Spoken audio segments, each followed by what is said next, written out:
Welcome to the Jamaica Teachers Association Education Conference 2021, Reimagining Education, Effective Practices in the Digital Age.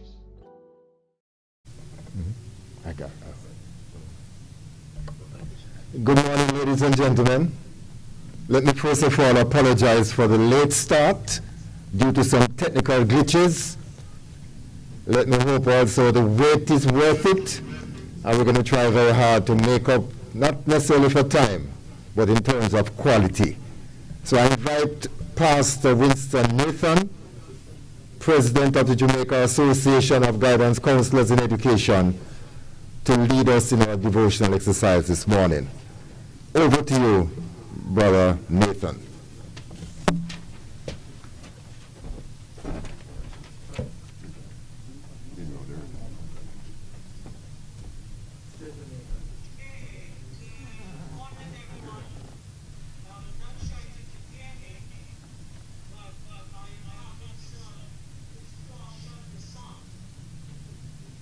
We are hearing you. Yeah.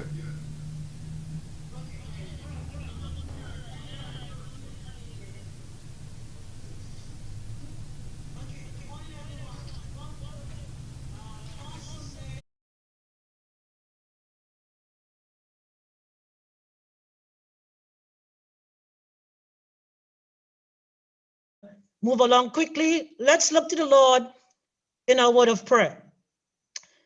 Father,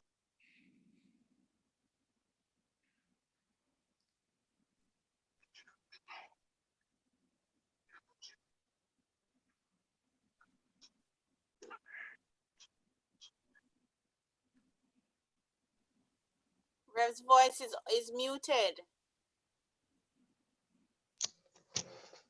we thank you, Lord, for the opportunity to partake of this blessed day. Bless everyone on this platform, and we give you thanks. And everybody in the house said, Amen. Amen. Amen. Okay. I'm not sure if you're aware of your theme for today's activities. All protocols observed, to the president and to everyone else, all protocols. But your theme for today says Reimagine Education Effective Practices in a Digital World. Now, a very interesting theme for such a time like this. We are into what is called the new norm, adjusting to it. Some of us will take a very long time to adjust, including myself. And some of us, it comes just at a fingertip. Reimagine education effective practices. Now, first of all, as we venture into the unknown of a place of uncertainty, let me repeat that again. As we go into this new era, a place of uncertainty, I want to encourage all of you listening to my voice that let's continue to hold on to a God of certainty. You know, even though we are learning and adjusting to this new age, this new era, this new virtual world, it is so interesting that the God we serve is a God who already knows about this virtual world that we are in. In Hebrews chapter 11, verse 1, it says, faith is the substance of things hoped for, the evidence of things not seen. We are venturing into the image of this virtual world, and for some of us, a world that is unknown, and we're learning and we're adjusting, and some of us are doing quite well. But for some, it's a struggle. Now, let me give a definition for reimaging. A definition says to create a new image of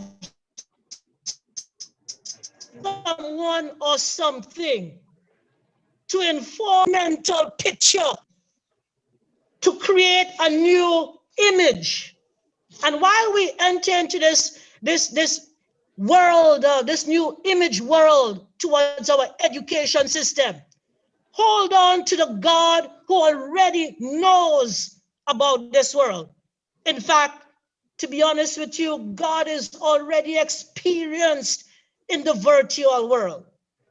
He already has it locked down in the virtual world. He understands every device and everything that's already taken place when we don't. What an awesome God. Very quickly, I'd like to read some verses from the book of Luke. And it says, Luke chapter 18 from verse 38. And it came to pass that as he came nigh unto Jericho, a certain blind man sat by the wayside begging. And hearing the multitude pass by, he asked what it meant. And they told him that Jesus of Nazareth was passing by. The man didn't know much about this Jesus, but he just heard that Jesus was passing by. And as we venture into this new image world, and to be more effective, we might not know everything. It might just be passing by. And he cried out and said, Jesus of Nazareth, thou son of David, have mercy on me.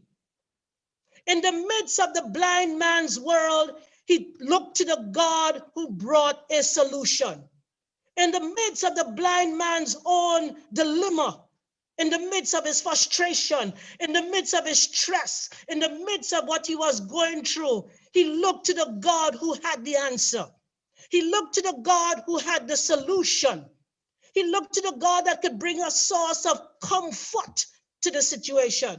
And as we venture into this image of an effect to create effective practices, let's continue to hold on to the God who already knows. The Bible says, and they which went out before him rebuked him, that he should hold his peace. But he cried out the more, thou son of David, have mercy on me. He kept at the task. He kept at the mission. He kept with determination. He kept with assurance that, you know what? Hope is going to reach me. And as we go into this virtual world, this image world, to create more effective practices, hold on. When you feel like giving up, hold on. When you feel like throwing in the towel and you say, God, nobody understands what I'm going through, hold on. The Bible says, and Jesus stood and commanded him to be brought unto him. And when he came, he asked him, saying, what will that I should do unto thee? Now, it is strange. Jesus is asking the man what to do when Jesus already knows what is wrong with the man. And as you go into this image, this new image world, this new virtual world towards effective education, if you don't understand, trust him. If you don't understand, lean upon him. So he asked him, what would you have me to do? And immediately the Bible says, and Jesus said unto him, receive thy sight. My friends, I want to encourage you, when it seems dim, dark, and dull, hold on. When it seems as though you're in a blind situation, hold on. The challenges will come. The difficult times will come in this new image world as we look to explore new ways, new mechanisms towards effective education practices.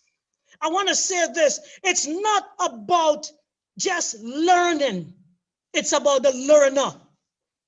It's not just about the person who is going to impart it onto you, but it's what you're going to do with what you have learned, is what you're going to do with what you have received, is what you're going to do with the information that you have been upgraded with to make the practices more effective.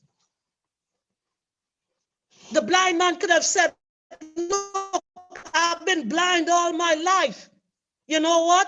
This don't make sense. But when it doesn't make sense, there's a ray of hope. And the Bible says in verse 43, and immediately he received his sight.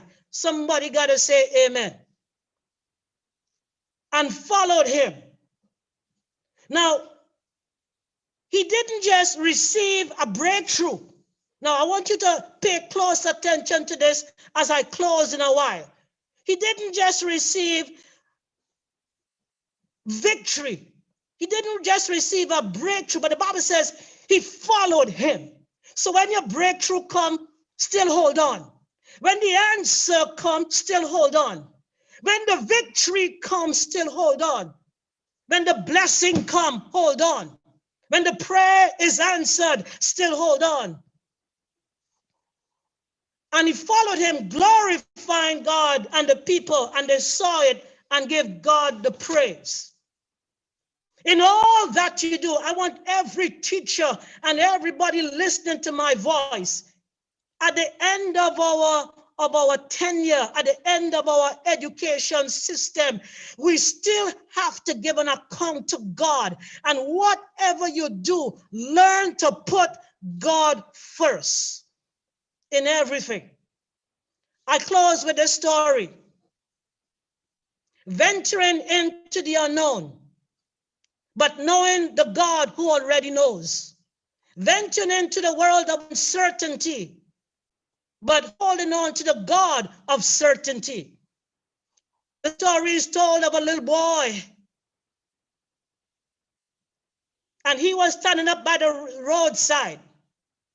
And up came this BMW, an expensive BMW. And the little boy took a piece of metal and he scraped the side of the man's BMW. The man heard the sound, rushed out of his car in anger, and was about to grab the little boy and said, "What have you done to my brand new BMW?" The boy in fear said, "Sir, I was trying to get so many people's attention, but no one would listen. You see, sir, I have a brother,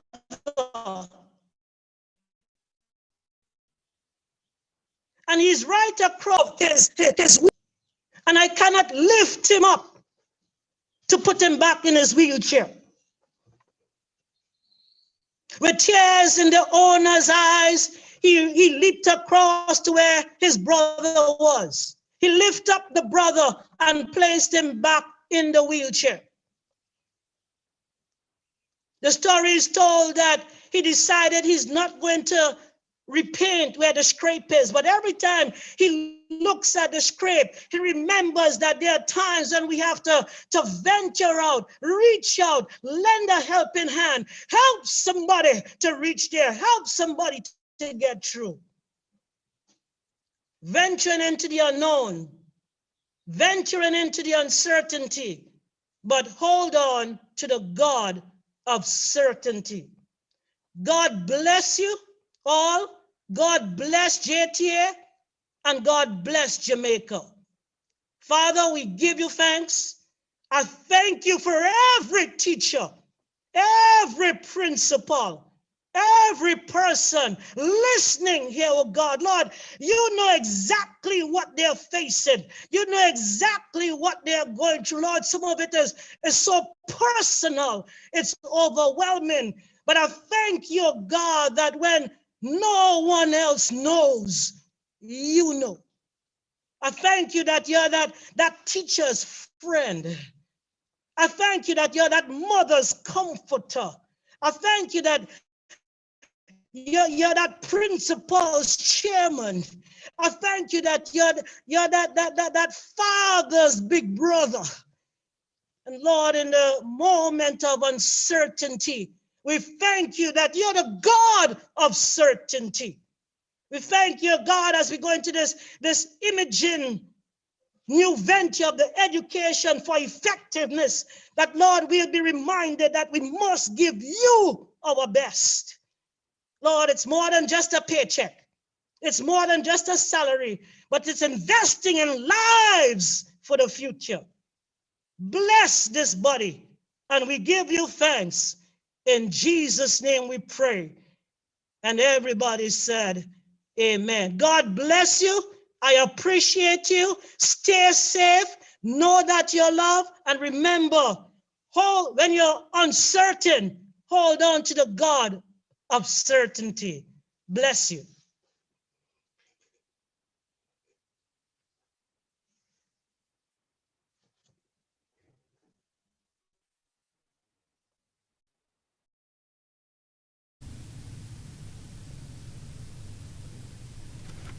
Thank you very much, Pastor Nathan, for that very deep and profound devotion this morning. And as we get excited to imagine and to reimagine and do all the things that we would like to do for education, that the Lord will be with us. We can't do anything without him. So Mr. President-elect, Mr.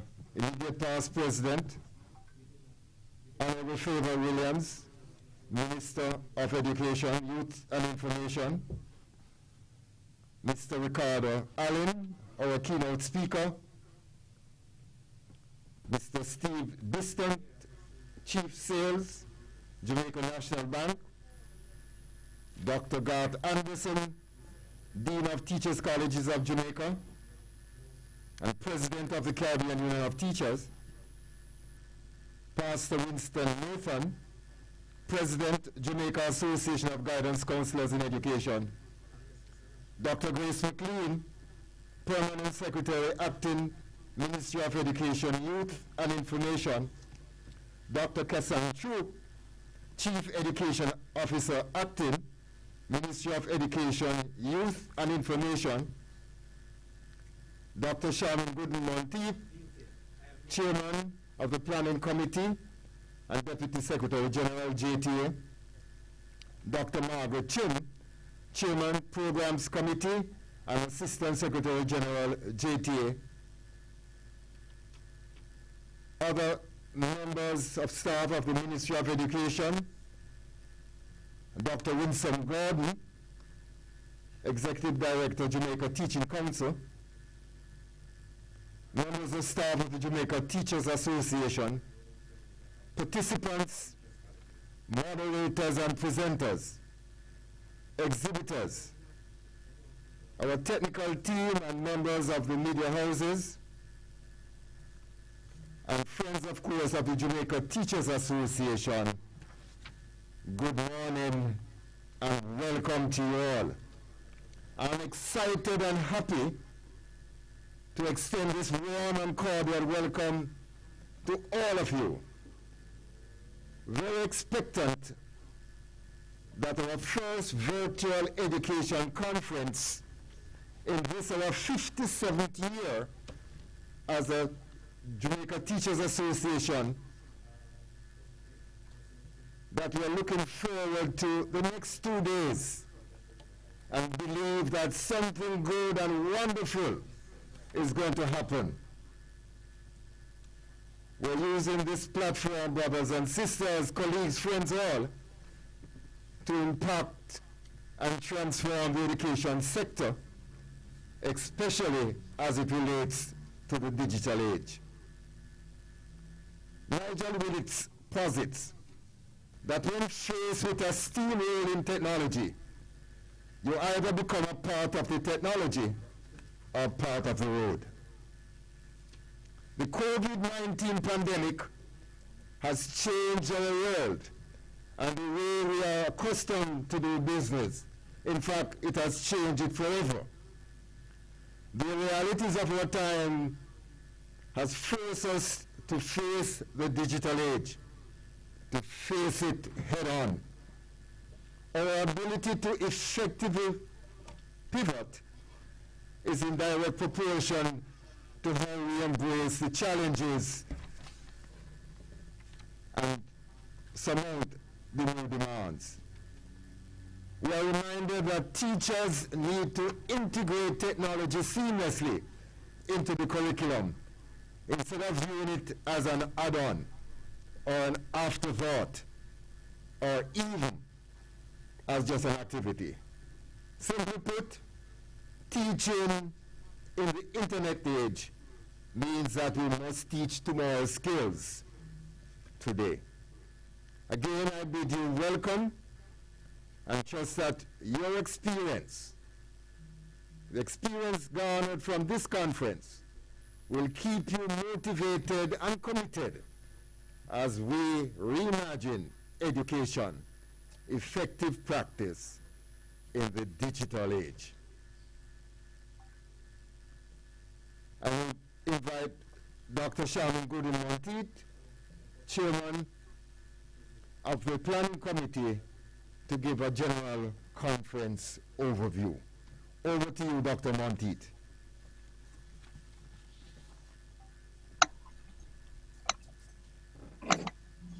Make sure she's on.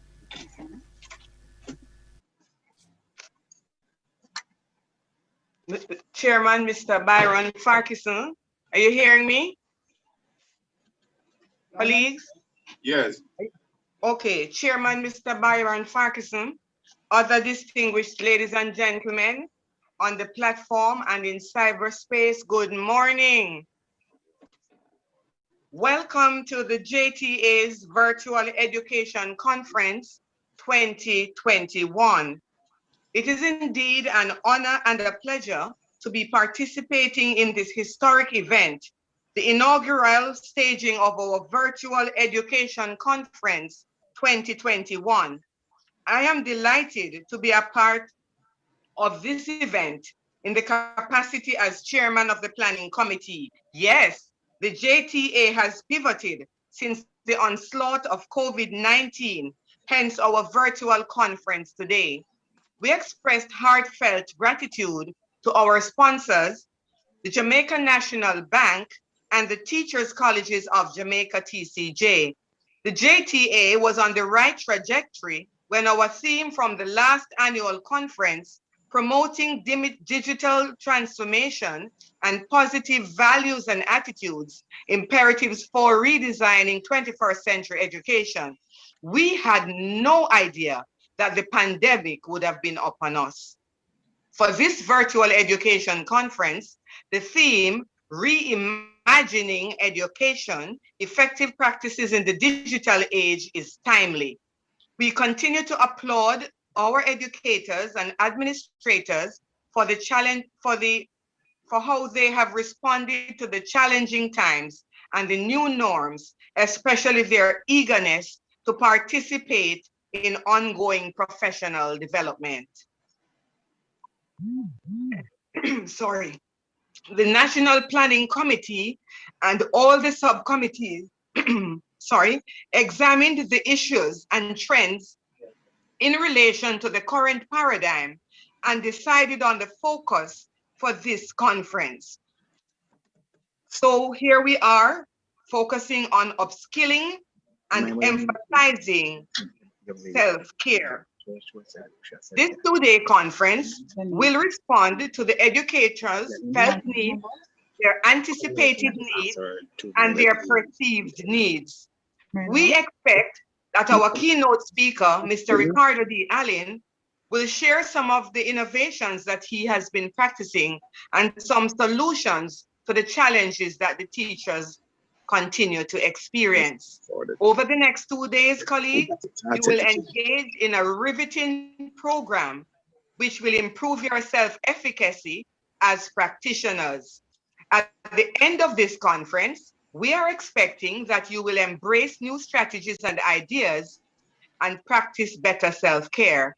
The JTA is expecting to see a stronger and more vibrant learning community emboldened by the new insights. Participants are expected to share the information with their other colleagues. Please be reminded to observe the protocols for professional engagement online, mute your microphones, raise your hands when this is allowed, or use the chat feature. Avoid noisy and distracting backgrounds, and please remember professional attire for both days. Enjoy and savor every moment as we reimagine education and the effective practices in the digital age. Let us continue to unite and serve as the JTA continues to promote and support continuous professional development. Thank you.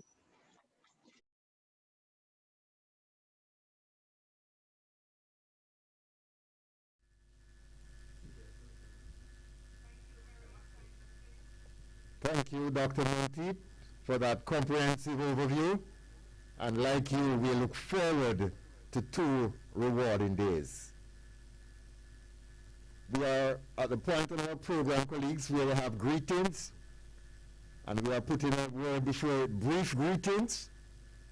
And we are honored and blessed this morning to have our Honorable Minister of Education, Youth and Information, Mrs. Favor Williams, and she will be the first to bring greetings. She will be followed by Mr. Steve Distant from JN Bank, Chief of Sales, and Dr. Garth Anderson, representing Dean of Teachers Colleges of Jamaica. So we'll take the greetings first from our Honorable Minister. Over to you, Minister.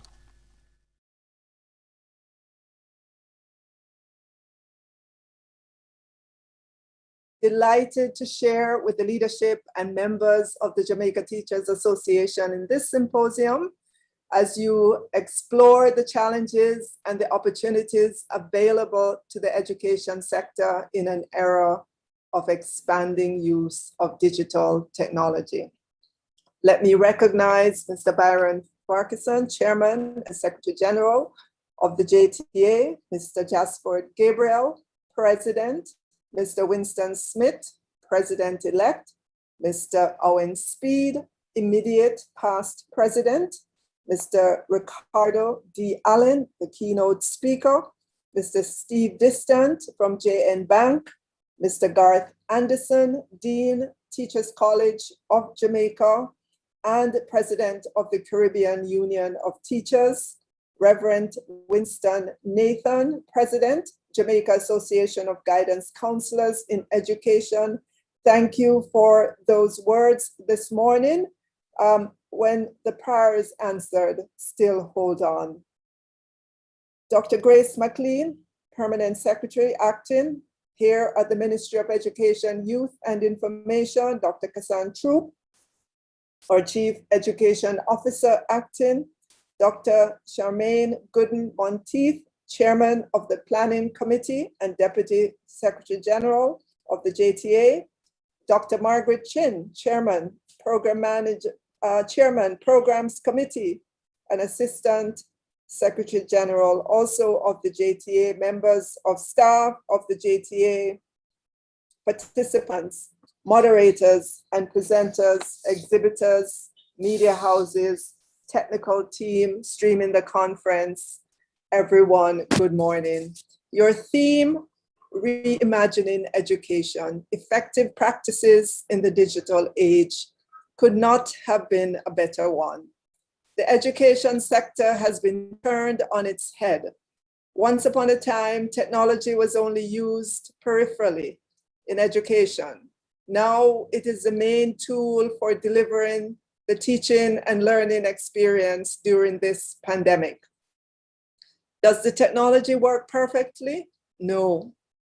Does it work for everyone? No.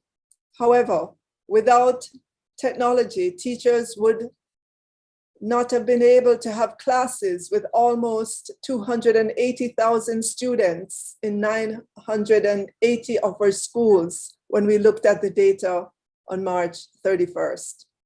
We know that teachers are signed on as well. The data of last week said that some 48,692 active virtual classes happened. Teachers and students are meeting in the virtual world. There is some learning taking place. While those numbers speak to significant accomplishment in this pandemic, we have to acknowledge that we have not been able to reach every one of our students. The reality is not everyone has a device, not everyone has connectivity, not everyone can afford a data plan. Regarding devices, when we close this school year in June, we should have delivered some 122,000 tablets and laptops to our students on PATH and other needy families. Following that, there are additional government procurements on the way for devices. And there's also our continuing efforts of the one laptop or tablet per child initiative. To date, we have received well over 12,000 devices from ordinary Jamaicans, corporate Jamaica, or diaspora, or international partners, friends of our students. Let me pause to thank the JTA for your contribution of $1 million towards purchasing devices for our students. Additionally, our ongoing Own Your Own Device program is still open and available. Our commitment there is a device for 36,000 needy families. Almost 6,000 persons have already received the e-vouchers valued at $20,000 and have made their purchases of tablets or laptops. For those with devices and connectivity, we have plenty educational e-resources at the ministry. The problem is the information about what we have at the ministry is not reaching to our teachers. It is not reaching our parents and certainly not reaching our students.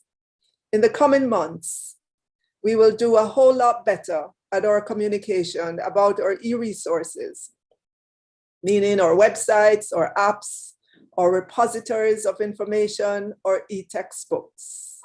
You will see us more on a lot of different platforms bringing this information to you. Regarding connectivity and bandwidth, I'll be the first to acknowledge that we must accelerate the pace of connectivity in our schools and provide significantly more bandwidth. We have a technology task force that is a coming together of the Ministry of Education, Ministry of Science, Energy and Technology, and their various entities, the USF, e-learning, Spectrum Management Authority, eGov, the NWA, private sector persons, to lay out a plan.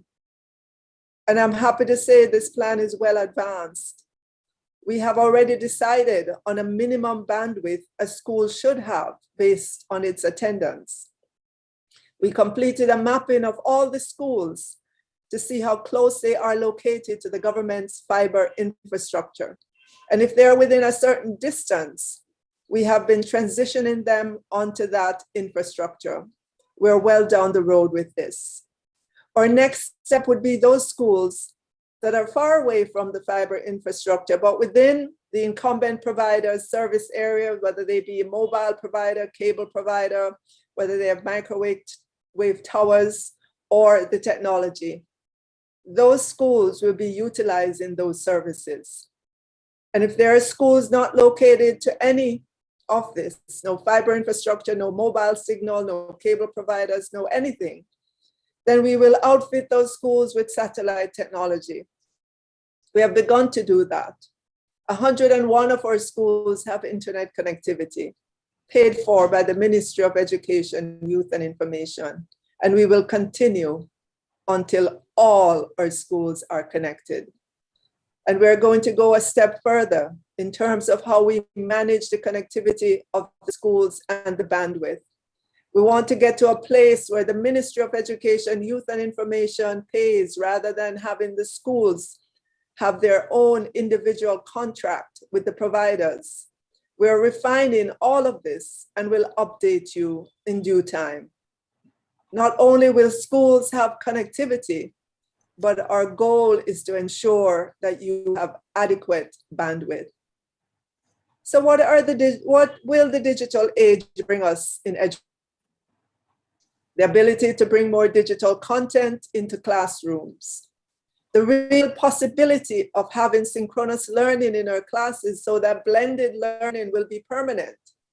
This will help with immediate space issues. The digital age will bring greater communication and collaboration among students regarding their projects, teachers among teachers and with their students. You can create as many classrooms as you like with your students. The digital age will bring to us instant analytics to help us make better decisions and correct the course in real time, not next year. Resources can be better shared, so a master teacher can share his or her knowledge easier in the virtual world. With higher acceptance of the digital age, there'll be greater automation of our systems for greater efficiency. And tomorrow, I want to tell you about our human resource, payroll, and pension systems being implemented at the ministry. It is so customer friendly that, just to give you an example, that dreaded job letter that you sometimes ask for in order to do your business, to get a car loan or a mortgage, when that system is implemented, you won't have to call the ministry again. You just log on and you're able to print out that letter. So those are the things those are the efficiencies that we want to bring to you, our teachers. We don't want you to be trekking into Kingston just to come to the ministry, central ministry, because you have an issue and you're calling and you're not getting anyone. We want to focus to become more customer centric. You, the teachers, are our customers. You are an important customer. We have students, we have parents, we have other stakeholders, but we want to ensure that we take out the administrative hassle out of your life. So additionally, you'll be able to log on and see your work history and be sure that it is correct, so that when you get to retirement, there are no ifs, ands, or buts. You don't have to be running around from school to school gathering your information. You don't have to fear that the ministry can't find some of your files because they were in a room that got flooded in the last heavy rain and the file got destroyed. No more. It will take some time for us to get there. The good news is we have started and we are making strides, and the administration of the ministry will be streamlined and efficient so that we do not take any of your precious time in which you need to be in the classroom with your students, whether virtually or physically. We won't take that time for, that you would have to take to find out these things.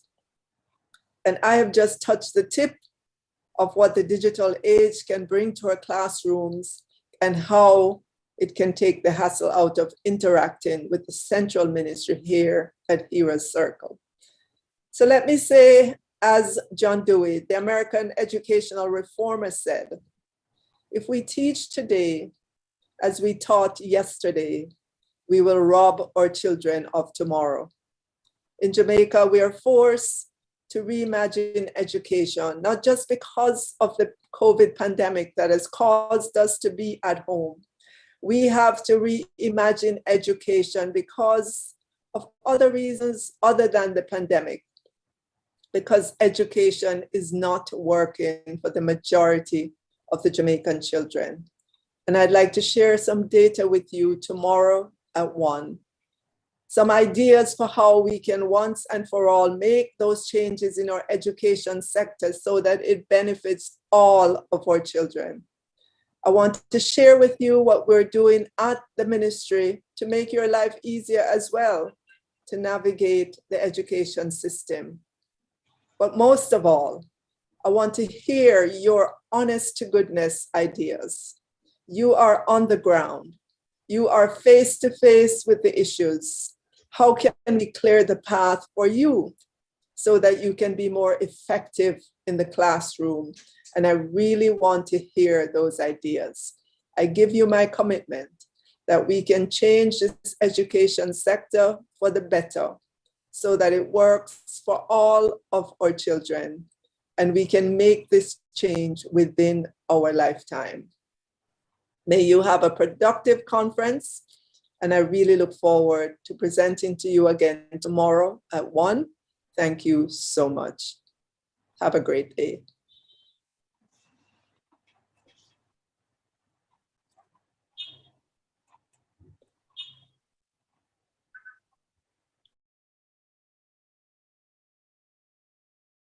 To see you tomorrow afternoon, hear you tomorrow afternoon, and I'm sure by then you're going to bring in some goodies for the teachers of Jamaica. Thank you. We continue, colleagues, and we at this time invite Mr. Steve Distant from JN Bank and his chief sales.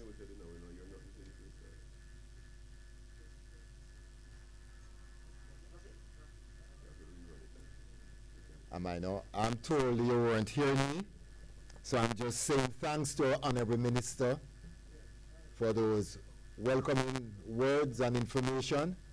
We look forward to having you tomorrow afternoon, and by then we'll be able to pack up all your goodies basket and bring more to the teachers and education in this country. So thank you, Minister.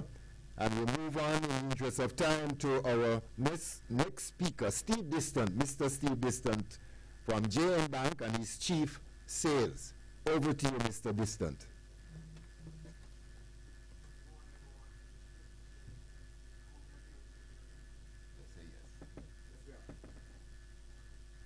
JTA President, Mr. Joshua Gabriel, Minister of Education, Favour Williams, Secretary General Byron Farquharson, members of the JTA Executive, teachers, ladies and gentlemen, good morning. JN Bank simply wants to thank and commend you for the tremendous job that you continue to do even as we fight this global pandemic. The conditions are not ideal for reimagining education, yet still you persevere. Many of you going the extra mile to ensure that our students, especially those most disadvantaged, are not left behind. Dedication at its best. We see you going into the communities weekly with assignments and lessons for the week, and returning to pick up those assignments, grading them, and taking them back. We commend you. We see you spending those long hours on Zoom, Google Classroom, and Microsoft Teams, finding creative ways to hold the attention of our so easily distracted children, despite the frequent service breakdowns and technological challenges. We adore you. We see you making phone calls and visits to those children who have sunk into depression because they haven't been able to interact with their friends, or they can't access lessons. The transition has not been easy, but you have kept the engine running to keep our future as a nation intact and still moving forward towards our development goals. Therefore, the least we can do is to say thank you a million times for your service, sacrifices, and demonstration of care and love for our children and their development. We respect you. As a demonstration of our appreciation for we have designed a special offer as a member of the public sector so you can benefit from mortgages, personal and secured loans, auto loans, among other products and services to assist you to achieve your personal goals. And I will discuss that tomorrow, the second day of the conference. Continue to be sources of inspiration and support for our children. Continue to motivate them and guide them. Your dedication has not gone unnoticed. We at JN Bank applaud your service and loyalty to our nation and assure you that we are committed to helping you find a way. One people, one Jamaica, one family. JN Bank, thank you. Morning, everyone.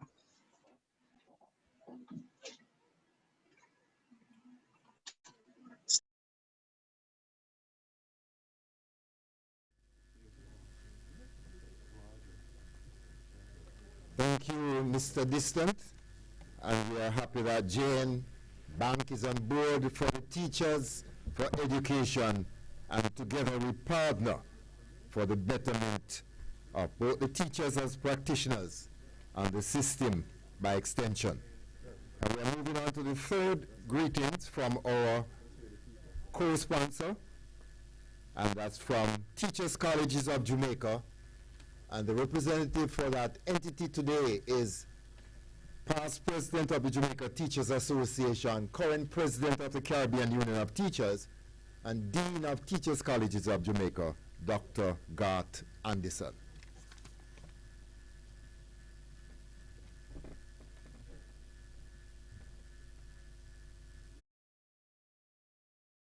We recognize our chair, our own Secretary General, Mr. Byron Farquharson, our president, Mr. Gabriel, Minister Williams, and the team from the Ministry of Education, all the participants, especially those from Teachers Colleges of Jamaica, or administrators and members of staff, colleagues, all, good morning. It is indeed my pleasure to bring greetings on behalf of the Teachers Colleges of Jamaica and extend sincere gratitude to the Jamaica Teachers Association for once again partnering with us in staging another education conference. Undoubtedly, the planning and coordination have been even more difficult than usual because of the challenges occasioned by COVID-19. However, the strength of the partnership and the resilience of our team members have apparently paid off. Here we are this morning. The theme selected for the conference is quite timely and apt, and so the planners must be congratulated for their insight. Reimagining education, effective practice in the digital age is a call for a radical shift in how we see and conceptualize teaching and learning at all levels of the education system. It seems to require a new pair of lenses to view, recalibrate, and become innovative in our practice. It has been just over a year since COVID-19 caused places of learning to rapidly shift to remote and online teaching and learning across the world. While the impact of COVID-19 has not inaugurated digital teaching and learning, it has certainly propelled the greatest possible change in how students are educated. Like it or not, it has been forcing many of us to change our mindset concerning the use of technology in teaching and the resulting impact on the need for all of us to be on the cutting edge of those new developments. The notion to reimagine the education system is not particularly new. It has been spoken about regularly, but unfortunately has not gathered the momentum needed to create the transformation that is desired. To reimagine the teaching and learning experience, we need to reflect on what we know about learning, the ever-pertinent role that technology will play, and the complexity of integrating both in the business of education. As educators, we must set out a vision that will enable all students to thrive and to prepare them with critical skills to navigate their future and to be global citizens. We must appreciate that technology has played a critical role in enabling students to stay connected, engaged, focused, and motivated despite the many challenges we face. According to UNICEF, and I quote, In a world facing a learning crisis, digital learning should be an essential service. In the process of integrating digital technology in education, critical aspects will be educators' digital competences and confidence in their mindset and their mindsets towards new technologies. We must be mindful to implement the best practices of using a variety of tools to enhance teaching and learning. I am not oblivious as to the many variables around this issue and the fact that our educators do not control all the moving parts. We may not be able to solve or change immediately the circumstances in which we are operating and in which we find ourselves, but we can change how we respond. As teacher training institutions, we are cognizant that we must engage in research in the area of technology in education in order to inform our practice. Our pre-service and indeed in-service teachers must be exposed to the best teaching tools in order for them to be effective in reimagining and redesigning our education system in this new normal. Let us therefore, colleagues, use this platform of the conference to give thought and credible answers to these and other critical issues as we reimagine the education system in this new paradigm. I therefore wish for a very successful days of engagement. Thank you.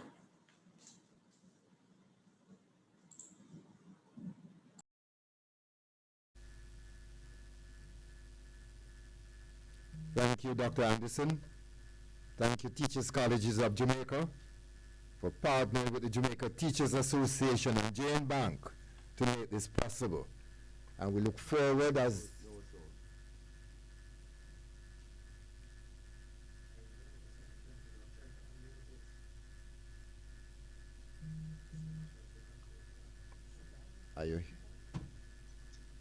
seem as if okay. I'm saying thank you, Dr. Anderson. I was muted, so I'm repeating thank you, Dr. Anderson, for speaking so eloquently on behalf of Teachers Colleges of Jamaica. And we thank you also for partnering with the Jamaica Teachers Association and JN Bank to make this possible.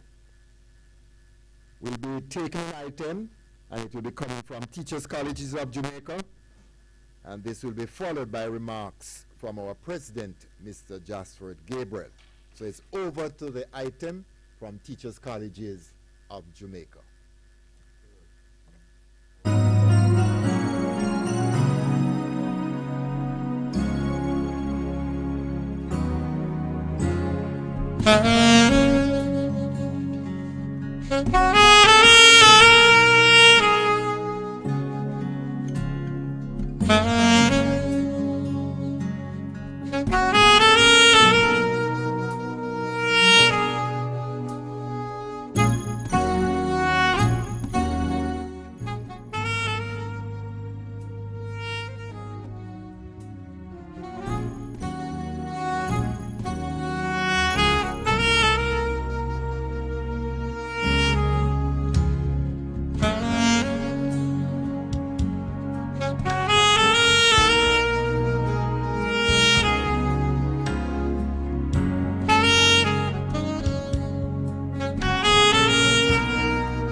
Association. You have to unmute me.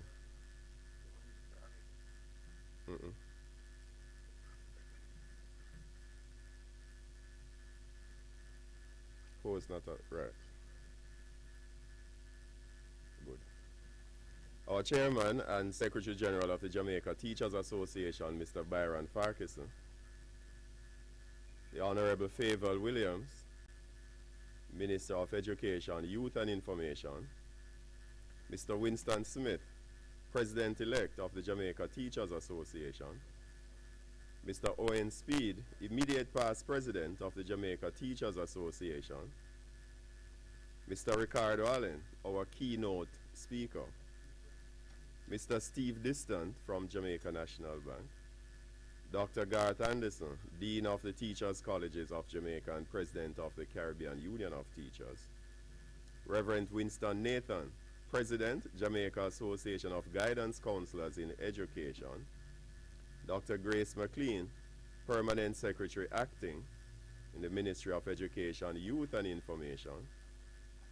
Dr. Casson Truth, Chief Education Officer Acting, Ministry of Education, Youth and Information. Dr. Charmaine Good-Monteith, Chairman of Planning Committee and Deputy SecGen for JTA.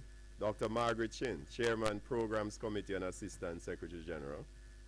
Members of staff of the JTA, participants, moderators, presenters, exhibitors, media houses, technical team streaming, the conference, colleagues all, good morning. I welcome all of us to this our 20th annual education conference and the first virtual conference. We are happy to be alive and give God thanks for his unfailing love and mercies in these extraordinary times. The realities of the global pandemic dictates that we must reimagine education and incorporate effective practices in this digital age. The theme for the 2021 conference year, Promoting Digital Transformation and Positive Values and Attitudes, Imperatives for Redefining 21st Century Education, encapsulates this idea. Greater use of technology in education today is inevitable. However, technology will never replace a great teacher. In fact, a single teacher can change a student's trajectory. The COVID-19 pandemic has upended school systems around the world. The pace has been frenetic as systems have had to activate remote learning overnight, plan whether and how to reopen schools amid changing epidemiological circumstances, and support students academically and emotionally. The scope of the challenge has thus far left little time for deeper reflection. Yet crises often create an opportunity for broader change. And as an education system, we begin to make decisions about investments for the new school year. As we do that, it is important to step back and consider the long-term imperatives to create a better system for every child beyond the pandemic. The process starts with a key question. What are we trying to achieve? For whom? By when? And to what standards? Research has shown that top-performing school systems can vary significantly in curricular assessments, teacher behaviors, and even desired outcomes. What unites them is a focus on excellence for every child, regardless of race, gender, income level, or location. That core value should inform the areas to keep in our current systems and where to innovate to create more effective and a more equitable education system for all. While we should not lose sight of what we have learned through decades of research and educational reform, the COVID-19 pandemic is driving educators to accelerate new models of learning and innovation beyond the classroom. Our educators must be given all the necessary support to function efficiently in this new digital dispensation. An efficient laptop for all teachers is a necessary imperative. At the same time, The pandemic has highlighted and even exacerbated many of the inequities in the school system, from the learning environment at home to access devices, internet, and high-quality education. There is now heightened political interest and a sense of urgency to take on the challenge of fixing long-term broken delivery models. In our education system, we are experiencing the most rapid infusion of technology we have ever seen. The Jamaica Teachers Association applauds this instinct and commends our members for so willingly embracing this new paradigm. As the Honorable Minister of Education just reminded, the Jamaica Teachers Association contributed $1 million Jamaican dollars to this initiative as we seek to expand the technological resources for our most needy students. Students with high levels of self-motivation, persistence, and independence have thrived while others have struggled. Similarly, the emotional toll of the COVID-19 pandemic has raised awareness of the need to address anxiety, depression, and other mental health issues as a precondition to help students learn. It's a reminder that schools need to address the whole child. It's helping them to develop skills and awareness that go beyond what they need simply to find work. Educators play a most critical role in helping students, children, how to become effective citizens, parents, and workers.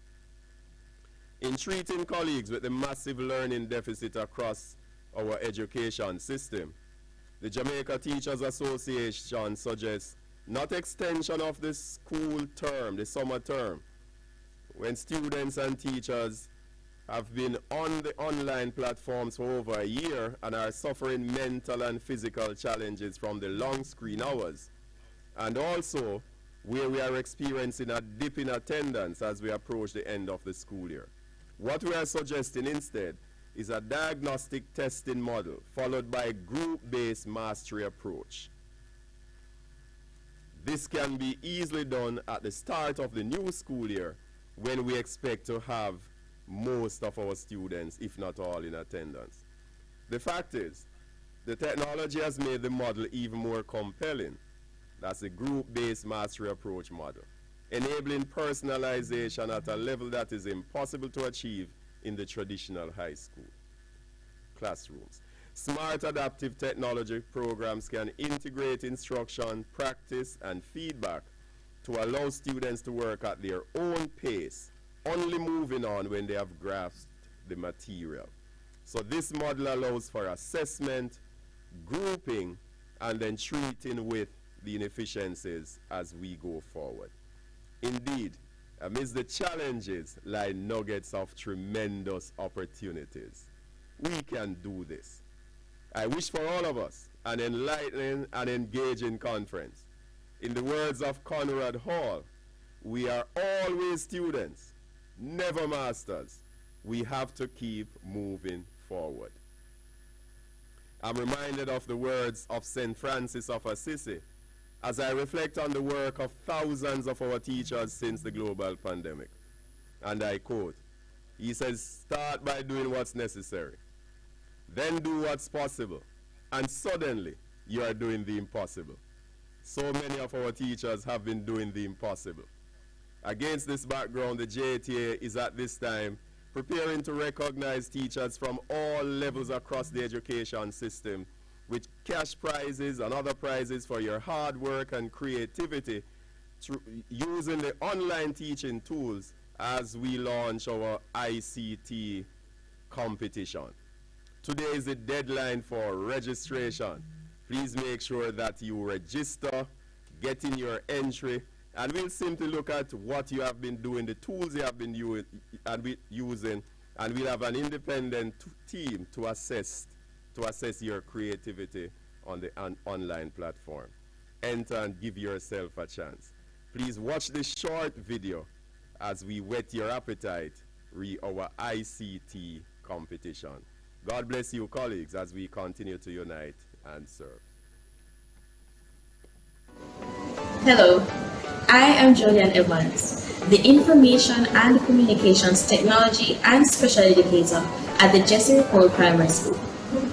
Today, I'm presenting to you innovative ways and means through which technology can be effectively used in the classroom. Just before I do, here's how you can register to compete with me. So in your search bar, you're going to type in the code rb.gy/IIRSDL,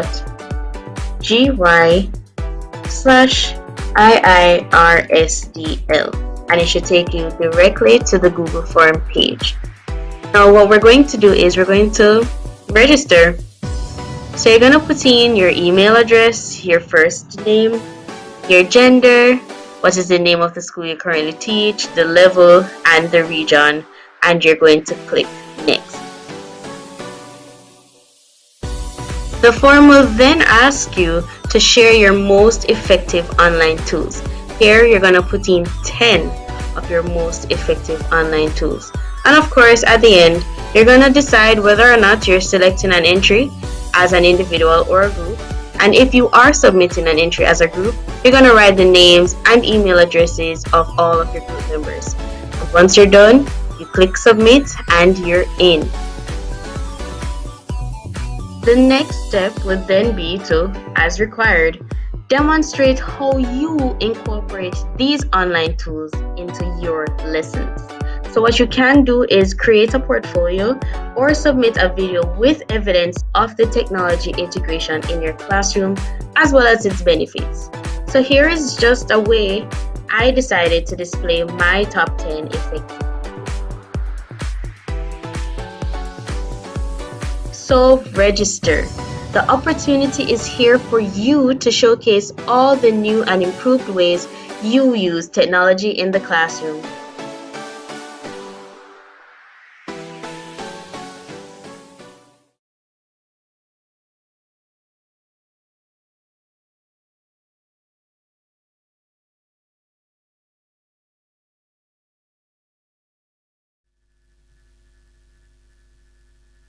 Thank you, Mr. President, and for the presentation of that short video. I hope you'll be excited and make use of the opportunity. I'm aware that there are some challenges out there in terms of quality, and we are asking you just to work with us as we try to correct whatever is not as we would like it. We are moving on, and we are inviting Dr. Margaret Chin, Assistant Secretary General and Chair of the Programs Committee, to just come and speak to us about the conference program. Dr. Chin.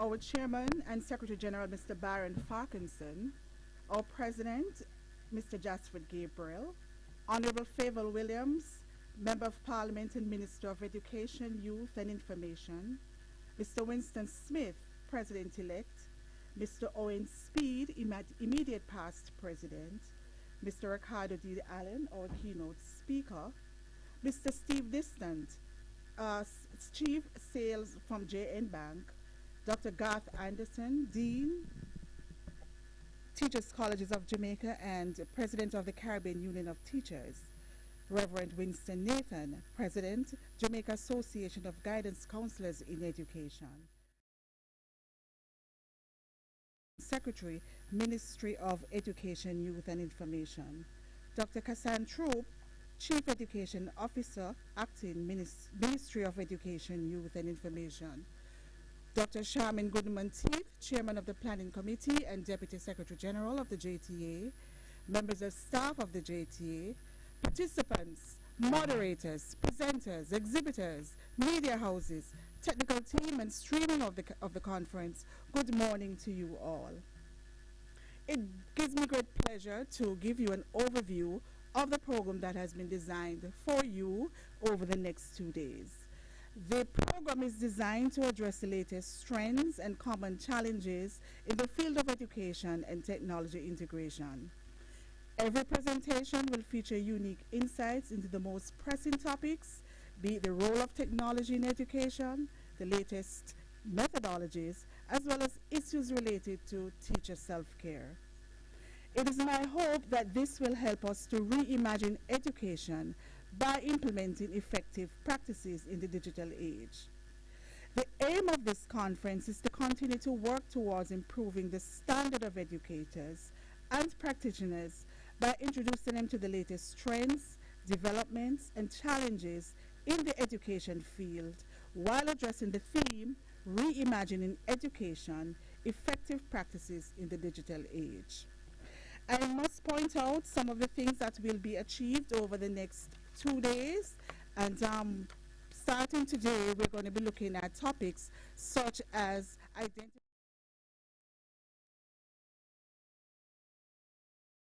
Gary Campbell, who is an ICT strategist. We will also have presentations on differentiating instructions in the digital age by a team from URI Trend. Tips and strategies for effective technology integration by Mrs. Davia Bryan Campbell. We'll also have research paper presentations by various lecturers across the teachers' colleges in Jamaica. We will end day one with an inspiring presentation by Dr. Asneth Council, who will speak to us on teacher stress and the science to living well. On day two, we will have even more riveting and awe-inspiring presentations by Dr. Rohan Jawala, who will speak to us on From Pencil to Stylus, Advances in Instructional Technology. Mrs. Marcia Bailey will also speak to us on strategies for teaching students who have reading disabilities. There'll also be a continuation of research papers. The team from Arden High School, e-testing and e-learning, will share with us digital tools to enhance instructions and assessment. There'll also be a presentation by J.N. Bank, who is our main sponsor. And of course, to top it all off, we'll have a presentation by Mr. Raymond Treasure on the latest trend in technology, augmented reality and artificial intelligence. We cannot end the day without having a panel discussion from voices from the field. In this panel, we will be discussing issues related to not only technology integration, but on the welfare of teachers and parents. And so our team will consist of a member from the Jamaica Teaching Council, a parent, teachers, and an early childhood educator. And these persons will share with us how we can reimagine education and learn how to pivot. School as we know it will never ever be the same after COVID. I want to end by giving a few instructions to our presenters who are online. I know we had started a little late, but I'm asking you to be mindful of the time and the time that was allotted for your presentation. To all participants, please be reminded that you have to keep your mics muted so we will not have any interference. During the presentations, you will not be allowed to unmute to ask any questions. Please post your questions in the chat on all the various platforms that are provided. I know we have maxed our Zoom platform, so I'm asking you to go to our website. You can also go to our Facebook Live as well as our YouTube channel. So please enjoy the 2 days that have been provided to you. Use it well, soak in all the information that you will get, enjoy every single presentation, sit back, relax, and of course, as of today, you are part of JTA history. Thank you as we continue to unite and serve.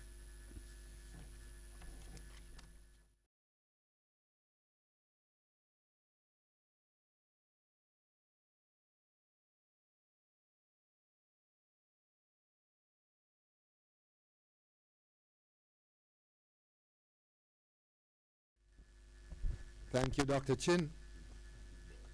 And again, you would have get us even more excited as we look forward to the rest of today and certainly to tomorrow. We are entering a phase in our program where we will be listening to our keynote speaker. He would have learned patience having sat here since morning. As a man in technology, he knows that the technology is impatient in terms of timing, but I know he is somebody who can pivot and pivot well, and so we would want to welcome him to the offices of the Jamaica Teachers Association. And at this time, I invite our communications officer and public relations officer, Mr. Leon Nash, to introduce to us our guest speaker, our keynote speaker, Mr. Ricardo Allen. Over to you, Mr. Nash.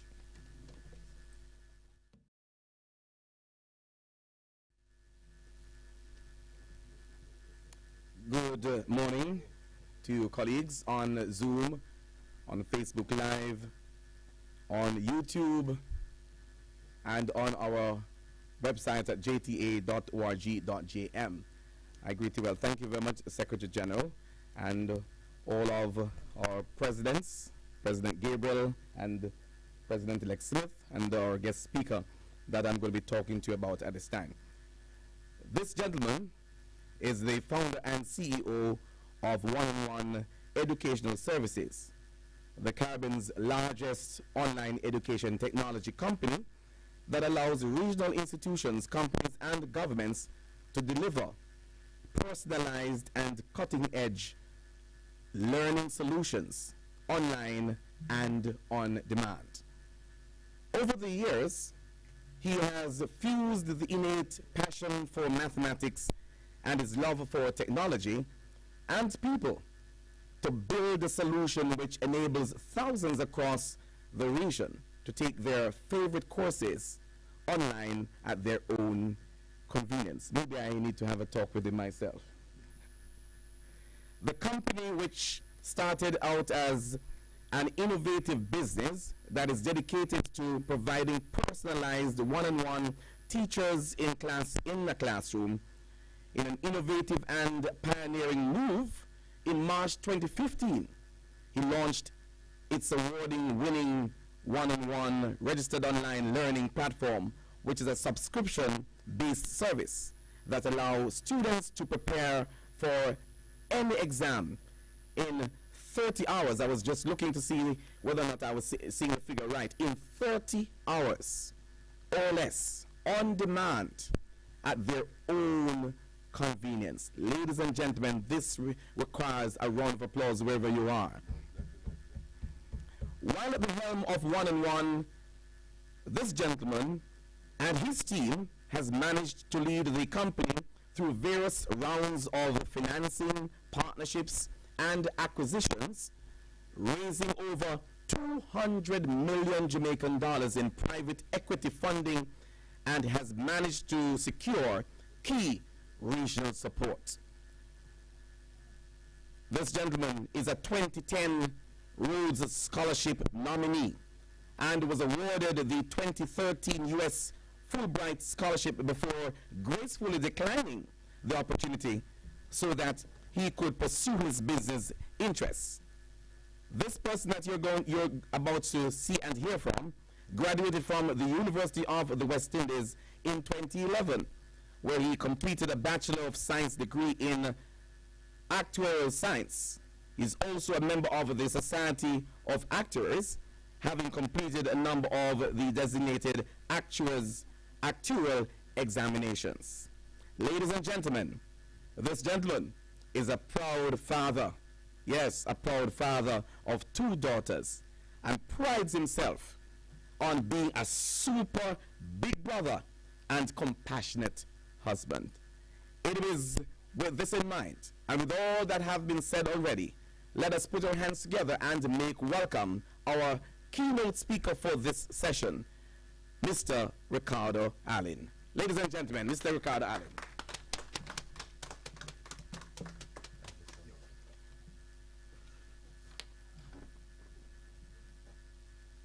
Good afternoon, everyone. It's still morning. Well, I tell you, time moving fast.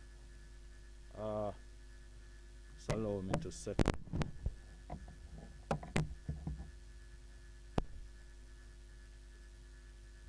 audio good?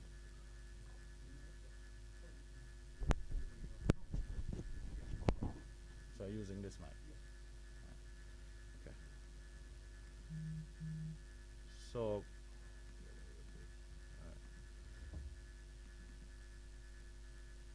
all right. Good afternoon, everyone.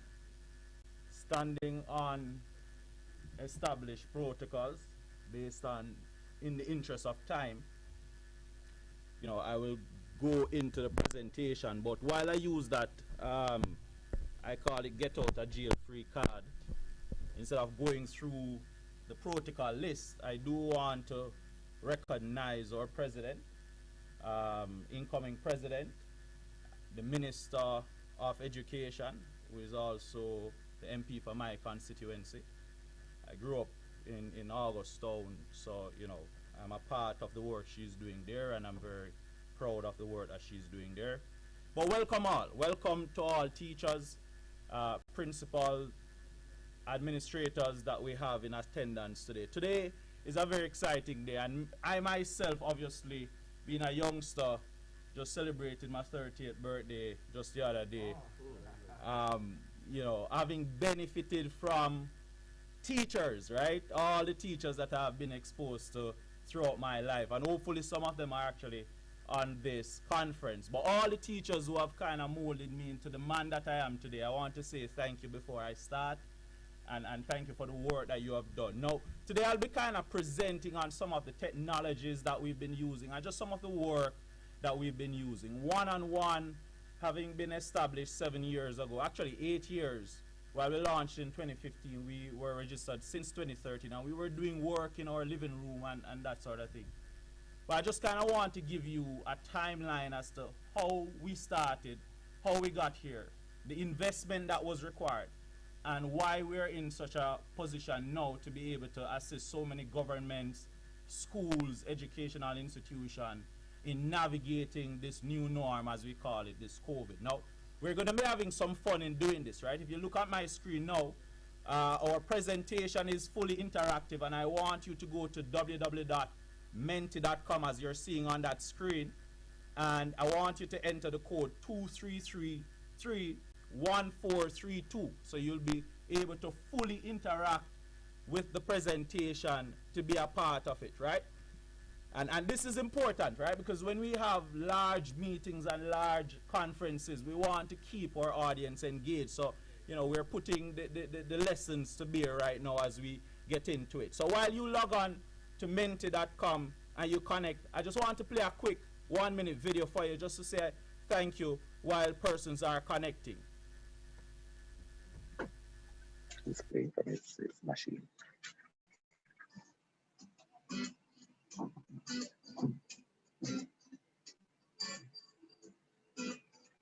This song goes out to the real MVPs. They want to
Three cheers for our teachers, 'cause they are the ones ones Hollywood should be making big blockbuster movies about. Cause I don't think Superman stands a chance against Miss Henderson KO first round, no doubt. She's so strong. And I just wanna thank God for teachers. Without them, we would all be dumb creatures. Not just educators, the difference makers, small town world changers. They should be famous. So I just want to take a minute and thank God for all our teachers. Yeah, I just want to take a minute and thank God for all our teachers. I just want to take a minute and thank God for all our teachers. Amen. Right. I hear someone singing. So, you know.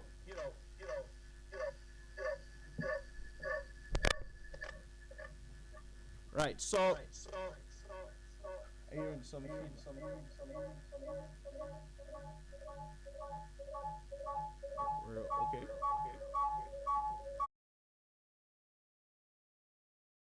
So, you know.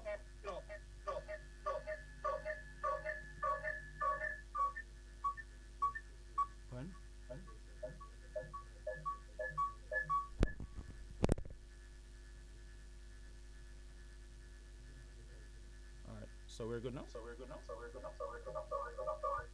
Are we good now? Are we good now? All right. So I like a teacher that gives you something to take home to think about besides homework, right? Someone said this, Lily Tomlin, and I couldn't agree more. You know, teachers have a very unique role, I think, in terms of motivating, inspiring, and getting students to really learn, but in a way that is fun, engaging. We call it interactive, and you know, these are things that we try to do as a teacher. Now, there are several kind of words that we can use to define the role of a teacher in terms of what the role has been. For me, a teacher came into the classroom and she went up to a whiteboard, she spoke, she wrote on the board with her chalk. In my days, it was chalk and whiteboard, right? Now I see whiteboard markers and whiteboard and so on, which is really good.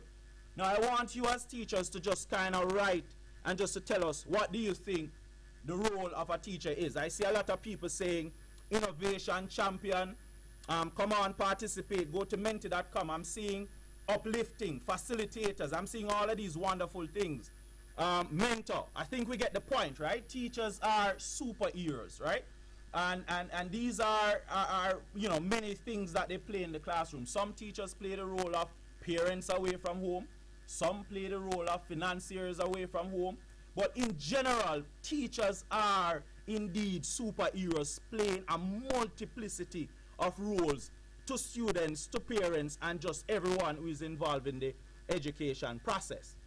Now, when we look back to last year and look at a timeline as to COVID, and you know, President spoke to it, we had February 2020 where China was the first you know, country to lock down all schools. Obviously some countries followed shortly after. Jamaica was in March, and then you know, by the end of June we had schools would have been closed for a number of months, right? Weeks, some of them, months, some of them, and some of them are yet to reopen.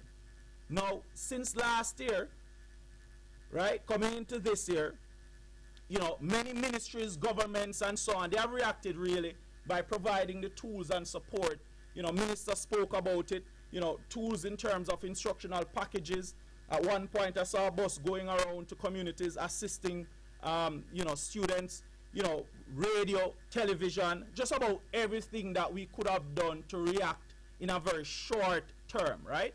Now, from one-on-one's perspective, you know, when COVID hit, you know, we got a call from the ministry to say, boy, you know, you guys have developed the curriculum, the content, the platform, and so on. We want to make it available for just about everyone in Jamaica who has been asked to go home, right? Because we would have done the work and implemented the infrastructure.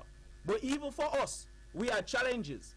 I will never forget last year, March, probably a week before we started virtual classes, the Zoom platform was not implemented into the online platform, and so we had to implement it. And you know, at the end of the implementation, my team would have delivered it, and it brought tears to my eyes because it was something monumental at the time, I thought. And you know, the stress of the time and just trying to get everything done in a very short period of time, trust me, it really affected even us. So I can imagine for teachers what that may have been like. And also we saw where teachers, you know, started to get trained because they needed to have gotten upskilled. I mean, obviously one-on-one again, we would have assisted. I mean, we interacted with close to about 4,000 teachers during the COVID period. And some of them were ahead of the curve, some of them were a little behind, but the attitude was to get it done. And you know, I've never been more proud of a group of people. In fact, before coming to this conference, I said to my wife, "Honey, I'm nervous." She told me why. I've never been nervous for a conference. I said, well, I've never spoken to such an important group at such an important time in the history of this country. What we do now will almost lay the foundation for years to come, generations, the impact on the economy, everything. You are almost the most important people sitting inside this room. Well, you're not in the room, you're at home, but you understand the point. But we have been doing training, and you know, this is across the sector. I know ministry has been doing things, JTA, they have been doing things, but you know, we see people getting trained. But all of these were responses to an event, a pandemic, right? And then we're also faced with a problem that we may not have figured out just yet, meaning when we decide to go back into the classroom, when and how schools will reopen, right? Meaning, what will be the steps that we'll take? What will be the things that we will need to do to ensure that all the space considerations and all of those things are met? But this presents a very unique opportunity, and I want you to follow me on this one now, right? You know, my grandfather, my great-grandfather actually always said to me, I hail from somewhere in St. Anne. Well, it's between St. Anne and Trelawney, right? And my great-grandfather used to say to me, never miss a good crisis. Never miss a good crisis, right? And it sounds paradoxical in nature, but the truth of the matter is, while we have a crisis, we also have a huge opportunity. Because political people, they're looking at this now. The funders are looking at this. Everyone is laser focused on this. I have a grandmother, for God's sakes, who now knows how to use Zoom, which is important. She's over 70 years old. But we now have an opportunity to assess the impact of remote learning on student competencies, meaning the students who are at home, where are they now? And we also have an opportunity to continue to build the infrastructure required to take us going forward. I should tell you, the audience, that prior to COVID, one-on-one was in the Bahamas and we were helping them post-Dorian. Before that, we were in the Eastern Caribbean helping with Irma and Maria. Every time there's a hurricane or a natural disaster, they call one-on-one. We make our content available, we make the platform available, we make the internet free to access it, and we react. But now is an opportunity to look forward now, not to react, but to be proactive in putting in place the infrastructure that's required to take us forward. And so we need to reimagine education, is what I'm saying. We need to reimagine education. Governments are investing heavily in multi-platform, remote learning, planning for when schools reopen. By the way, guys, I want you to drop a like at the bottom of the screen. You know, connect to the presentation by going to menti.com and enter the code that you're seeing. You're going to enjoy it. But governments are investing more than ever in the infrastructure surrounding education. I can tell you, in the Bahamas, we have managed to implement across several islands and keys our learning management and school management system, which sees over 50,000 students going to school every day remotely. But we also manage the transitioning going back into school, managing their health, the social distance, all of these great things. This is an opportunity to build, therefore, an education that is more resilient, adaptable to student needs, equitable, inclusive, very important, with a strong emphasis on the role of technology in teachers training at scale and education delivery. This is what the World Bank says, you know, this is not my words. Right? This is what the World Bank says. Now, if we're to reimagine education, there are some parameters that we need to talk about, right? We talk about solution, but what are the parameters of the solution before we talk about the actual solution? Well, the first one is that students have been at home for a year. You know, I just met a guy at the stoplight a week ago who tells me that he doesn't have internet or any class or anything. So while we've done a lot in getting some of them into class, there's many others who have not had the access to the online school. And therefore, people are going to be at varying levels of competencies. And so what we ought to do is to assess students. Now, how I'm used to assessing students is a diagnostic test. Teacher come with the diagnostic test, they give you the paper, you do it, they mark it, they tell you where your gaps are, etc. However, we cannot afford to do this now. One, we have to social distance, right? We can't exchange papers, that sort of thing, right? And many other considerations. And so we have to think about how do we use the technology to allow us to assess student competencies digitally. That's number one. Number two, once we have assessed the competencies digitally, and we now have a digital record for John Brown, Tom Sharp, and Ricardo Allen, which is me. I now know what my gaps are, then I should be able to assign content or learning to allow me to close those gaps in knowledge. And that's what personal is, you know. You know, when education just started, I must tell you, you know, that education really started on a one-to-one level, you know, classes didn't exist or anything. It's the industrialized world that caused the need for 40, 30 students in a class to mass produce labor to enter the labor force. It started one-to-one where I sat with you as a chief or an accountant, right? Or a school, whatever I was. And I taught you the concepts required for you to become what I'm teaching you to become. And so it's important to provide opportunities to close the gaps in knowledge. And we can do this in many ways. Ideally, we would have loved to take every teacher and assign them to a child in Jamaica. Wouldn't that have been amazing? Give me a like if you think that's amazing. I see people liking that. It would be nice if every teacher could be assigned one-to-one to students, but unfortunately, that's not the reality. We have about 20,000 teachers to match with close to 500,000 students in the education system. It's not going to happen. And so we have to look at technology and how to do that. But we also have to look at peers, meaning peers who have the knowledge to help, and I will talk a little about that. But we also have to provide avenues for teachers' development and upskilling and reskilling. What we saw in COVID was a knee-jerk reaction. Everybody had to learn how to do the PowerPoint, the Zoom, the Teams, etc. However, now we have the time to plan. We can now introduce in our system the ability for teachers to do continuous training, just like the doctors, you know. The doctors have to go to conferences every year to know the new trends. The accounting people, everybody. Why not teachers?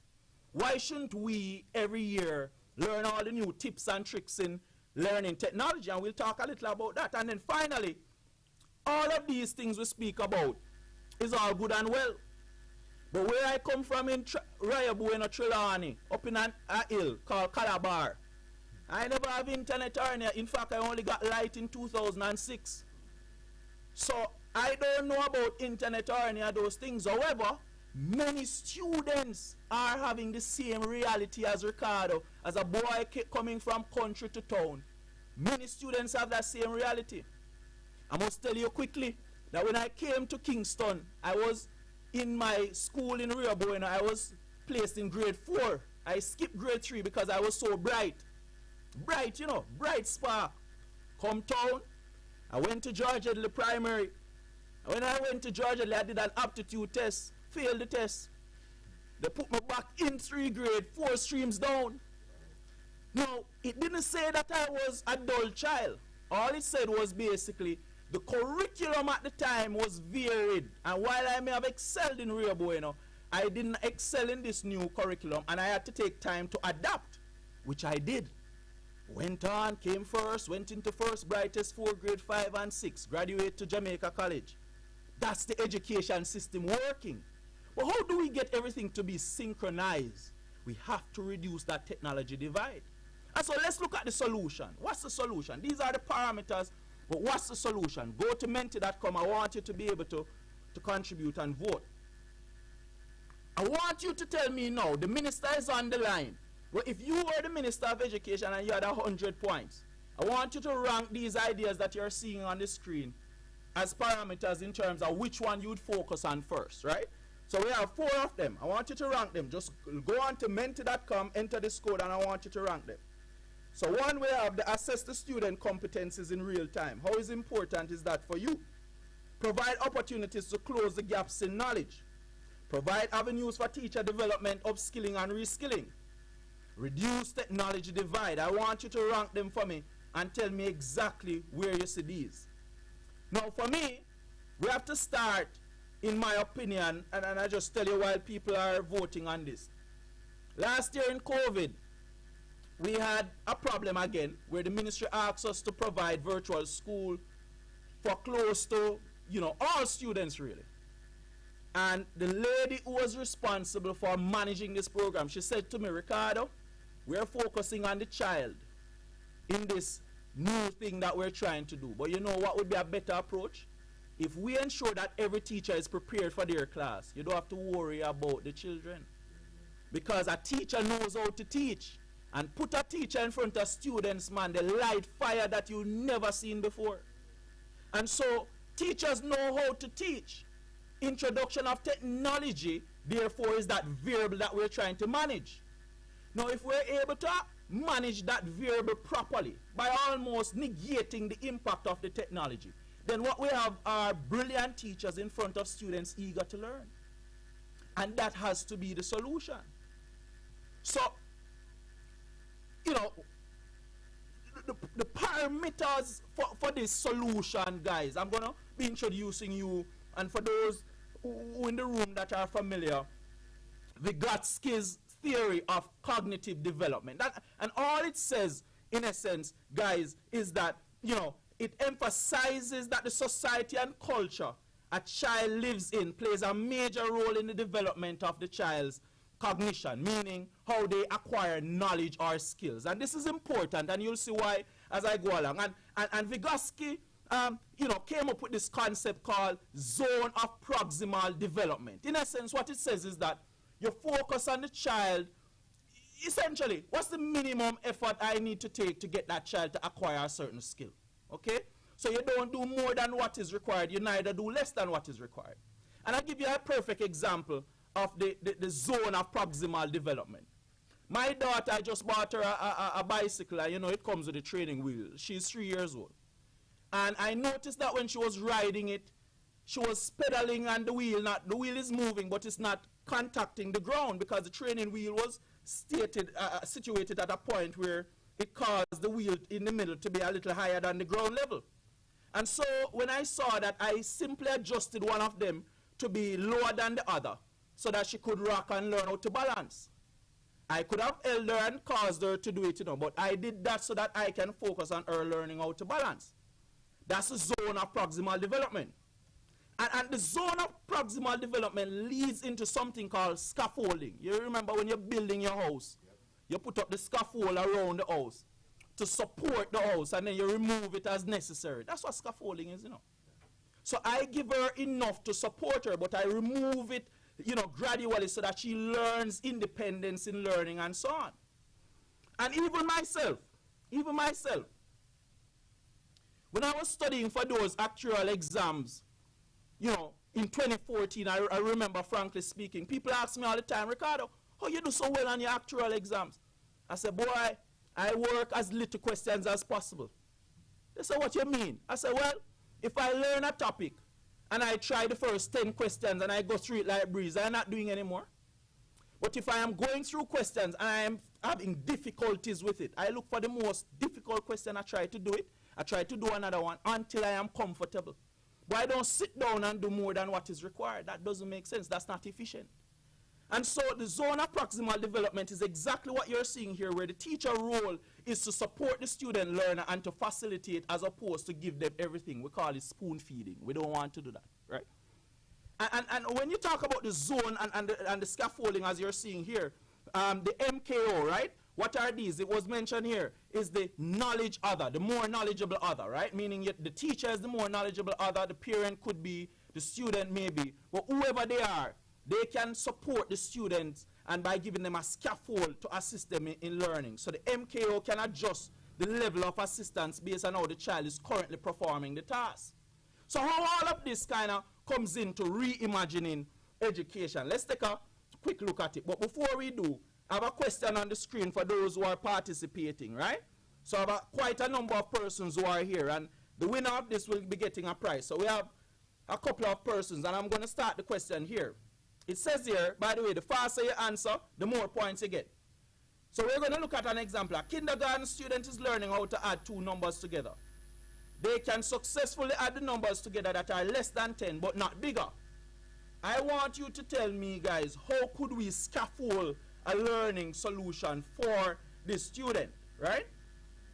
So let's see, guys. Let me see what the answers are. So many people thought all of these are correct. The teacher could show them examples of how to solve the problem using larger numbers before getting them to try a similar one. When a student gets stuck, the teacher provides hints, for example. The teacher could also explain the concept of tens and ones, which is something that I have had to do with my daughters. So this is an example of, obviously, scaffolding, right? I see Joanna is leading, Hannah Hagati is leading, Ted is also there, vote GOAT. I see a few persons that are on the leaderboard. Let's go again. Remember, you can participate by going menti.com. Last question now. So let's go. So this question speaks to another example, which is not an example of scaffolding. Let's look at them. Modeling, providing examples, doing the questions for the child, working one-on-one with students, or using visual aids. Which of these are not an example, is not an example of scaffolding? Is only one is the answer. Guys, I want you to participate. Go to menti.com, enter the code 2333 at the top, 1432, which is not an example of scaffolding. Let's look at it. 3, 2, 1. Time's up. Let's see. So many persons had the answer, right? Doing the question for the child. You don't want to do that. So how does Vygotsky kind of lends itself to a reimagined education? Let's look at that.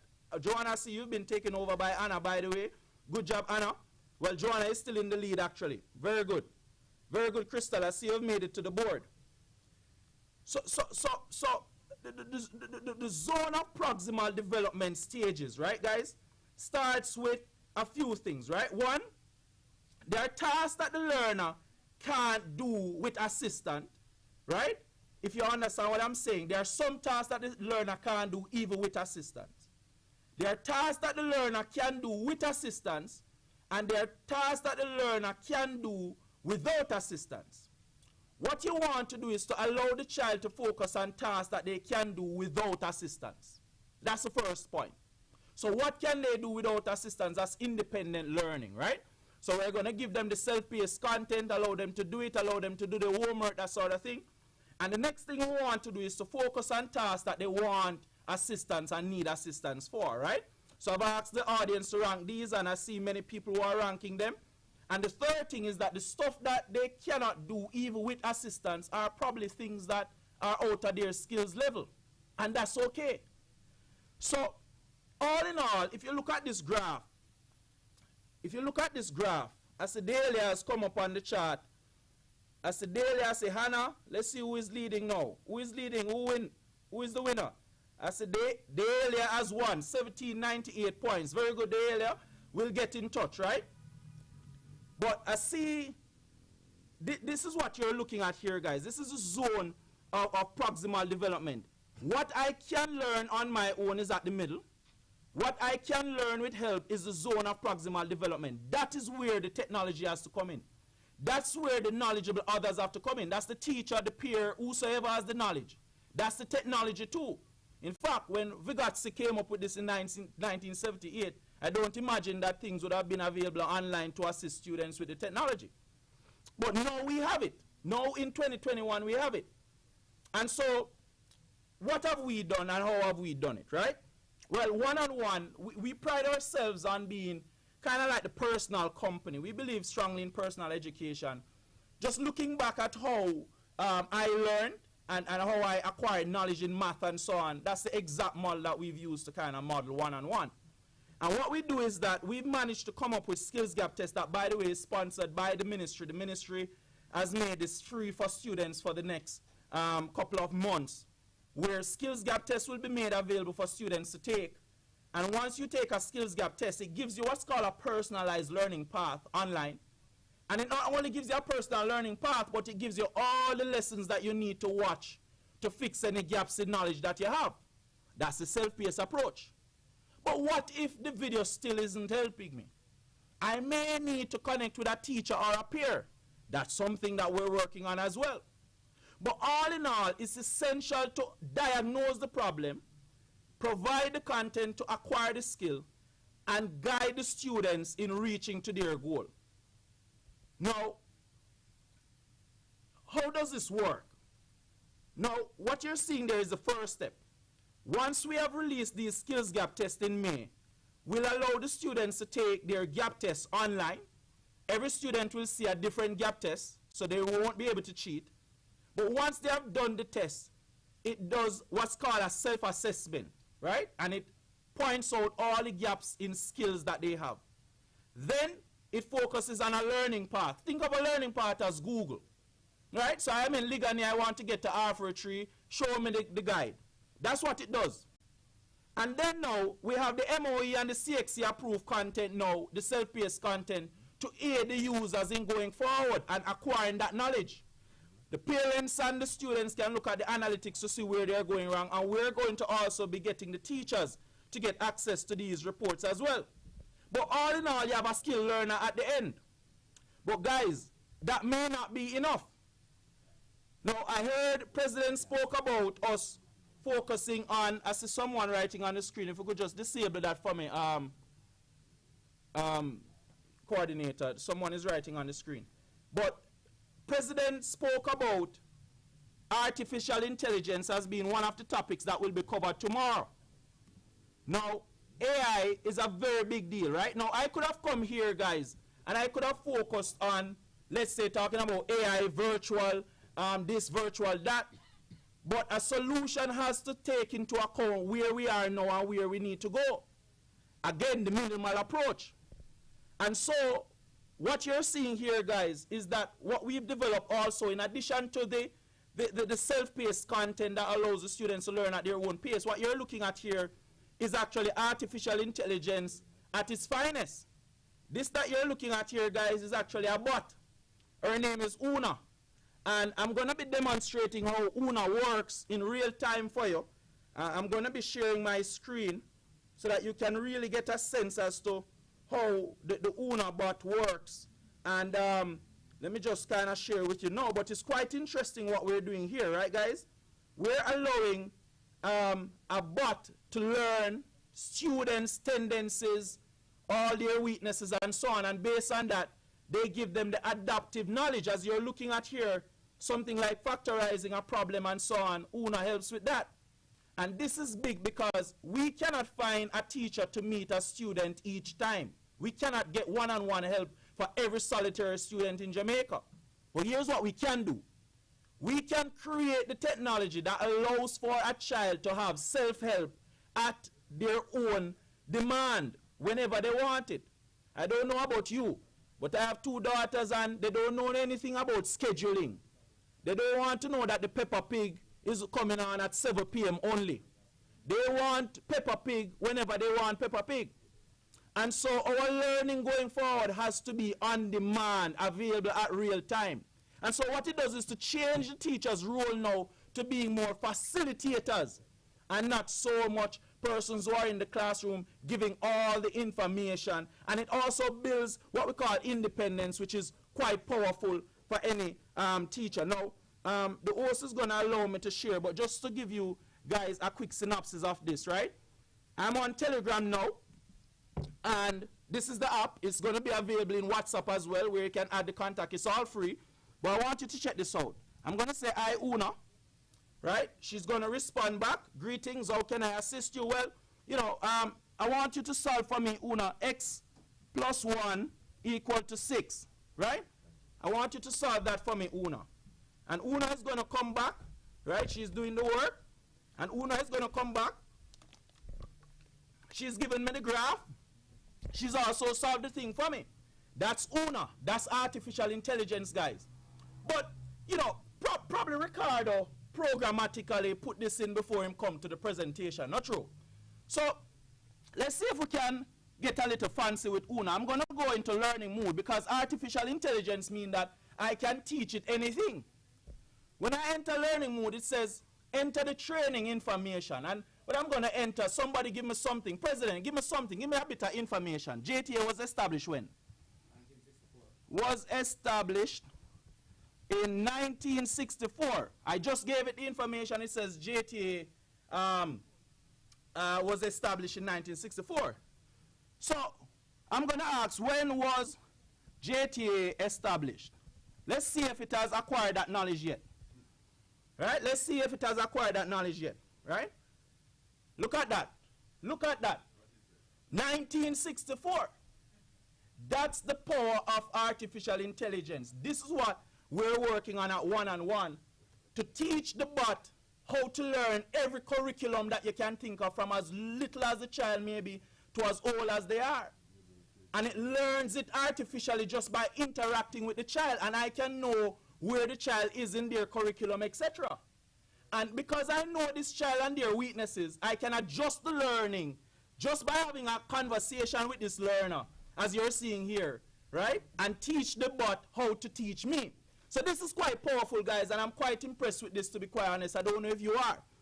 And this will be released also in May for all students. Now, I'd love the teachers to just go over to Telegram and add the bot Una prototype, and you'll be able to interact with it. And feel free to share with us any feedback that you may have, because we're a group of young, you know, minds, mathematical minds, breaking the barriers of education. Ask Una x squared. Presidency, I should ask Una to solve x squared plus 4 equal to 0, right? So Una is, so let's see if that's what President is asking me.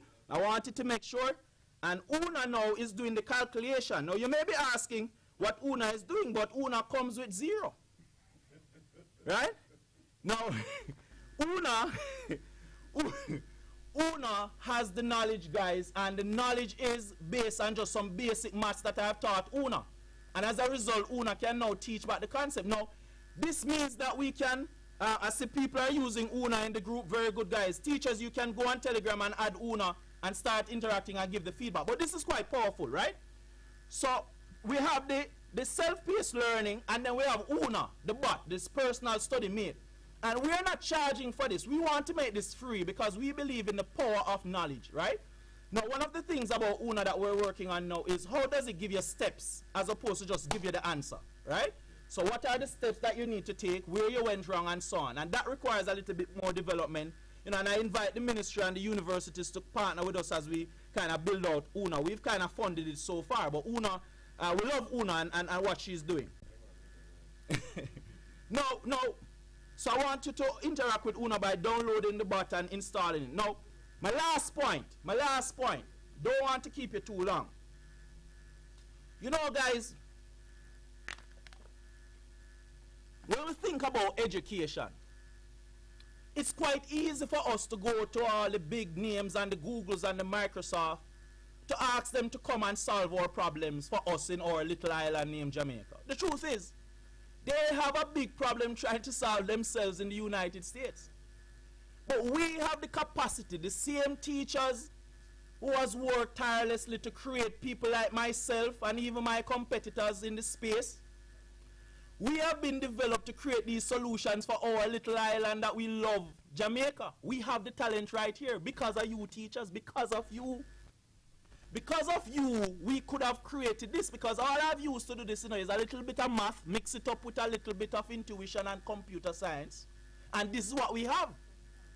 But even with Una, as great as she is, and even with the self-paced content that's available at one-on-one, and even if we were to get the teachers to be connected with the students, we still have a problem that Ricardo from Calabar, Trelawney, still do not have access to internet. The data is showing that 55% of people have access to internet, 45% don't. And so, while that has improved since COVID, how do we solve that? The last solution that we've come up with during COVID is what we call classroom in a box, which is what we've done is that we found a way, President, to capture the internet or a part of the internet, store it in a little box, and that box we can put it at anywhere and the students connect to it and boom, that's their internet. And so, Ricardo from Calabar, I always say it, you know, because I walk barefooted to school, my teachers will tell you back in the day, all of these things, used to use coconut brush to scrub, I can tell you the stories. And so I always remember Ricardo from Calabar in any solution I'm thinking about, because while the capitalist nature will say that you'd build solution for people who can pay for it, we cannot afford for those who can't afford it not to access it. And therefore, when we came up with this solution that you're looking at, guys, we want to deploy this to schools and communities. And if we have all the skills gap tests on it, all the content on it, and everything that's on it, available in the communities, in the school, in the churches, the library, wherever, the students can just go and have ready access to internet. Each box allows for 250 students to use it. And it is offline internet. All your YouTube videos, everything I've just told you about is available on the box offline. It's much cheaper, it's much more economical, and it gets everybody on there. And so, these three solutions that I've kind of mentioned, guys, are things that we have been kind of working on to give what the president mentioned is a personalized education. There are many solutions that we can talk about to get us out of this crisis, but all of them has to be surrounded by a parameter we call personal, because each child is at a different level. And so we cannot have a broad brush approach. I've heard people mentioning that we may need to consider, you know, redoing the curriculum or, you know, holding the students back. A teacher have told me that my 6-year-old may need to stay back another year. I said, no. Why hold them back where we could create an adaptive curriculum for them to go forward? Amen. In fact, I could perhaps even get her to be that doctor or etc. earlier because of this adaptation. Because no longer will she need to focus on things that may not impact what she needs to do in the future. She focuses on what is important, the zone of proximal development for that career that she wants to get into. And who knows, I may have a doctor by 20. So why hold them back when the technology could be done in a way to move them forward? And so to end, one-on-one had a head start. We had a head start because we started in 2013 building out all the technologies and so on. But many people only started last year. But that's okay. You have done well. Over the past year, I've seen teachers who didn't know how to use the PowerPoints of this world, knowing how to use it, doing very well in fact. I've seen teachers being creative with their Zoom classes. I've seen many innovative use of the technology. But we have more to go. And so one of the things that we need to focus on is the upskilling of teachers. And so I'm proud to announce, you know, that one-on-one through partnering with Flow will be offering 1,000 teachers with access to courses from Google, certified courses, Microsoft, and all the big places that they can have access to pretty much upskill themselves. And this is big. This is big. So 1,000 teachers one-on-one will be sponsoring with Flow to make available for all of these teachers to have access to upskill themselves. So you know I have no excuse. No, I know there are 20,000 teachers, and I know there's more to go. But a journey of 1,000 miles begins with the first step. And let's see how that first 1,000 goes, and let's see if we can go forward after that. I know the Jamaica Teaching Council, they have done fantastic in providing opportunities. I know people are working, but we're throwing our hat in the game as well. And so, once we have successfully done all of these things that I've mentioned, we should be fine, guys, right? Please repeat how we can access UNA. I've seen many people asking me questions. I'm not sure if I can take all the questions because the time is out. But I will be sharing this presentation with everyone to access after this. So after the presentation, we'll be sending it across all the groups and so on, right? But Una can be accessed by downloading Telegram and adding Una the bot. And once you add Una, you can interact. So I have a few questions here, but I won't be responding to them, but I've noted them. And so, guys, you know, this ends my presentation today. Very pleased to have presented as a youngster, as I said, who have benefited immensely from teachers, not only assisting me when I never had my parents are giving me money to go to school. If anybody knows my story, they can tell you. Not only assisted me by giving me the pair of shoes or the bag on my back or wherever. These are teachers who have groomed Ricardo that you're seeing here. And the reason why, you know, people ask me every day, Ricardo, why did you give up that scholarship in 2013? You had the chance of a lifetime. It was my dream as a country boy coming to town to go to the biggest university in the state to do my PhD and all of these brilliant things. But I gave it up at 24 because I felt I had a greater purpose. And I felt that, one, you know, I took a chance because I thought that, you know, the knowledge not going to leave me, right? It's in your head. That's the beauty of the knowledge, you know. Unless you hold me down and take it out, it's not going to leave, right? But the knowledge is in my head, and I felt like I needed to have made the impact then and there. Many people, when I gave up the scholarship, thought I was crazy. I had to call the U.S. Embassy, and I said, boy, I can't take the scholarship. They said, why? It was a week before I left the country. And the reason is exactly here. I didn't sure about what was going to happen, you know. But I knew by investing the monies in the technology and so on, at some point, it would have paid off. And I'm here to tell you today that we have assisted over 200,000 students, governments, everywhere since COVID. And I'm pleased to lead a team of about 40 people of us, young people, who are just pushing it. Ladies and gentlemen, thank you for having me. My name is Ricardo. Have a very good day. Have a very good conference. Big up. Big up, big up, big up, big up, big up.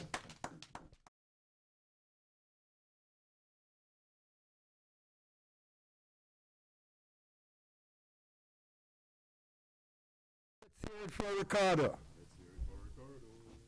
Wonderfully done. The best choice, one of the better choices, if not the best choice made by JTA for 2021. And here to also get him in the room was an achievement. As he spoke, I heard some other person say, there are many Ricardos around. I heard somebody to say he came from Rose Hall. That's part of my story, and I think a number of persons can identify with the teacher impact that would have happened to somebody like Ricardo.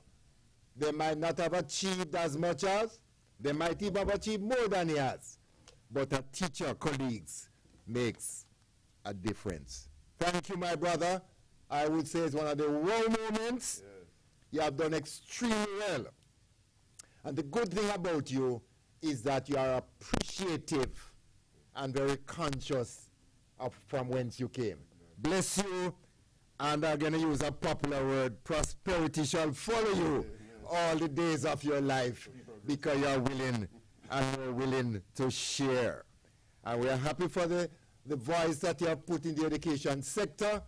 Holding back is not necessarily advancing the cause of education. Let's examine it. Again, we thank you. Somebody's down to do the vote of thanks, and I don't want to take away anything from him.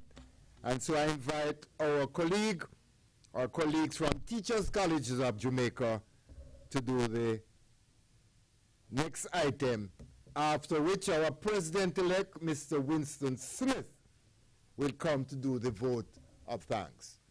Teachers Colleges of Jamaica, let's hear it for them.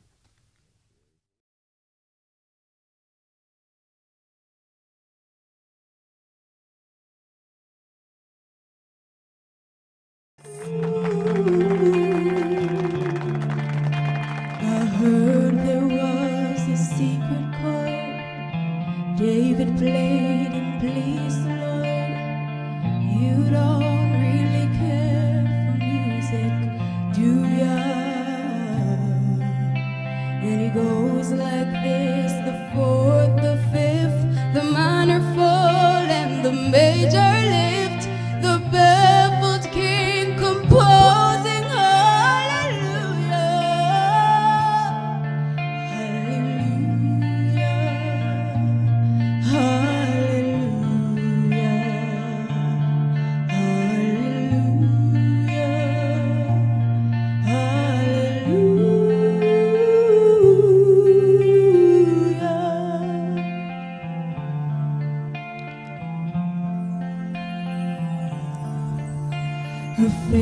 for strong, you needed proof.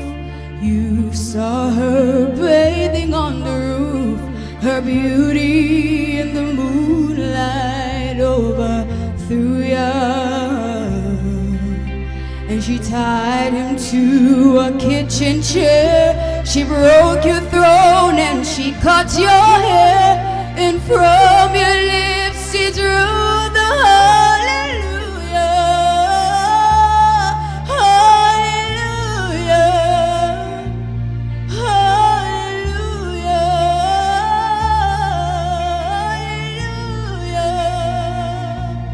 hallelujah,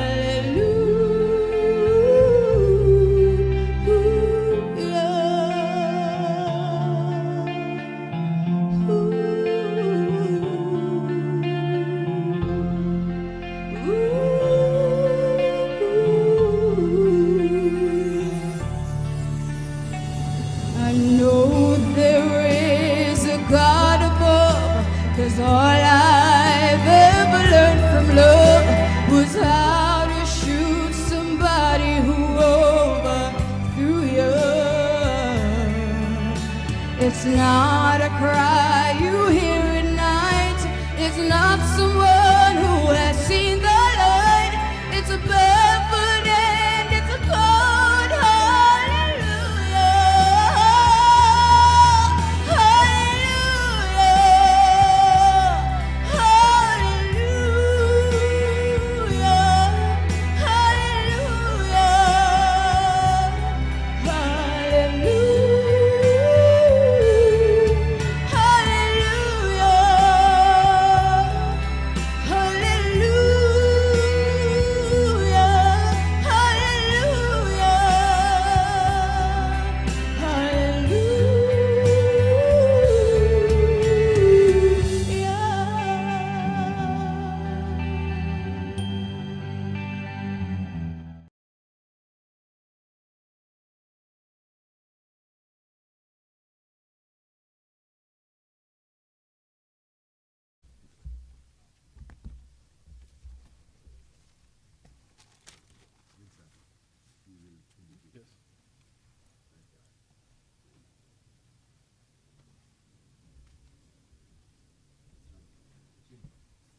Master of Ceremonies, Mr. Byron Farquharson, our President, Mr. Jasper Gabriel, Honorable Favour Williams, Minister of Education, Youth and Information,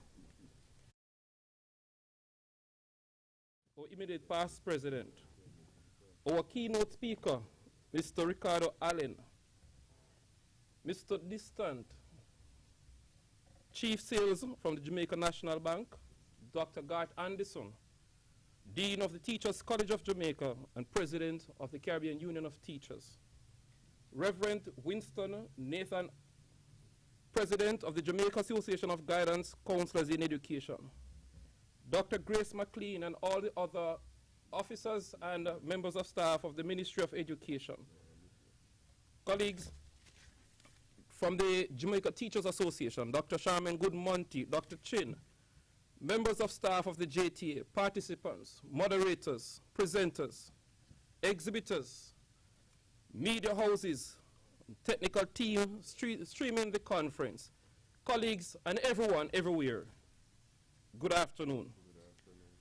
It is indeed my pleasure to stand this afternoon to move the vote of thanks on behalf of the Jamaica Teachers Association at this time. To our Secretary General who chaired the event, sir, you have done exceptionally well, as is expected from my experience having learned at your feet over the many years. Continue to do the awesome job that you have done. Today's event would never have been the same had it not been so ably managed by you. Dr. Monteith, you came first, and like any good opening bath, you prepared the way for those who should come after. And given your overview, it was indeed well received, and we thank you very much for the confident way in which you presented yourself. our Minister of Education, how could we have an education conference without you? Madam, you have done very well. You continue to articulate the vision of the Ministry of Education. And rest assured, the JTA appreciate you having taken time out of your busy schedule to be with us this morning as we continue to work together to build a better Jamaica. Jamaica National, Mr. Distant, we respect and appreciate your service, your sponsorship, and of course, the words of encouragement and support that you brought this morning to the event. We thank you for being a sponsor, and we look forward to continued prosperous relationship with the Jamaica National Building Society.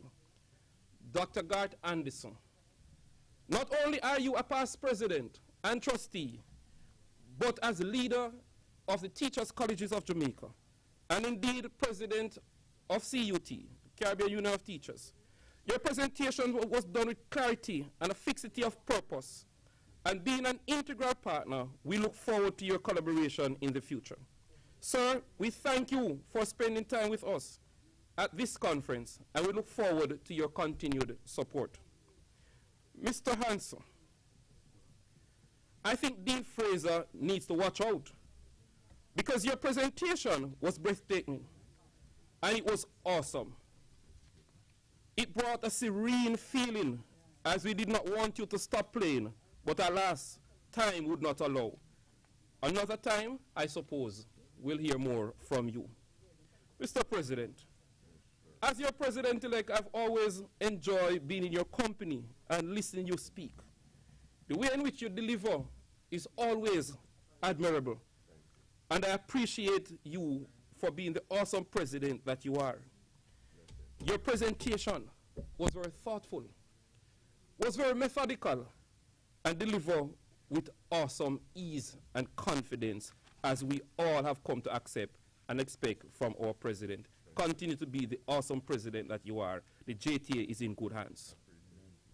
Dr. Chin, our Assistant Secretary General, your outline of the conference program brought clarity and understanding of what the next 2 days will be.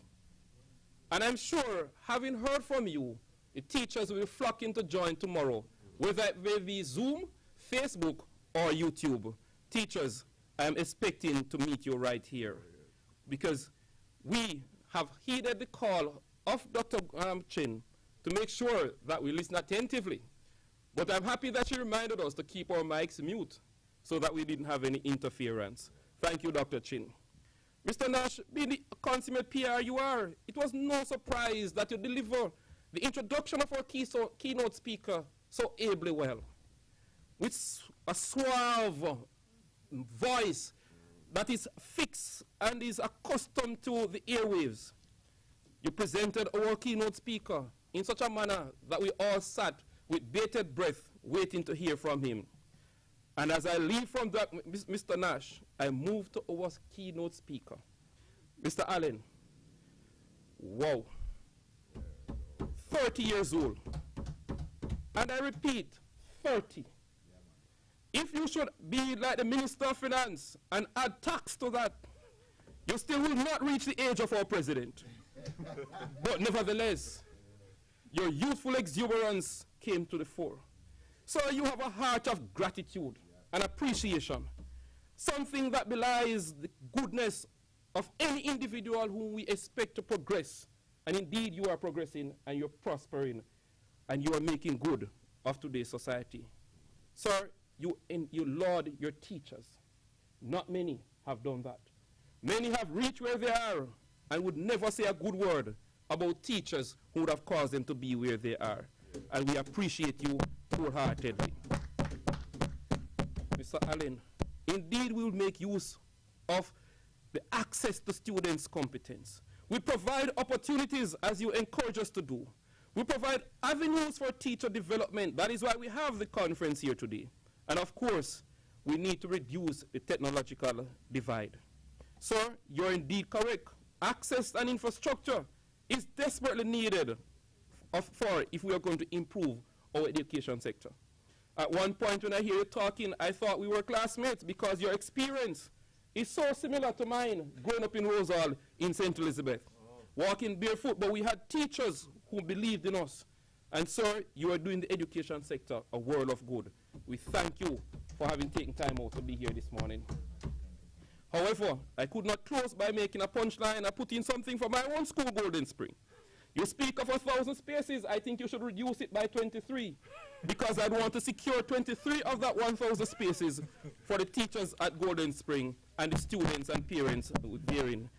Colleagues, we could not finish the program without listening to the serene sound of the talented individuals from the Teachers College of Jamaica.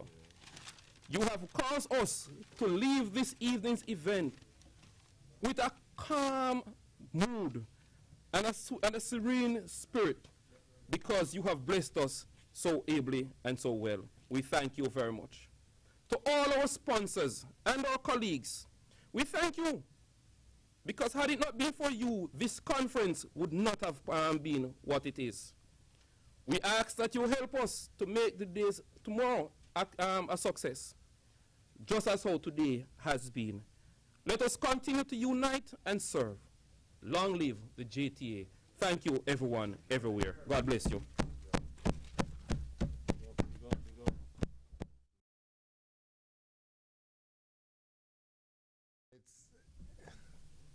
Great job.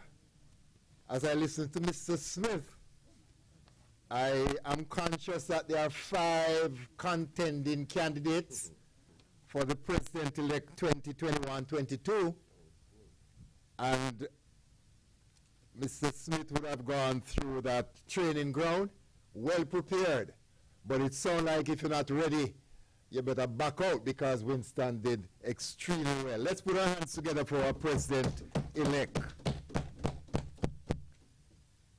Colleagues, we would have had an extraordinary morning.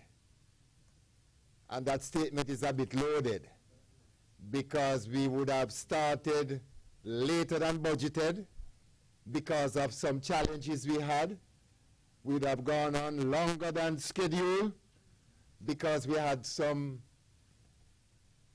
overloaded, extra loaded, people filled with so much knowledge that, you know, it's very difficult to say it in a short time.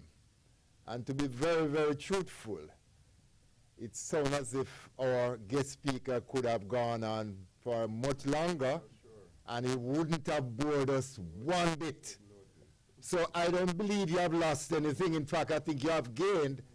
And I'm running the risk of saying the fact that you are in your homes, because it's holiday, some of you are in your bed still, sitting up to listen, some stretch on the settee, you are able to go and have your meals at leisure. We are not abusing your time, but we are saying you are not wasting your time. You have not wasted your morning. And so the full menu that we plan to offer between 9 and 2 is going to be stretched a little later. And guess what? You have the option to turn us off, to turn us down, or to turn us up. I believe I know my teachers well, and Ricardo is very confident that his teachers will not leave us at this time. You're going to stay on course because you are eager to benefit. Remember, 1,000 teachers will benefit. And we are not reducing it for Mr. Smith. They will have to qualify. Let's hear it again for Ricardo and Flo. Let's hear it for the Minister and Ministry of Education. Let's hear it for the Jamaica Teachers Association. Colleagues, we have had a good morning into the afternoon. We are going to provide you with a short filler with our advertisements, advertisers, our business partners. They are prepared to come on board with us. I am not going in any order, so don't throw me out of my own house. But we have JTA Co-op Credit Union. Not saying you'll come in that way. We have Tip Friendly Society. We have the Jamaica Publishing House. We have JM Bank. We have the Teachers Colleges of Jamaica. We have Carlon Publishers. And we have Educom. And of course, we need no advertisement, the Jamaica Teachers Association. Before we roll it, I also want to acknowledge our technical team. I'm not sure where Mr. Nash falls. He's somewhere in between juggling it, so we want to link him with it and to thank all of you out there in cyberspace. I know some of you have texted us some challenges you are having. I hope the audio has improved, but if it doesn't improve just now, I promise you it will get better as we go along, and you can only know if you stay with us. So we're going to, yes, well, you're part of the technical team, Starlights, eh? Great. Yes, so we are going to take the ads now, and for us at the head table, we are free to stretch a bit. Again, Ricardo, thank you, God bless you, and we look forward to wonderful days as we partner with you. As now we're going to shift over to the, just after that, Dr. Chin will go back to our program, and the first presentation will be done. Can I just tell me I don't have my program with me? Thank you. We right after the ads, we're going to have identifying and utilizing information data management. Identifying and utilizing information data management. Our presenter is Mr. Gary Campbell, and our moderator will be Devon Meek, Regional Officer. That's the plenary. All our sessions are plenary, as you were told, and we hope that you will still relax, catch a snack in between, still can take a bun and cheese, still can drink your water. You're in your own space. Have fun, but please do not leave us until the end of the day. Thank you. Over to you for the ads.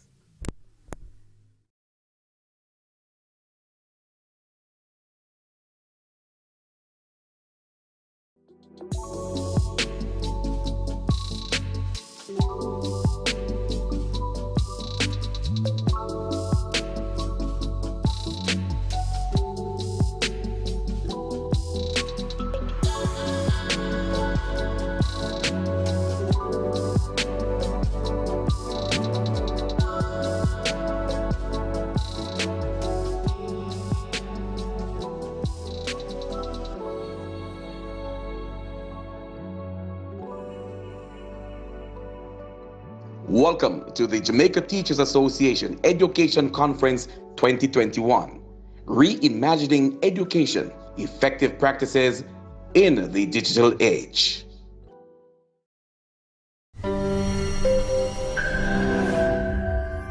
So my name is Mrs. Leslie Graham. I have been a part of this credit union for the past 15 long years.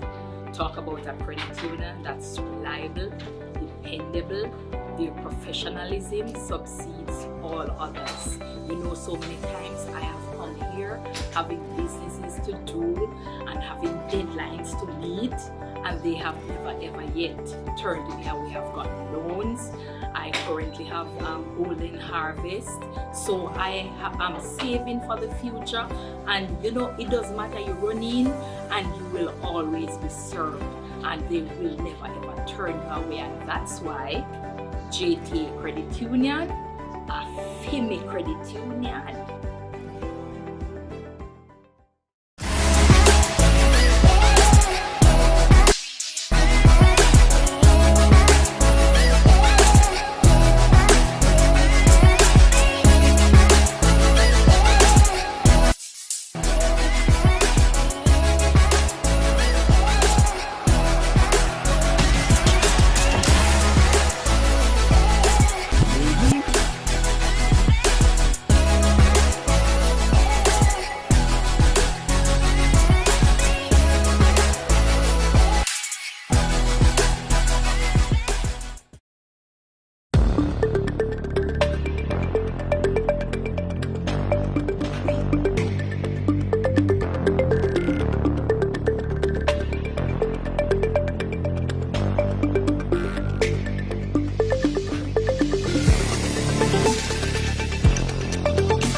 Dana is a teacher. She believes in saving and knows that a dollar saved is a dollar earned. But Dana isn't satisfied with the low returns she's getting. And with all their fees and charges, her savings appear to be going down, not up. Frustrated and disappointed, Dana shares her dilemma with her friend Simone. Why don't you join the JTA Credit Union, Simone suggests. It's the best credit union for teachers. No minimum balance charges, unlimited free account withdrawals and lodgements, lower interest rates on loans, and high interest on savings. Plus, each member also earns dividends. If you're a teacher, you won't find a better financial partner. Become a member of the JTA Co-op Credit Union. Visit jtacreditunion.com or call 876-618-1706 and start enjoying all the benefits you deserve.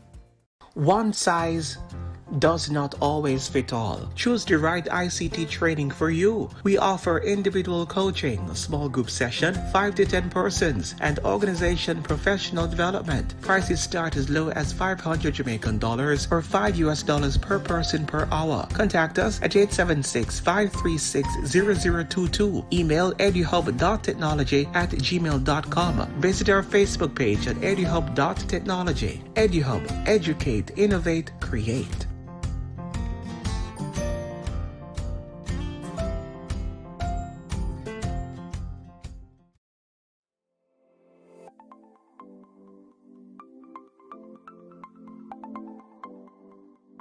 Greetings everyone, I am Rochelle Harris, Science and Special Educator. Today I will be interviewing Mrs. Prudence Burrell, Marketing and Sales Officer at the Jamaica Publishing House Limited.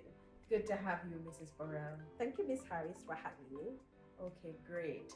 Now we're in a pandemic. What is it that the Jamaica Publishing House Limited is doing during this time to market their books? We are currently hosting monthly virtual planning sessions, which started from November 2020, and we will continue until the end of the school year. These sessions were designed to assist grades 4 and 5 language arts and mathematics teachers in their planning sessions for each month. Teachers will receive certificates of participation at the end of the school term. Okay, great. Now, when is your next planning session? Our next planning sessions will be in April at a date and time to be announced. Okay, great. And how will the teachers know about this planning session? Emails are sent to schools with a link attached. Just click on that link in your email to register, or you can visit our Facebook or Instagram page. We also send reminder emails closer to the date and time of our sessions. Okay, and the email that is sent, the reminder email that goes to the school? Correct. Okay. Now, how can these teachers or anyone contact the Jamaica Publishing House Limited? You can visit our Facebook or Instagram page or our website at jph.com.jm. Or you can send a WhatsApp at our WhatsApp number 876-402-4028. Great, thank you so much. Now, Mrs. Burrell, before you go, is there anything else that you would like to share with the viewers today? Yes, thanks for asking that question. The Jamaica Publishing House Limited will be having some coming soon books. For early childhood, we'll be having the Get Ready to Learn series for 3-year-olds. For primary schools, we'll be having the Journeys in Literacy, Developing Writing Skills for Grade 4 workbook, JPH Mathematics for Primary Schools text for grades 4 to 6, Mathematics Made Real workbook for grade 6, and the JPH Social Studies for primary schools grades 4 and 5. We also will be having our ebooks soon. We'll be converting our existing books to ebooks, and they will be available to educators, students, and parents the year 2021-2022. We also want to encourage Caribbean teachers to be writers. And I would love to take this opportunity to thank our team, Mrs. Nefeta Lennon and Mr. Leonard Harriet, and my manager, Mrs. Karina Leslie, for our continuous support. To all principals and teachers who are currently using our books, and for those who will be coming on board soon, and to all stakeholders. A special thanks to you all.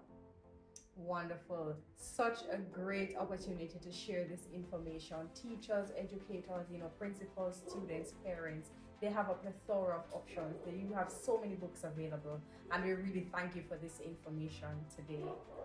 Thank you very much, Ms. Harris, for having me. The Jamaica Publishing House Limited, creating books, spreading knowledge. Awesome. Great. Thank you so much. Thank you all.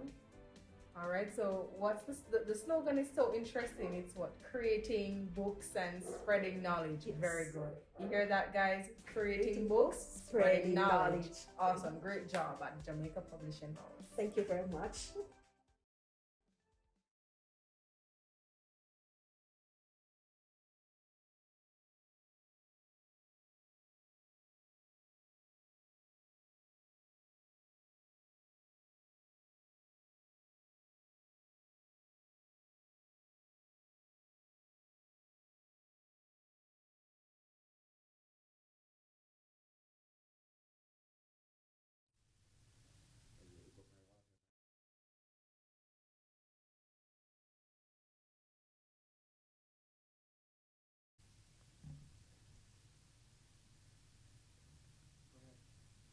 Good afternoon, colleagues. I hope you have been enjoying our conference so far.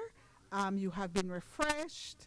You are now ready, and we're going to jump right into our first plenary. Mr. Gary Campbell will be your presenter, and he'll be talking to us about identifying and utilizing information data management. Our moderator for this session is Mr. Devon Meek, and he is a regional officer for Northeast. So I'm going to ask Mr. Meek to introduce Mr. Campbell.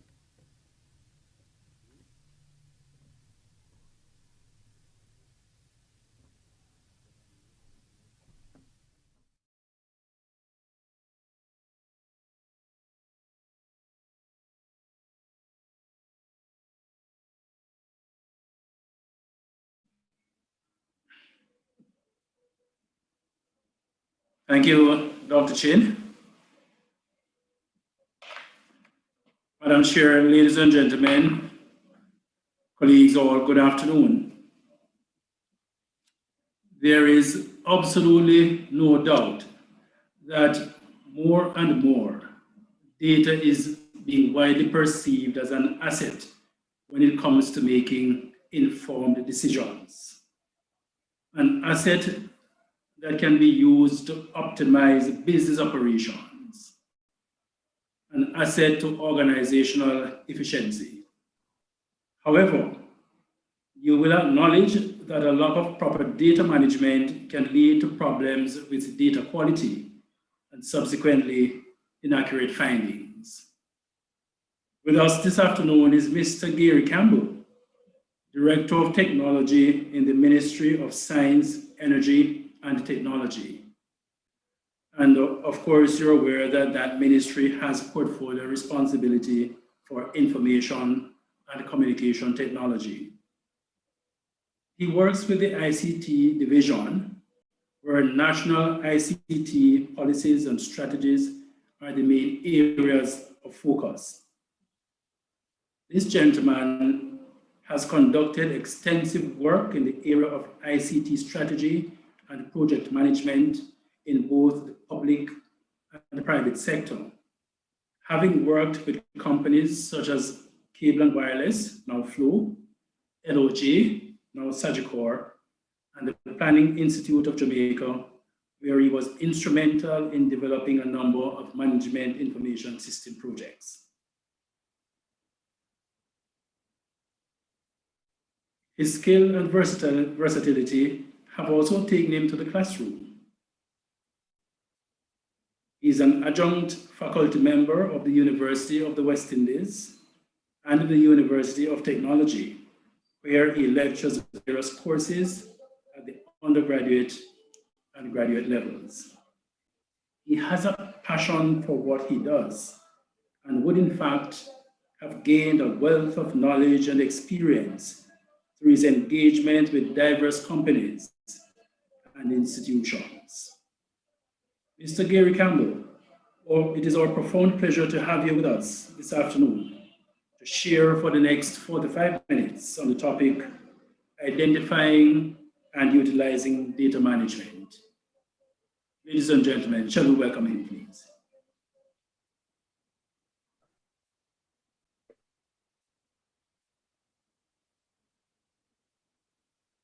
Thank you, Mr. Meek. Good afternoon, everyone. Of course, already I see things clearly stacked against me. I stand between you and the lunch, and Ricardo is never an easy act to follow. Notwithstanding, flexibility is the order of the day, and given that, I actually walked with an express version of my presentation. So let's see how we do with that. All right. I hope you can see my screen.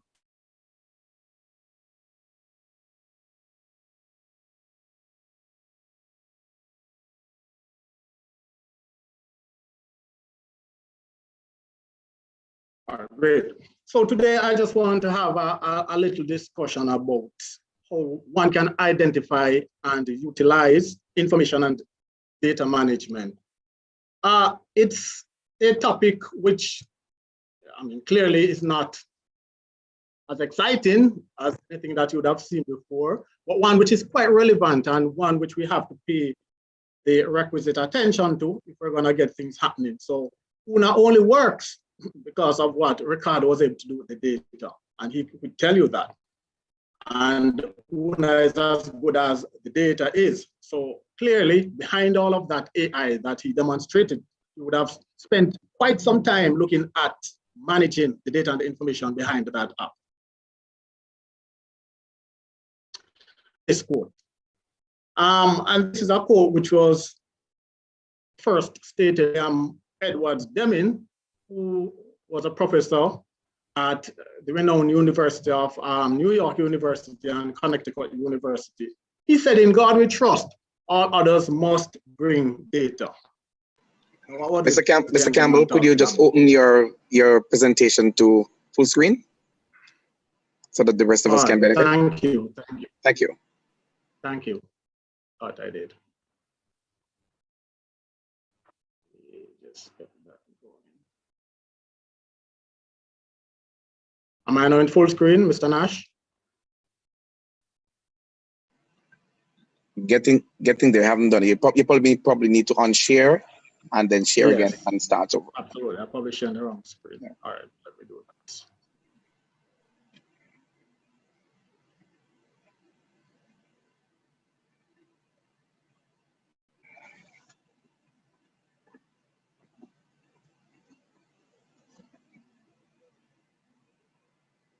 What am I doing now? Much better. There we go. All right, great. Right, so the quote I mentioned, of course, by Deming, Professor Deming, "In God we trust, all others must bring data." So clearly one can understand and appreciate the significance and the importance of data. Data basically is, the fundamental pillar on which so many other elements of our lives depend. And given that, one has to pay attention to how you go about managing it, how you ensure that at the end of the day, you safeguard it. So I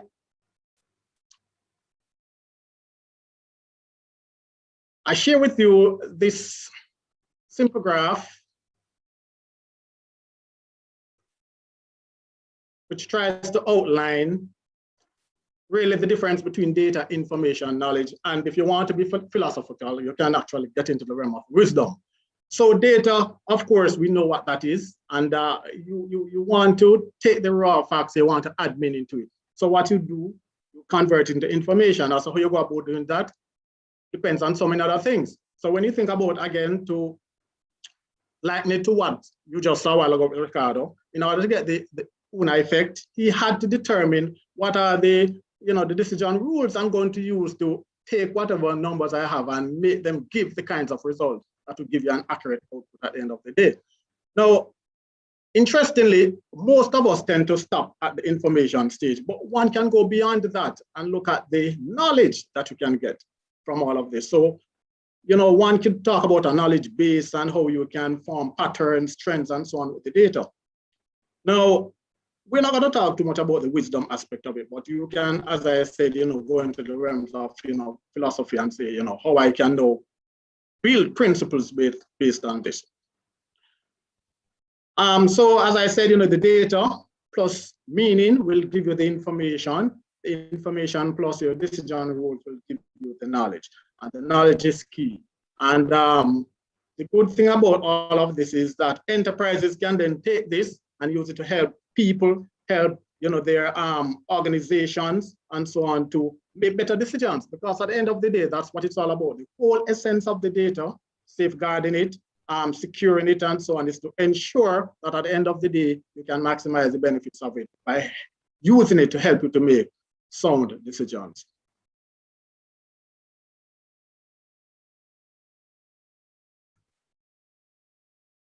So I had a little video, and I probably will just share just maybe a very, very short part of it. It's a short video nonetheless.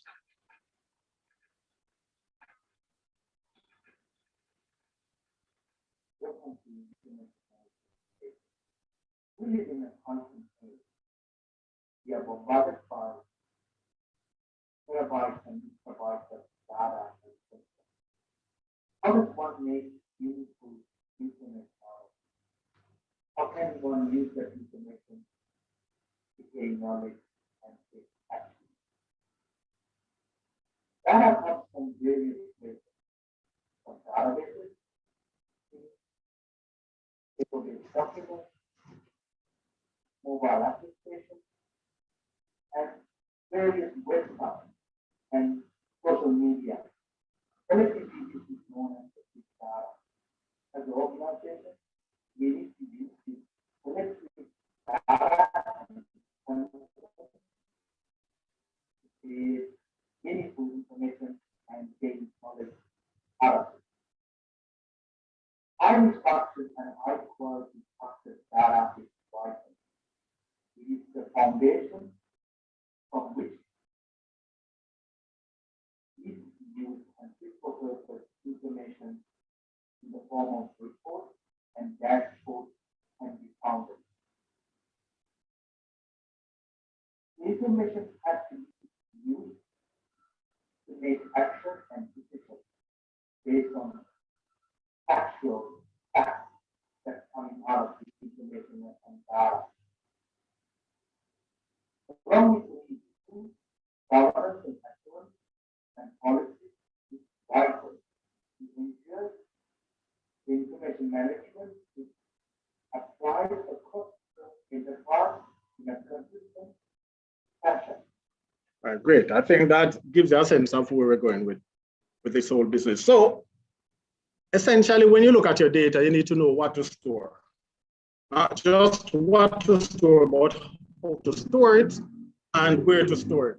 Now, I know the reality that has hit us in recent times by way of COVID-19 has forced many of us who are not even into the technology to now embrace it. And one of the big issues is how do we manage the data? All of these, you know, data sets are now coming at us fast and furiously. What do we do with it? How do we manage it? How do we ensure that at the end of the day, we are able to, you know, put in place the different measures to safeguard and control its use? And therein lies the crux of the matter. So the way you store the data is very important. So the database design is a technical term for it. And so a database design must somehow reflect the enterprise's business processes. And there are several critical questions you have to answer, like in terms of the content, you know, what data should be collected? How do I separate the facts from the fluff? So clearly the content of the database must be determined, and this might not be an easy thing to do. And I've seen many times where, you know, folks have attempted to do what is called data cleansing, and in so doing, they end up, you know, getting rid of some of the salient items of data because they did not go about this in the best possible way. So it can also be a costly venture to collect and maintain particular data So it's important that all of these things are borne in mind. There's always a trade-off between how important is the data and what's the cost of maintaining it. One has to consider all of these things in putting together a solid database design. The access, what data will be given to which users. So again, not everybody will be able to access the very same things. So you can go online, maybe you can access your salary on the payroll system, but you can't access other people's salaries. Yeah, so it's a very key component of a data set. How do I put in place the controls to ensure that this happens in the best possible way? So there's a logical structure to it. How will the data be organized to make sense of to a particular user? So the data is as good as, you know, the accessibility. It's as good as how it's stored. It's as good as its usability. And one has to understand that the manner or the structure in which you store the data will sometimes restrict its use. And you have to be very, very careful about this. And of course, now you have to think about the physical aspect of it. Where do I store it? Do I store it on premise? Do I store it in the cloud? All of these are critical decision points for an organization. And so one has to bear these things in mind when looking at the database design. So consider, for example, as an employee, you know, you can access your personal records. So maybe you want to my HR Plus or whatever it is, and you can look at your information, but can you access the information of your coworkers? No. And this really is a critical issue behind the database design. So the logical structure of the database should be of such that it can identify and group different relationships among these groups. And how you do this, again, is very critical to ensure that you do not compromise on the usability of the data. So the final issue is that of the physical location of the data. Now, we have come a far way with this, and most of you recognize that a lot of what we're doing now is stored in the cloud, and this comes with all kinds of challenges. One thinks about, you know, the security issues. I mean, that it's a clear and present danger. We're going to have a little discussion about that later on. So decisions must be made about whether the data will be located in a single physical location or whether it will be distributed among computers across enterprise. So even if you're storing it on premise, you need to decide whether it will be one single repository or whether the data will be, you know, decentralized. All of these are critical decisions that need to be taken. So what of the classroom? Well, you know what the modern classroom looks like now. Students, teachers, and it's completely data-driven, given what's happening. So a lot of data, how do I manage it? And so one turns to the whole issue of big data. Big data, that's what we have now, voluminous data. So big data is nothing more than looking at what is the entire, you know, mass of data that we have and how do we treat with it. So it's large, but not only is it large, it's also complex. And because of that, it is no longer as familiar as the traditional data that we're accustomed to. So this large and complex data that we're now looking at, which we call big data, has with it some characteristics which we have to bear in mind when trying to manage it. So the volume, we just spoke about that. That's one of, so there are 7 V's of big data. The volume, this is the main characteristic because this looks at the size of the data. The variety, that's another V. Yeah, what are the different types of data sources from which I can get this data? The velocity, this speaks to the speed. How quickly can I process it? And we all know that we like things to be done quickly. Nobody likes to wait. Then the variability. How does it change over time? So what is the consistency with which this data will change over time? And this is very, very important because if you do not ensure that all the data points are given the same treatment in terms of updates, you will lose what is called data integrity. The veracity, and this is nothing more than looking at the accuracy of the data, all right? So again, ensuring that if I update one instance of it, I update all the other instances to ensure that the accuracy is maintained. I do not compromise on that, because at the end of the day, the fact is if the data is inaccurate, then nothing else really matters. Another V is visualization. So one can look at now, how can I present this data? You know, the data can take different shapes and forms. The visualization speaks to what shape or form can I put it in to ensure that it is becoming the data that I want to use for my decision-making purpose. The value, which is perhaps the most significant V of them all. This is the seventh one. Big data can help organizations, help companies, help schools, help teachers, help ministries to provide significant value to their processes if it is done and processed, correctly. So again, one cannot overemphasize the importance of this whole issue. And this is where we are. We're bombarded with all kinds of data. How do we manage the data effectively to ensure that we get the best value from it? So a little bit more about big data in terms of clear-cut examples. If you think about Amazon has done tremendously well as an online store. But if you think about the impact of technology on our lives generally, you'll find that, when people use algorithms to analyze our behavior, both on and offline for that matter, you find that you can shape, products and services in such a way that you package them and then target certain markets. And this is where now one gets into the whole crux of the matter. How do I ensure that this data doesn't get into the wrong hands? So a lot of times you might have seen marketing companies come at you and wonder, how did they get my information? This is real and present. This is what is happening. The other day I tried to book a ticket for somewhere, and immediately had all my information, was able to tell me every single thing about the booking. And that is where we are. Something called business intelligence, real. Again, this falls squarely into the ambit of artificial intelligence. So to segue into education, education has entered this ecosystem. So once upon a time, it was just purely about businesses. Yeah, so big data, you talk about big data, you talk about business intelligence, you talk about it only in the context of firms, private firms, but no, that's no longer the case. Education has now entered this ecosystem. And as such, we now have to start thinking about how this data-driven classroom can be managed. How do we, collect this digital, data and information? How do we analyze it in such a way that we get the best value from it? So right now, I'm sure that as teachers, a lot of you are flooded with information, from students, whether it be assessment related, personal data, and so. And because everything is online, you might not place where you want. How do I deal with this? How do I treat with this? This is the issue.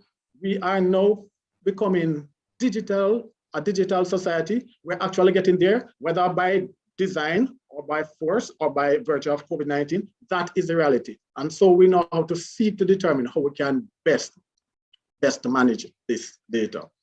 So it's a key part of what we're trying to do. The No Child Left Behind, something that we have to bear in mind. And again, I'm not going to segue into this whole business of access and so on. I'm talking about data, the hard data, the part that sometimes gets overlooked.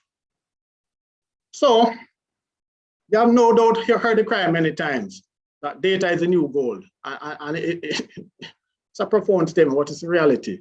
So if a firm gets your data, or if a competitor gets your data, they can actually literally break your company. So you have to safeguard your data. Yes, you have to treat it as a valuable asset. Your data and information asset is perhaps one of the most important. Yes, so this is true. So now you have to bear in mind that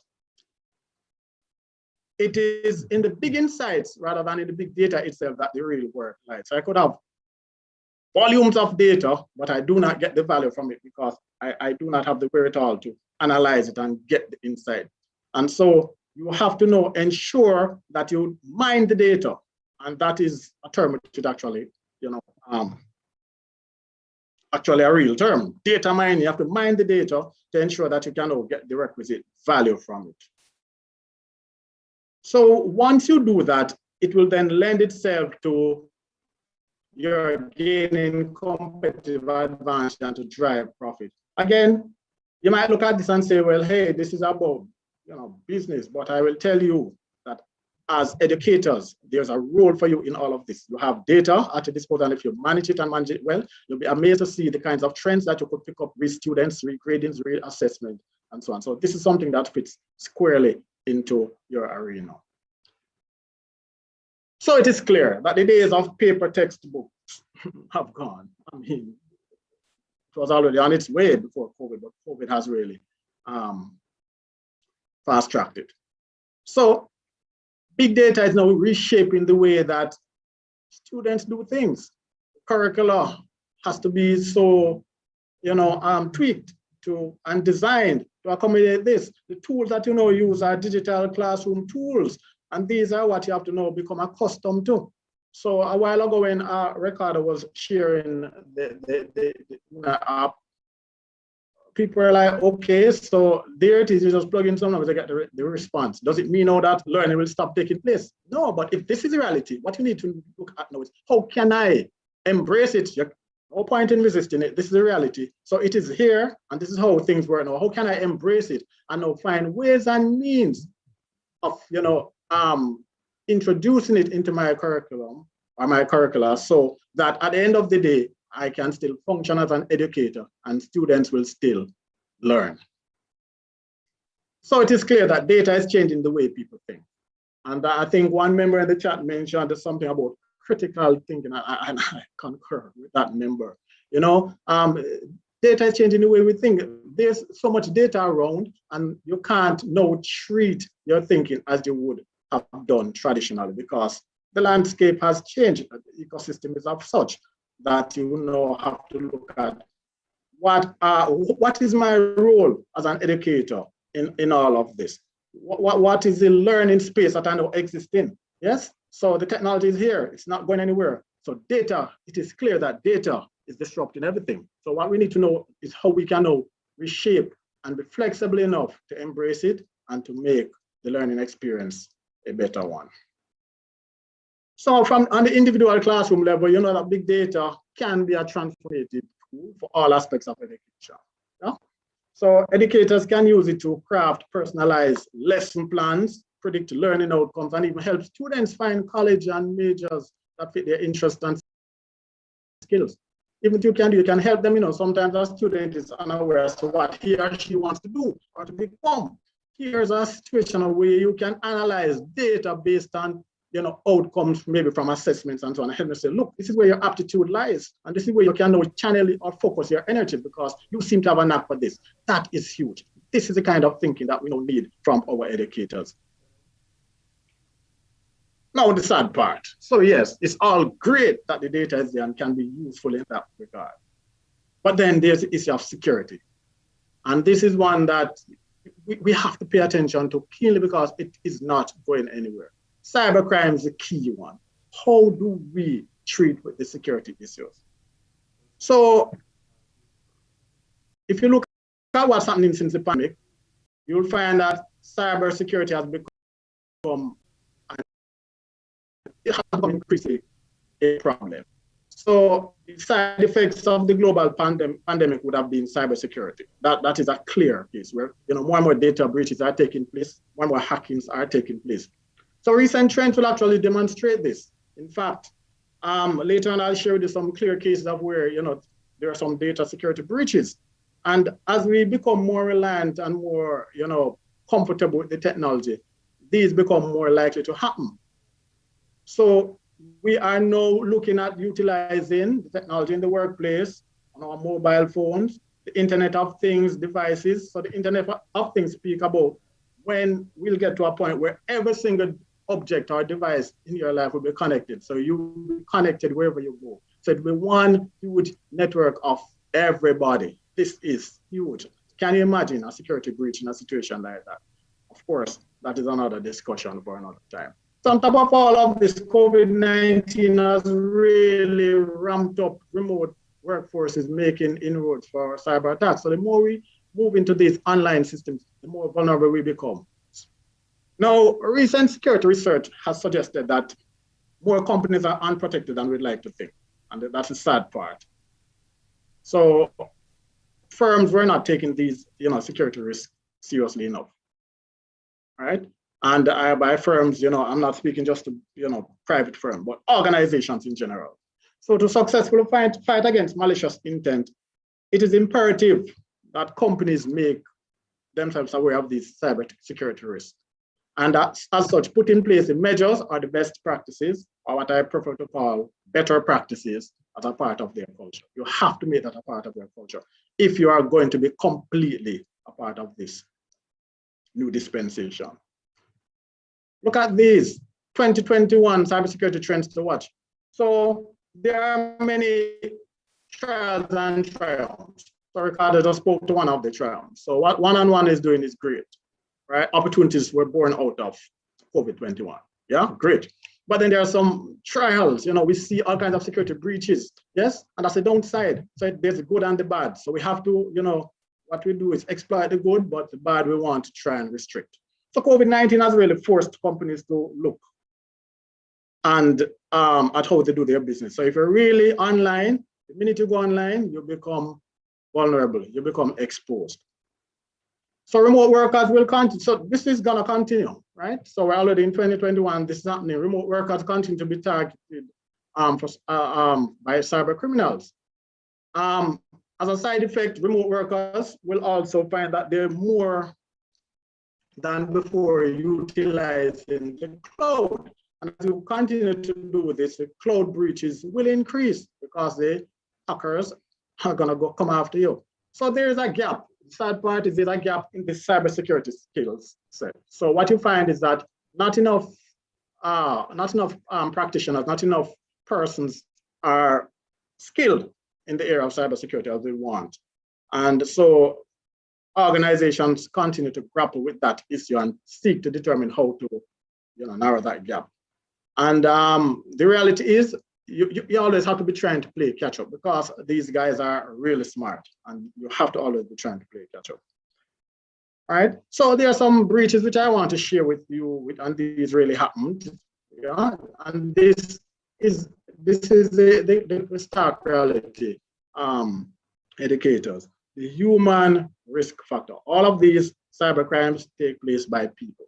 It's people's behavior for whatever reason, whether it's malicious or otherwise. People are just bored and want something to do. But these were actually born out by human beings. The first one, Marriott.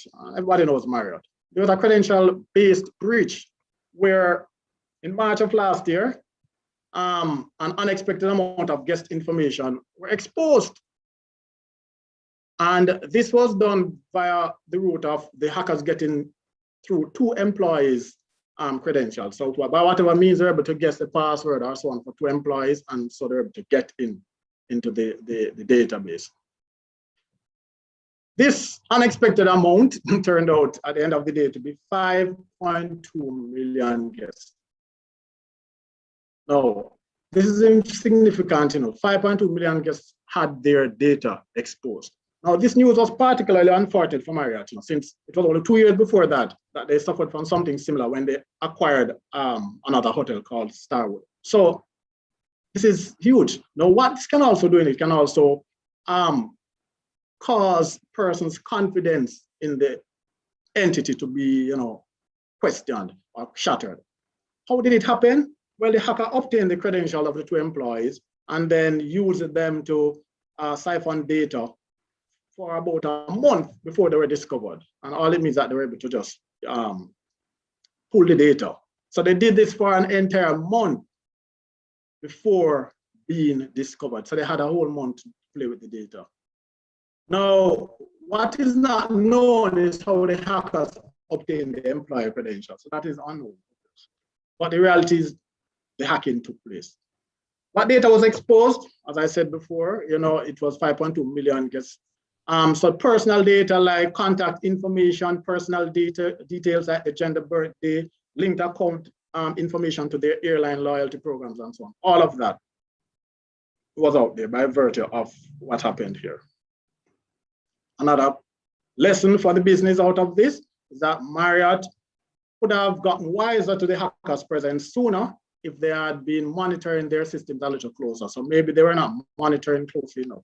And so they would not have flagged suspicious behavior. But for a hacker to have a month playing with your system, that is less than desirable. So the lesson out of that is really they should protect customer data and they should try to control how the employees access the data. So I'll tell you this, the number 1 security risk for any entity is from its employees. Not from the person outside, you put measures in place to safeguard against them, it's from the people on the inside. So Marriott could have avoided this breach, obviously. They have just put in place even simple things like a multi-factor authentication, which means don't just allow the employee to enter a username and password. Have another layer of security where you have to enter yet another piece of information before you can delve into certain screens. And I would suspect they would have done that thereafter. A second case in time, Life Labs. Now this happened in 2019, this breach. So this is a firm operating out of Canada. Now, almost half of the entire country's data, medical records, were exposed because this firm was hacked, right? So the Canadian Medical Testing Lab, Life Lab, was hacked, and this was the biggest data breach in Canadian history. The breach exposed all of 15 million Canadians, which was 40% of the country's population at the time. Now that is huge. So as I keep saying, we have to find ways and means of managing the data, securing the data. If we can't do that, then it becomes a very, very significant problem. So the company at the end of the day said, well, we paid for the data, to be retrieved. But then what if the hackers have a copy? It means they could come back for more months. So you see, the window of opportunity for the hacker was still not closed. Now, how did this happen? This is alleged, because it was never proven, that the data in question was stored on unsecured servers and not encrypted. See? So this lax in security left a point of vulnerability, and the hackers did the rest. It is also alleged that the network security personnel responsible for securing the data, they were not properly trained, and maybe that's what led to, and as I said to you earlier, we still have room for improvement in terms of the skill sets for these people. So they did not properly secure the data, they were not properly trained, and so maybe they didn't know better. So there's also the case of not having enough staff. So the point I'm making here, you cannot afford to not plug these vulnerability points on your network, on your data set. Your data is one of your most valuable assets. What data did they gain access to? Look at that. Medical records, right? National health card numbers, which revealed the names, the birth dates, addresses, login IDs, and passwords for so many people. What was the lesson? The lesson for the business is that healthcare organizations must invest more significantly in cybersecurity and protect patient data. And I dare say, there's a lesson in all of this for us as well, because I don't know how many of you are aware, but the Ministry of Health is building out a health information system. And that, in a sense, will become just like Life Lab. So it will hold all the health records for the Jamaican populace. A third and final offshore one, Capital One's breach of more than 100 million customer records. And this happened last year as well. So the stolen records included security numbers, social security numbers, and credit card application. That is serious. This is a financial institution that now suffered from a breach. So you realize, so why I pulled those three examples to show you the wide spectrum of our cross-section of entities that can suffer from these breaches. None is an exception. Yeah? So this particular breach was actually placed as one of the top breaches of a growing list of recent mega breaches, this one. And I guess because of the financial nature of it. When it comes to financial institutions, you have to be even more careful than others. To come back to shore, you would have heard of the Jam COVID web portal, which earlier this year experienced their own share of challenges. So the exposure of personal data from lots of Jamaicans and international travelers on the Jam COVID web portal, right, started to cause people to question, whether or not NIDS will work, the national identification system, will they be able to secure it, right? But I would want to dispel those fears. The kind of security system that we put in place for NIDS, I should think would be far more robust and rigid than what would have had in place for Jam COVID. But that is it. You do not want to shake individuals' confidence in a system, even if it's not so, because the perception alone can do significant damage. So what is the role for government in all of this? Well, we have two acts, Cybercrime Act and the Data Protection Act was recently passed last year. And these are supposed to help, with the regulation of these ICT industries. Not only so, but also to put in place sanctions for data breaches or, cybercrime acts. So these are two existing acts, and there are a whole bunch of other measures in place. But these, I believe, are very, very significant because they will be the pillars on which everything else will pretty much roll out.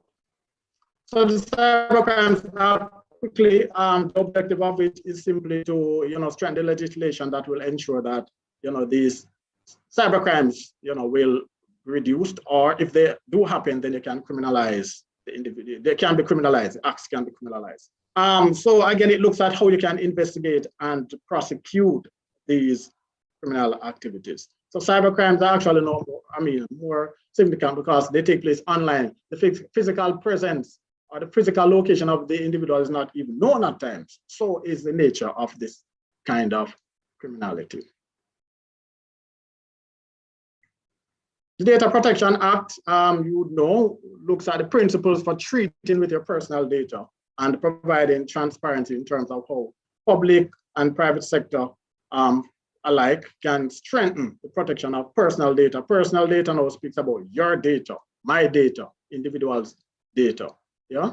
And what we call personal data is just information about you, such as your genetic data, biometric data, your affiliation, your racial or ethnic origin, your political opinions, philosophical, religion, or other beliefs. Yes, all of these, your physical and mental health, all of these are part of your personal data. So it will keep this data for 30 years as personal data. So beyond 30 years, I guess at that point, it's not as critical. And this data will be protected by what is called a data controller. So what the government is actually doing is setting up what is called the Office of the Data Commissioner.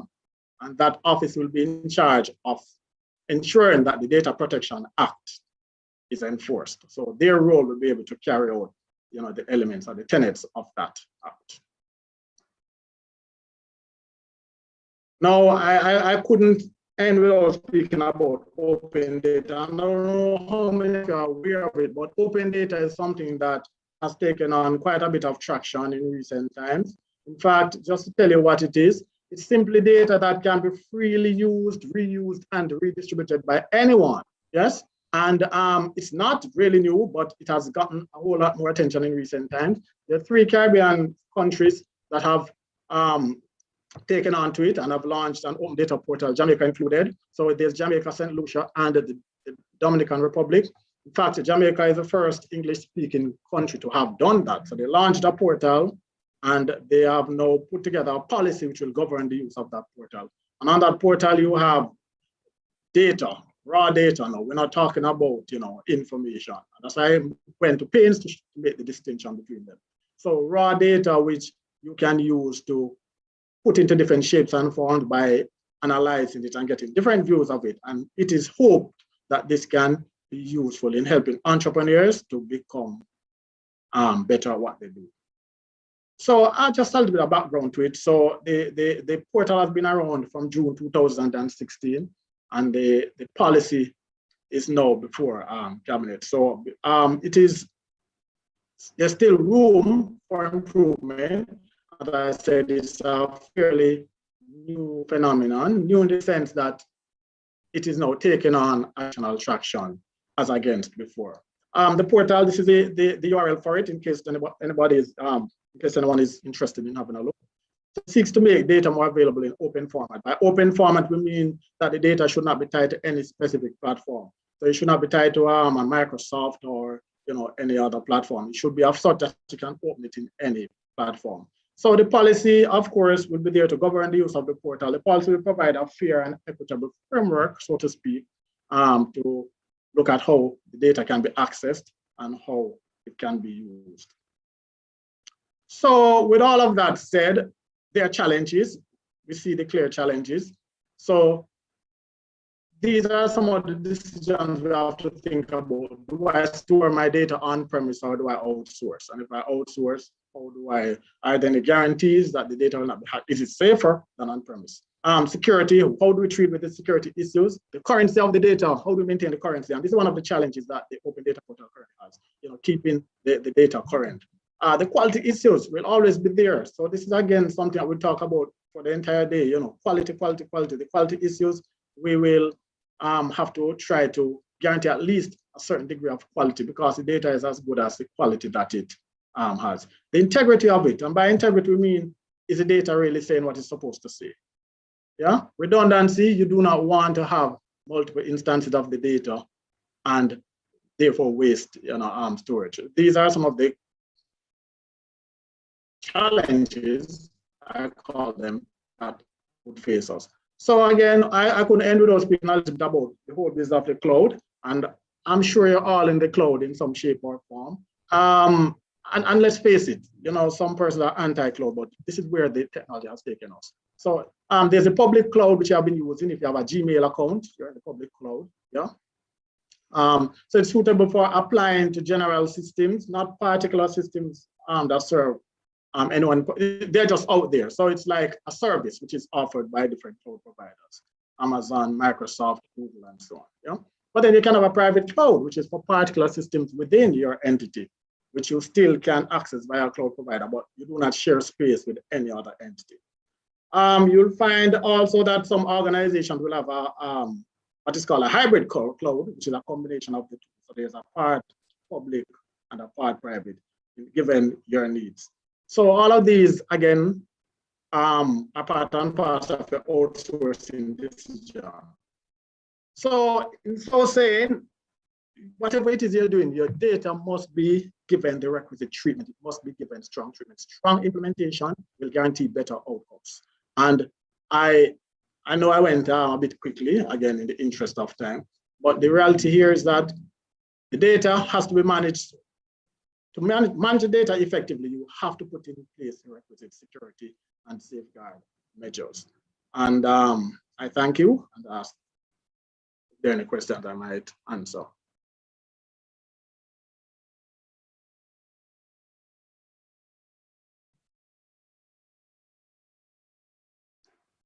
Mr. Moderator.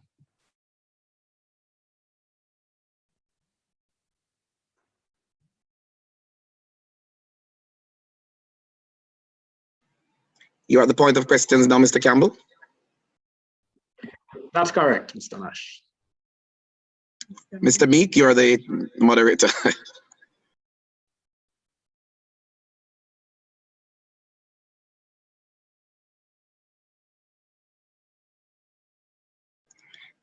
Mr. Meek?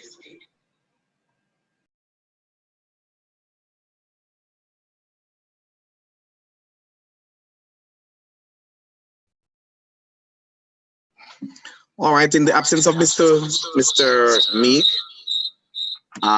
there is a question for you, Mr. Campbell. What is the most affordable solution for schools?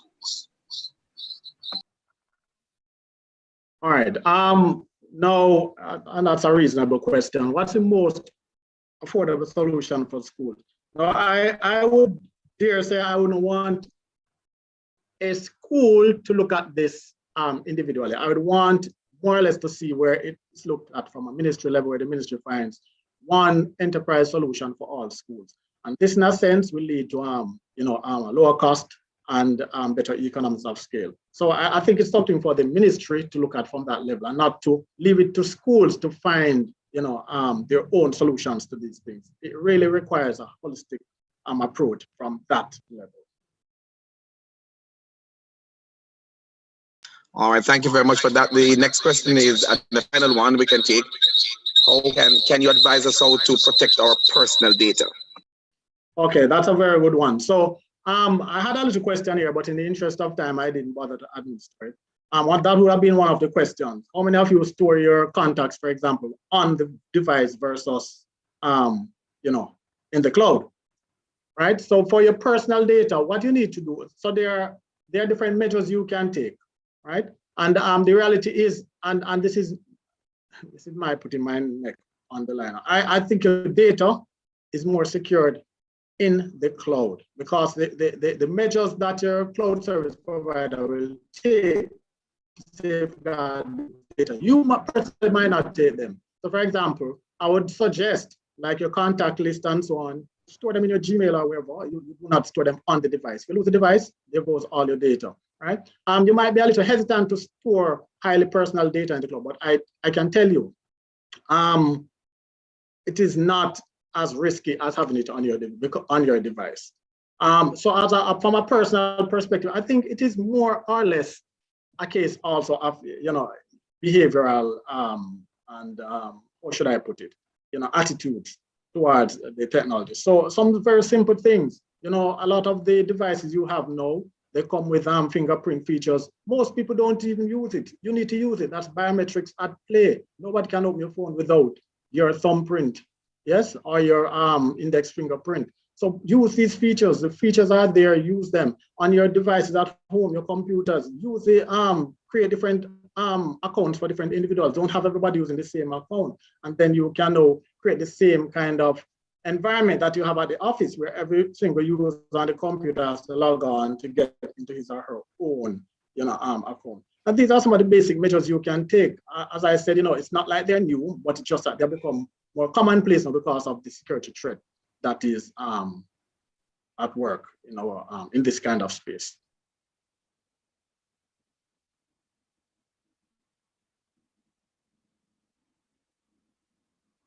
Thank you, Mr. Campbell. Colleagues, I'm afraid we'll have to take it there in the interest of time. Mr. Campbell, on behalf of the Jamaica Teachers Association, it is my profound pleasure to register our gratitude to you for coming and sharing with us this afternoon. You have really enlightened us in terms of data management. We are more conscious now of what data to store, how to store it, where to store it, and in fact, what data should be given to other users. And that is something we have to be very conscious about. You reminded us of the 7 V's: volume, variety, velocity, visualization, value. There's absolutely no doubt that the issue of data security is one of the greatest concerns as cybercrime becomes more prevalent in our society. We're happy that you have enlightened us about some of the breaches that occur and the impact of which is very alarming. We are definitely more informed about the Cybercrime Act and the Data Protection Act and what they entail. And of course, you have exposed us to some of the data management challenges. Again, Mr. Campbell, we are very happy that you're able to contribute to this conference, and we are far more informed than before you spoke. Thank you very much. Thank you.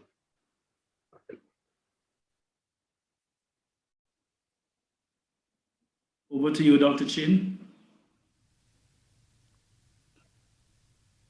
Thank you, Mr. Meek. It was really a wonderful presentation. I know I learned a lot. I know we are working in an environment where we have a lot of data and that we interact with a lot of data, and so it's important for us to get that information. And so Mr. Campbell has set the ground for us. So now we're going to move into another presentation, differentiated instruction in the digital age, and we're going to have a team of educators from EduTrend Educational Services, Mrs. Karen Time, Ms. Shireen Williams, Ms. Monique Castle, and Mr. Everton Clark. And they'll be presenting on differentiated instruction in the digital age. And I'm going to ask Ms. Ramona Bromfield, Chairman for the Primary Committee, to moderate this session. Ms. Bromfield, over to you.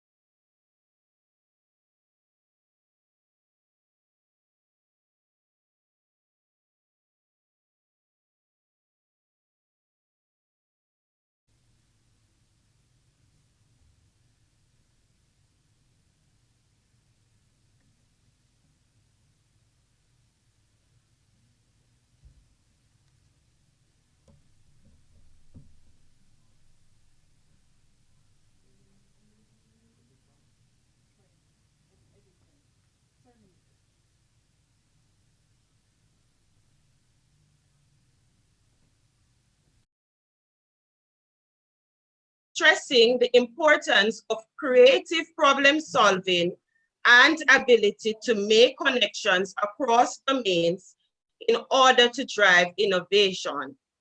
Today, digital age learners need to be empowered and collaborative. As teachers, we are faced with students of different abilities and learning styles that we have to cater to online. To share with us some new ideas or to broaden our knowledge are some expertise from EduTrend, and they are also lecturers at Church Teachers College. We have Mrs. Karen McMillan-Time, Principal Lecturer and Quality Assurance Officer. She has been an educator for over 25 years and holds a master's in counseling and a Bachelor of Education in Special Education, a diploma in special education, and is currently pursuing doctoral studies in curriculum and special education. Ms. Monique Castle, a lecturer in the School of Languages and Literatures. She is the holder of a Master's of Education in Educational Leadership and Entrepreneurship, Bachelor of Arts in Spanish, Diploma in Teaching, and is a professional qualified principal with ENSEL. He is actively involved in research and is a member of the Institute of Educational Administration and Leadership. Ms. Shireen Williams, a lecturer in School of Professional Studies and General Education. She holds a Master's of Education in Educational Measurement, Bachelor of Education in Business and Computing, a certificate in Supervisory Management, and a certificate in Integrating Technology in Education. She is an active researcher and coordinator of research courses. Mr. Everton Clark, a passionate music educator, creative entrepreneur, and leadership development facilitator. He is a lecturer and music coordinator at Church Teachers College in the School of Early Childhood, Primary, and Creative Arts. He is the holder of a Master's of Education and Educational Leadership, Bachelor of Music of the Music Education, and holds a certificate in Project Management for Creatives. Colleagues all, please help me make welcome the team from EduTrend Education Services. I thank you.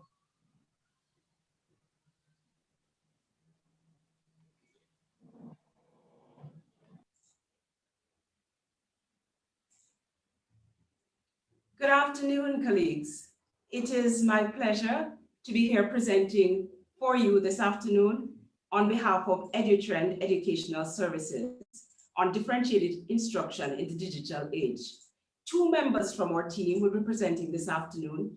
I am Karen McMillan-Time and Shireen Williams. So we're going to invite you to take out your pencils, take out your pens, get ready to write, because we have lots of resources to guide you to ensure that you differentiate education in the classroom.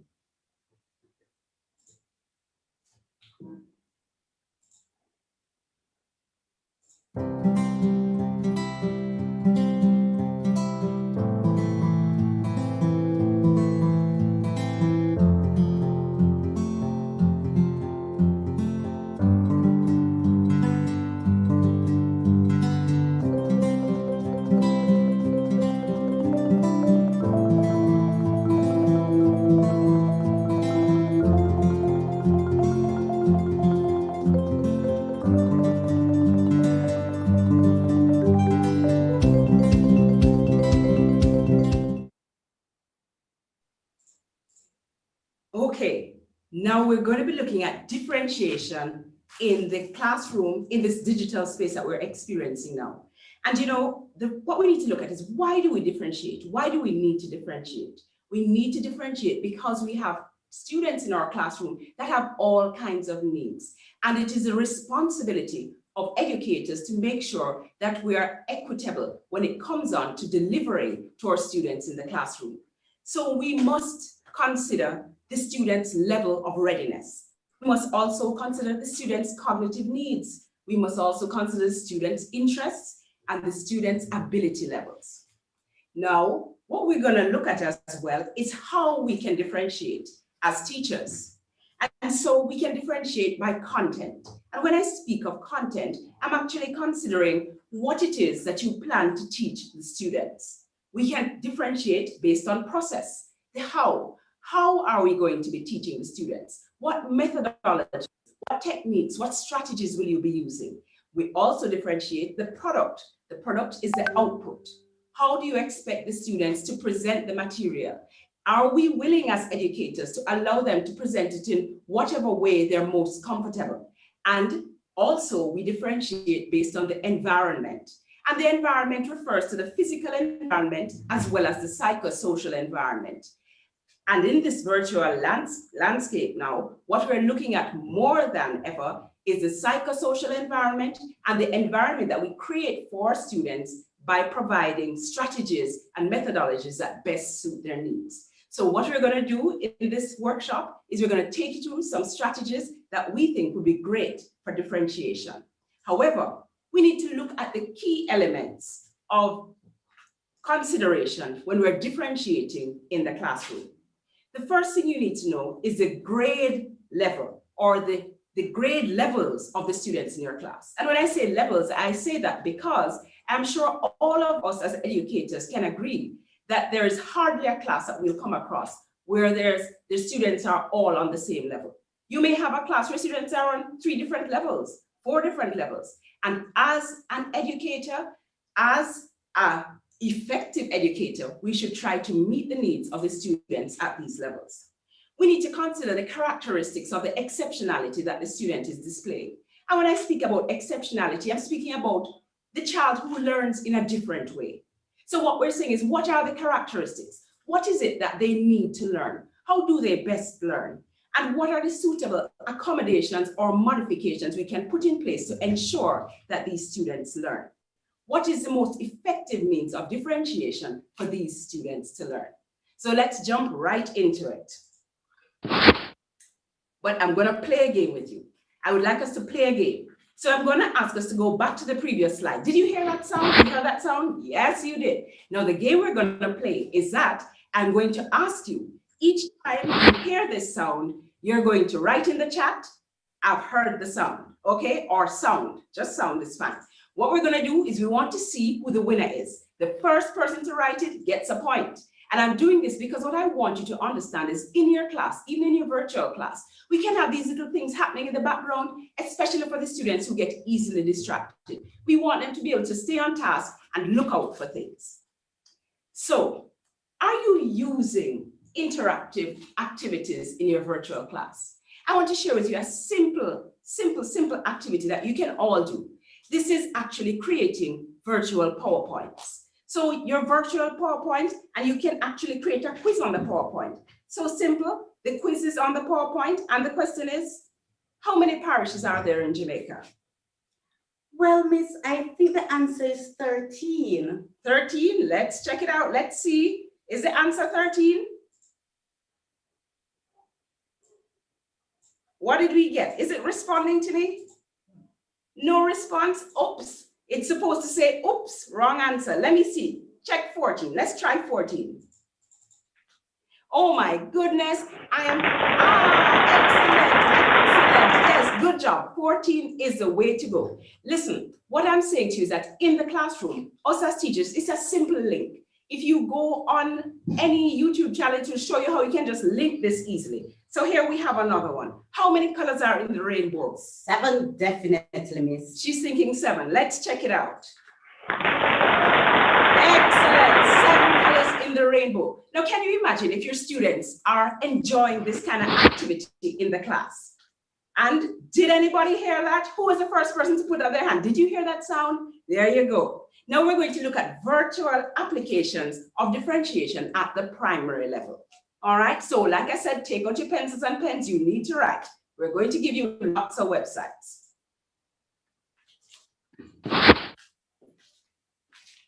Hello again, ladies and gentlemen. Now we're going to be looking at virtual applications that you can use in the online space to differentiate in your primary classroom. Now there are many available apps there, but being a past primary teacher for 9 years, I've selected 3 very interactive apps that you can use in your primary classroom. But secondary teachers, don't go anywhere because we do have information for the secondary teachers as well. So we're going to be exploring Splash Learn, we're going to be exploring Toy Theater, and we're going to be experiencing a fabulous one called Raz Kids. And so, ladies and gentlemen, we are first going to explore how is it that we actually use Splash Learn to differentiate in our digital classroom.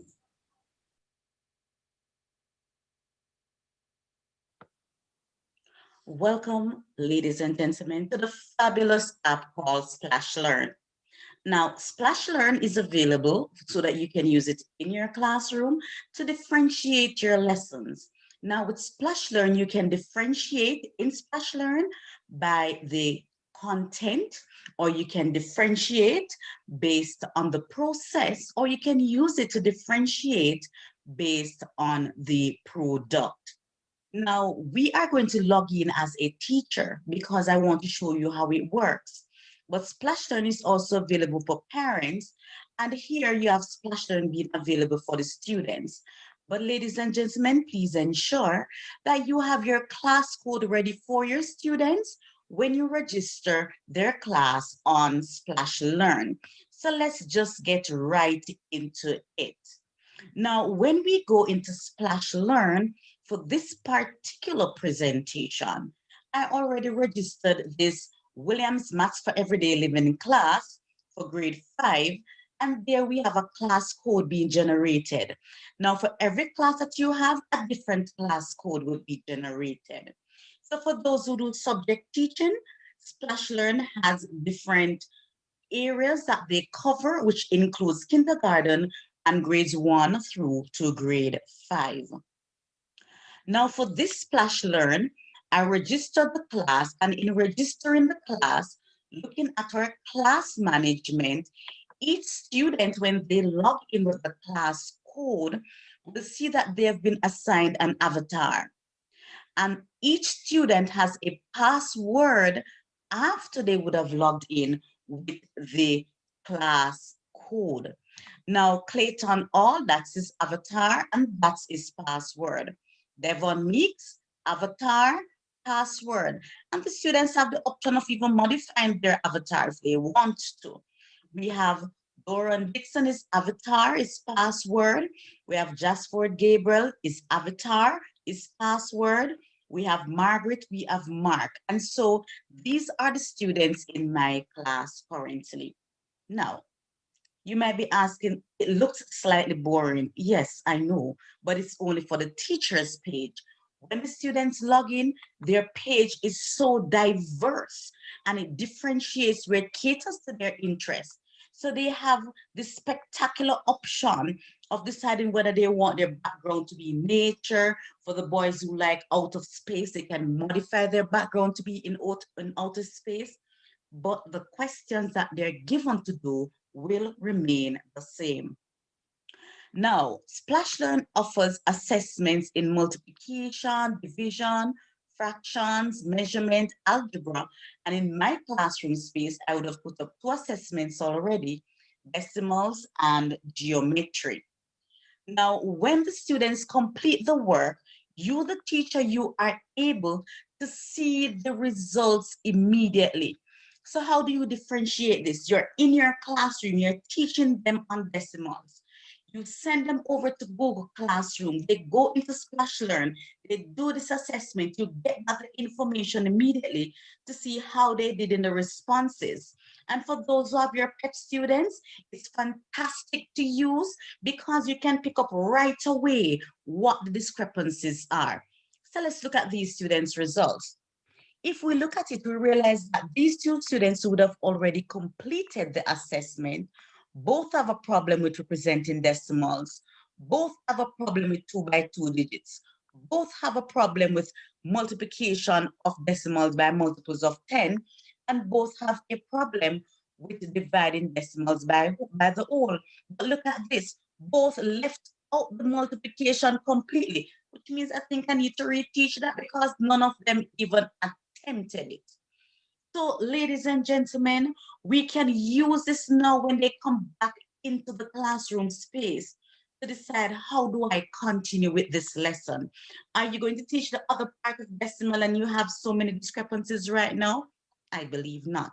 So what we want to do now is we want to go ahead. Those students who got everything correct, we go a little further, give them something to do. So we put them aside, give them something to do. And these students who have a similar problem, we want to work with them to get them up to the standard of the other students. We are also able to identify any student that has a particular issue. For example, this student has a problem rounding off decimal to the nearest 100th. And so you might want to work on that as well. And so, ladies and gentlemen, I'm going to implore you to go over to Splash Learn. You can see your class report. The parents can have home access. And so you can use this in your classroom, whether you want to assess them after you teach, which is the product, that's differentiation by product, or you want to do it within the teaching learning exercise, which would be the differentiation by the process. Or if you want to give one student a particular set of decimals to do and one a higher level of decimals to do, which is differentiation by content.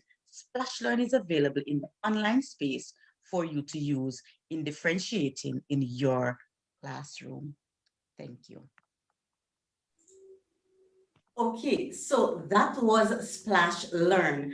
And I am sure that the EC teachers will love it because, of course, Splash Learn also has items for the kindergarten level, grades 1 and up to grade 3. And we know that EC actually goes up to the grade 3 level.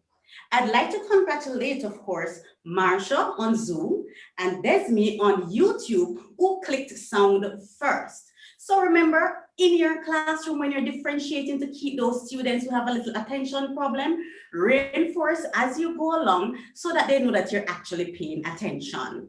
And now I'm going to introduce to you toy theater.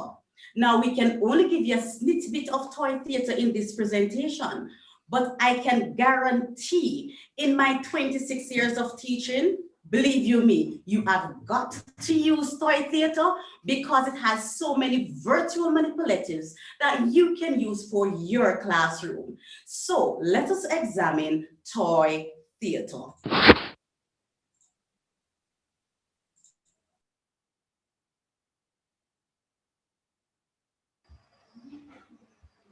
Colleagues, I am pleased to share with you toy theater educational games for kids. And this is very useful in terms of differentiating our classroom. Here we have a wealth of activities and games that we can use to differentiate our classrooms. Toy theater offers interactive educational games and activities to enhance the primary classroom, the primary level classroom. So let me just explore some of toy theater with you for a couple of minutes. So let's look at art. So when we're looking at art, we must remember that especially in this environment that we're having now, the virtual environment, a lot of times art is not really done, but we can still do art with toy theater. So I'm going to select build, and we're going to see what we can build. So what I like about this activity is that we're actually building a three-dimensional activity, a three-dimensional form. So what I'm going to build is I'm going to try and build a rectangle. So let me see. So I'm gonna, there you go, I got a cube. I selected cube, I got a cube. So let's see what I can build out here. Let's do this. All right, are you as excited as I am? And we're gonna go this way, yes. And one more, and then we're coming this way now, let's go. All right, see, am I a rectangle yet? I think one more, and then I just have to go like this. And I have created a rectangle. Oops, I went upstairs. I think one more, oh, upstairs, okay. So let me go here. Now look at this now, ladies and gentlemen. Do you realize that I've created a rectangle? I could actually use this to teach a maths class if I were teaching perimeter or area, because I could show them that the perimeter is around and the area is actually the surface area. So let me show you what I mean. So what I mean is that if we're teaching area, then we'll right, perimeter will be right around here, the outside. If to our area, it would be all of this. And you could actually use this to differentiate, to bring it in real life. So the students could actually build out their own area or demonstrate what a perimeter looks like for you. You could even use this to teach something like volume. Look at this. So now we have length, we have breadth, we have height or depth. You see that now? So we've gone down by 2, and you could actually let the students work this out and help them to understand in a 3-dimensional way what you mean by these mathematical concepts. And it is actually art, or it could just be used for art where they're creating, where they're using critical thinking to come up with things that are nice and exciting for them and will help them to want to participate in class. So let's look at something in math. There was a particular math activity that I thought would be very useful resource in mathematics. Or let me go into teachers' tools for math.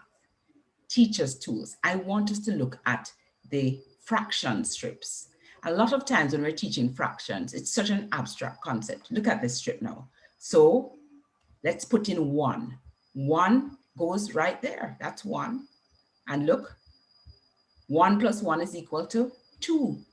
How many halves do I get out of 2 wholes? How many halves do I need to make 2 wholes? Could be a question. And there you go. You let them fill it in. Let's see. 1, 2 makes 1. Then if we multiply 2 by 2, we get 4. But also we could also add, which is a shorter way of doing multiplication. And there you go. And look at that. And we could go down to quarters and 1/8 and so on.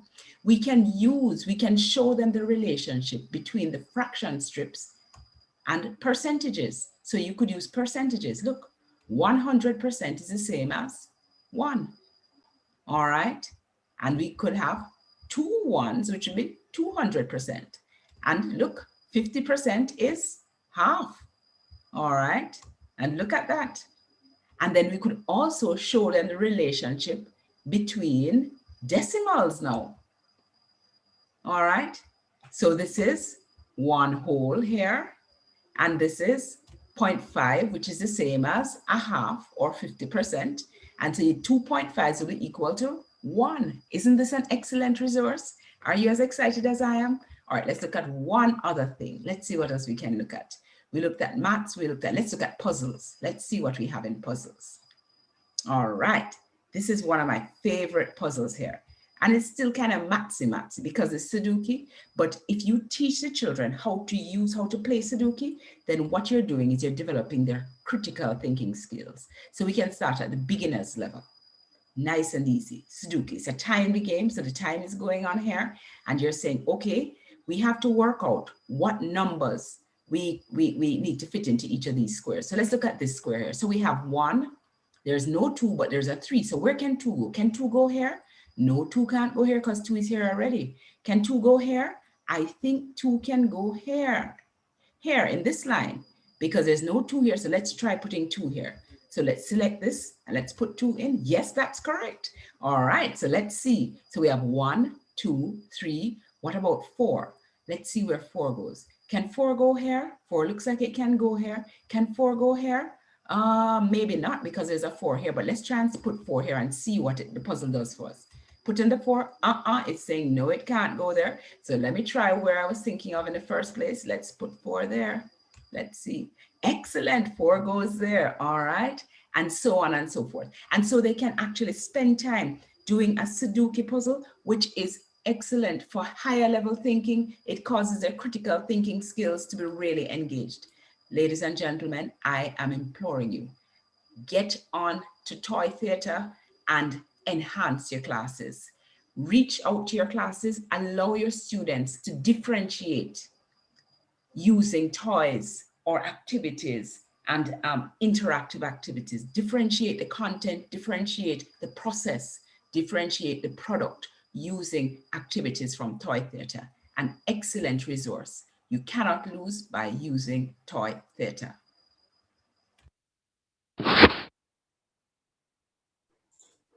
Okay, ladies and gentlemen, that was just a snippet of what Toy Theatre has to offer. Are you teaching the clock? The interactive clock is right there. Are you teaching fractions and want to give them fractions to work with? There are assessments there. There's information there for reading as well. From kindergarten, teaching letters A to Z, teaching things in music as well. It's right there on Toy Theatre. So you have your students who want to maneuver something, go on Toy Theatre, and I am certain that you will find something there for you. Now we're gonna go with the Razzie Raz Kids. Now, I know that some of us have students in our class who have a little bit of reading difficulties, and so Raz Kids is an app that can also assist you with reading for your students.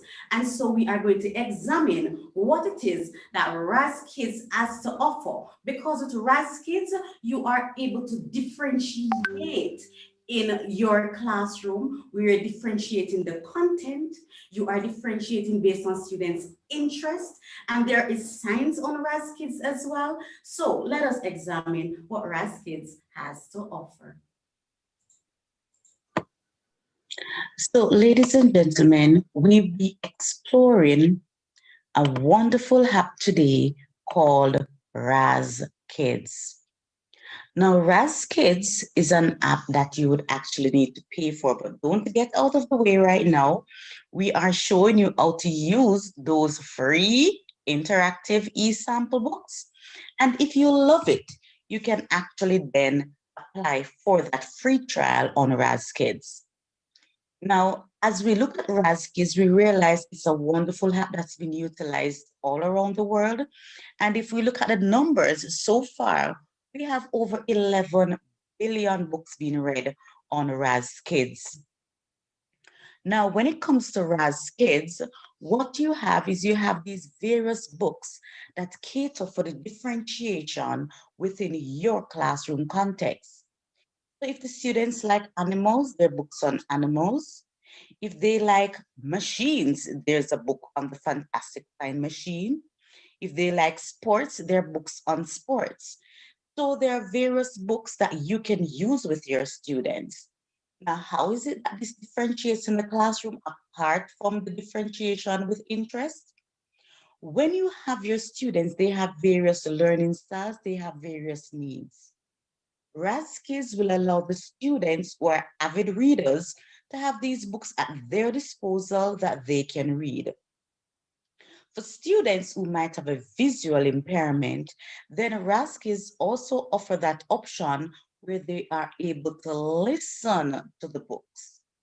Or if the students can read but not as fluent as the others, then they might want to listen to the book and listen to the pronunciation of the words so as to help them with their reading skills. Now, let us explore how zebras got their stripes. So when a student loves to read, they are able then to go into Raz Kids and to start reading the book about how zebras got their stripes. If the student, however, is one that might want to go into the listening aspect of the book, then let's explore. How Zebras Got Their Stripes, a Ugandan folktale retold by Ned Jensen, illustrated by Signe Norden. Long, long ago, there were no zebras, but there were a lot of donkeys. The donkeys worked hard each and every day. They had no time to play or to relax. It was just work, work, work. So it was just work, work, work. And so you find that RAS kids would take the students through the entire book and they'd be able to listen while they read along with the reader. But RAS kids doesn't stop there. RAS kids also has a quiz attached to each book where a child is able to answer the question based on the book, thus improving their comprehension skills. And so we find that RAS Kids is a really wonderful app that you can use in your classroom. So your students, some of them are weaker at reading, you can actually send some over, put the link in the Google Classroom, tell them to go over, read one of the books and answer the quiz questions. And so with the other students who might need your undivided attention, you can spend time with those students while the others are busy working. Or you can use this as a part of the teaching learning process and then use the quiz as a part of your evaluation for your lesson that you would be teaching. And so, ladies and gentlemen, as I indicated before, RAS Kids is there for you to try out, to utilize, but RAS Kids also has science available, and it also has vocabulary available. And so you have these on science lessons with experiments for kids. Again, you can get your free trial or you can get your free samples. And we like a lot of free things. And so the free samples are there that you can use. And if you love it, then you can always go for your free trial. And if you love it even more, then you can go ahead and buy it. But what we're saying is that you can use this to cater to the diversities in your classroom. You can use it to differentiate the process of how you teach. You can use it to differentiate the lesson that you are teaching. You can use it to differentiate your product at the end of the lesson. And so, ladies and gentlemen, you might want to explore RAS Kids as an option to help the students within your classroom so that you can differentiate in the digital. I thank you. I know that the secondary teachers are probably like, what about us? What about us? So now we're going to look at virtual applications for differentiation at the secondary level. But first, I would just like to, well, not but first, I would like to speak to you about Bloom Readers. Bloom Readers. This is actually a reading app that allows, not different from RAS Kids, this one you can use at the secondary, primary, early childhood level. And it is free.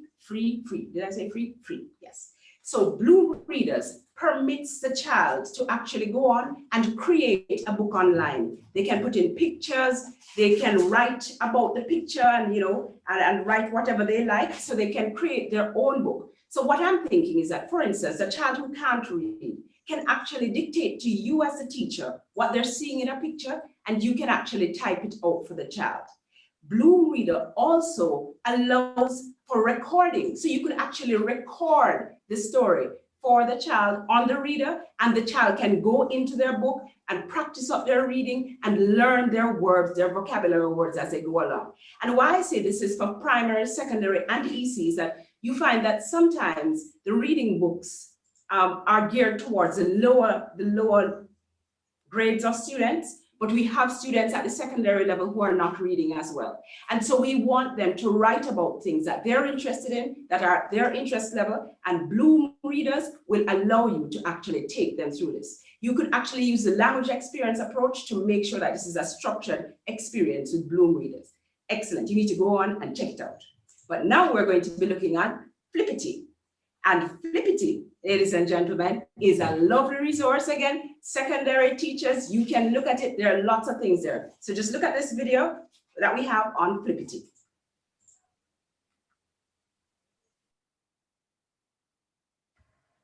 Good day, colleagues. At this time, I will be sharing with you a website that I think is excellent for differentiation.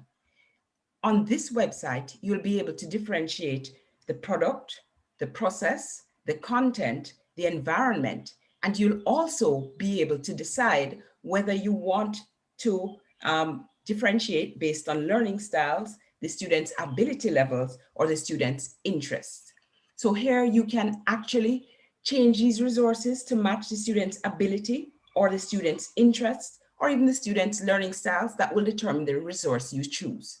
This website is Flippity, and it's found at flippity.net.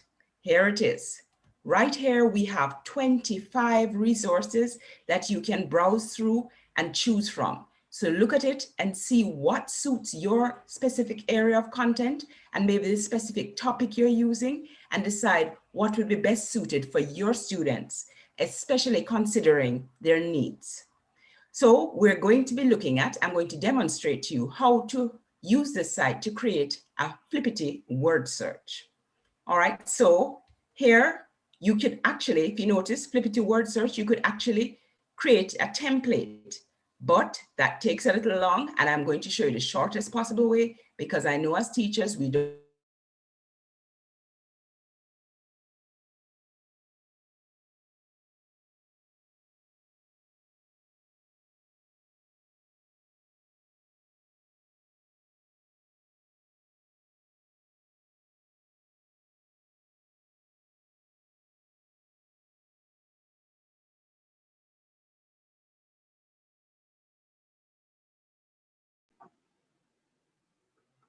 Colleagues, presenters.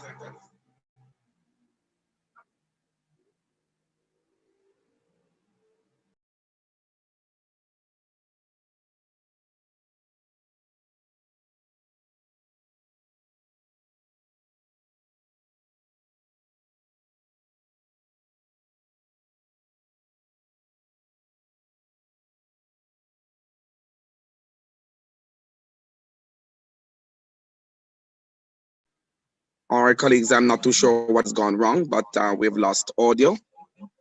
Kindly just stand by.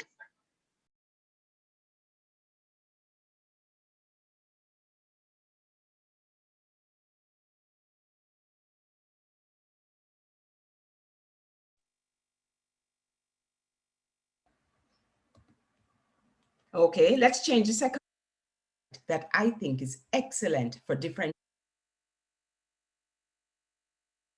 Create a template, but that takes a little long, and I'm going to show you the shortest possible way, because I know as teachers, we don't have that much time on our hands. So to create a word search, we can go straight to skip the spreadsheet. This is a shortcut, okay? So when we go to skip the spreadsheet, what we have is we have some of the resources, not all 25 of them, some of the resources right here you can utilize by skipping the spreadsheet. You can create by skipping the spreadsheet. First thing that you need to do is on the left, you'll notice that there are these words. These are the words that would appear in your word search, but you have to make sure that these words suit your content. So of course, these were random words that Flippity put in, so we change the words. So just simply change the word. So we're going to change the first word to, let's put in Jamaica. Okay, let's change the second word as well. So we're going to change Canada to cat. All right, let's change China as well to house. Excellent. And what you do is change all of the words. Once you have completed changing the words, then you just go onto the right side and decide what game you wanted to create. So we said we were going to create word search. Let's see, here's word search here in green. So we click word search, and right away, Flippity generates a word search. And when we look down at the bottom, the clues, when you're looking at the clues, here you go. So cat, we put in house, we put in Jamaica. So your students now would use this word search now to go through and find these words.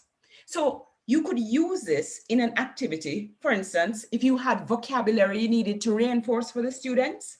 So if it were like a Spanish class and you want them to become familiar with the vocabulary, you could actually put the words in the word search, they find the words, and then you could extend it by telling them to use those words now to write a sentence. You could do the same thing with language arts, with biology, anywhere that you have content, specific words that you want students to manipulate often and to become familiar with.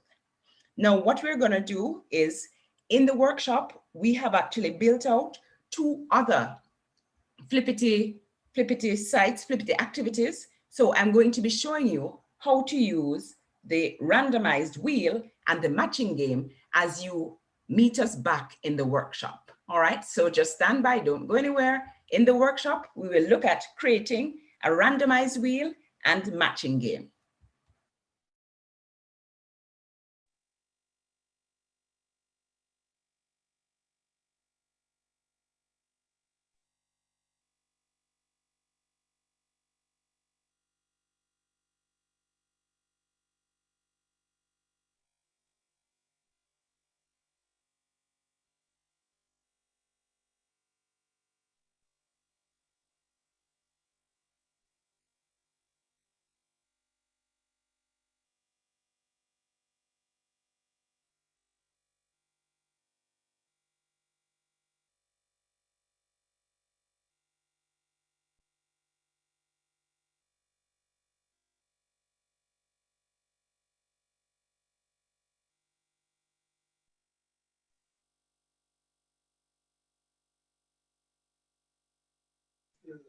All right, colleagues, please bear with us. The moderator for the session on standby because the presenters seem to be having some challenges.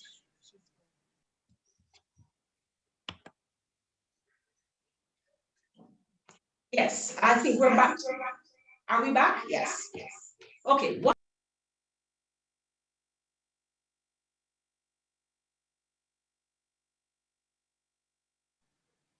You're muted again, Madam Presenter.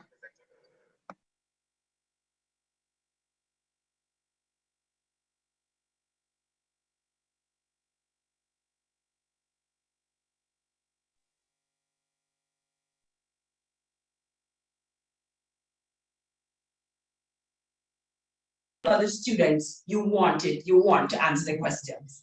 So once you the questions, then you spin the wheel, which is quite interactive. Students will love it. And whatever number it falls on, number 3, explain it. Sharon, explain it. If it were that you're just using the names in your class, because you can enter the names in your class, then it would be that whomever it falls on, that's the person who's going to answer the question. So I thought that this activity, you can differentiate with the numbers and with the wheels, and you can actually set them to work in their different Google classrooms or their different breakout rooms. So that's the randomized wheel. And the next thing we'll be looking at is matching. Now, these are cards, and I know, students like to do things that are different outside of the box. So when they see cards in the classroom, they're like, yes. So what I did was we put on these cards 2 subjects. We put on Spanish, and we also put on science. So we're turning over the cards, and as we turn over the cards, so the student will get a chance to turn over the card, and we're looking for cards that have the same.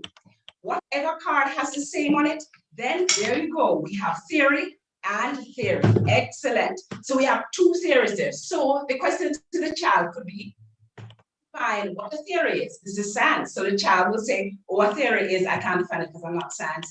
And so, for instance, if it were that we found 2 unos, oh, cuatro and cuatro, there you go.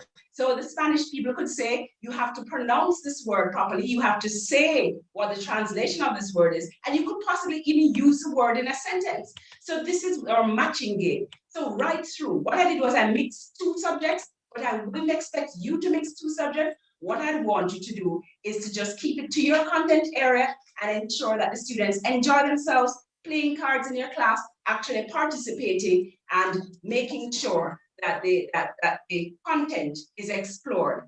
And you can explore it at various levels based on the cards. Okay, so we're going to move on now to look at class point. Like I said, secondary teachers, don't worry, we have resources for you. So you're going to be looking at class point. So with class point, the thing I liked about class point is that although it is a PowerPoint, it's in PowerPoint, but it provides more than a PowerPoint. Because class point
Sorry to interrupt you again, Madam Presenter. You are, one of your machines seem to be muted. We unmute you, but nobody's.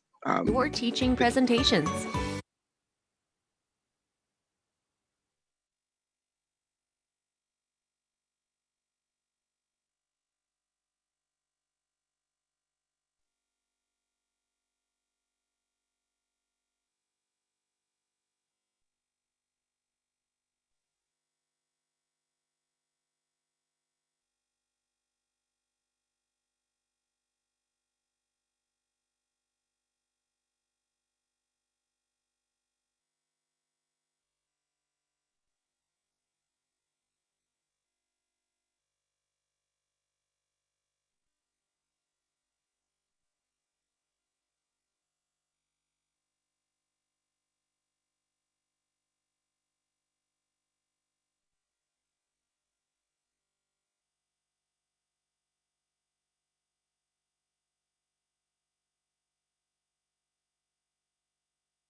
Say hello to ClassPoint, an interactive teaching tool that directly plugs into Microsoft PowerPoint and transforms your teaching presentations. It is designed with the following 3 main features. The inking tools allow you to annotate on any slides to better explain important concepts or elaborate your ideas, and it works best with digital inking hardware such as touchscreen laptops or interactive whiteboards. Furthermore, you can add unlimited new slides on the fly and use them as whiteboards. All annotations will be saved together with the slides they are on. Let students join your presentations using an auto-generated unique class code. Unlimited number of students can be connected wherever they are by simply using a web browser. Once joined, they will be able to follow your slideshow, receive updated annotations, save any slides as needed, and most importantly, submit their responses to questions you ask. With our interactive quizzing tools, you can easily turn any slides into questions. During slideshow, when the question buttons are clicked, every student will be engaged and submit their answers in real time. What's more, responses collected will be natively saved as new slides for further editing and review. If any of the 3 features can make your PowerPoint presentations more engaging, ClassPoint is for you. Download it for free now.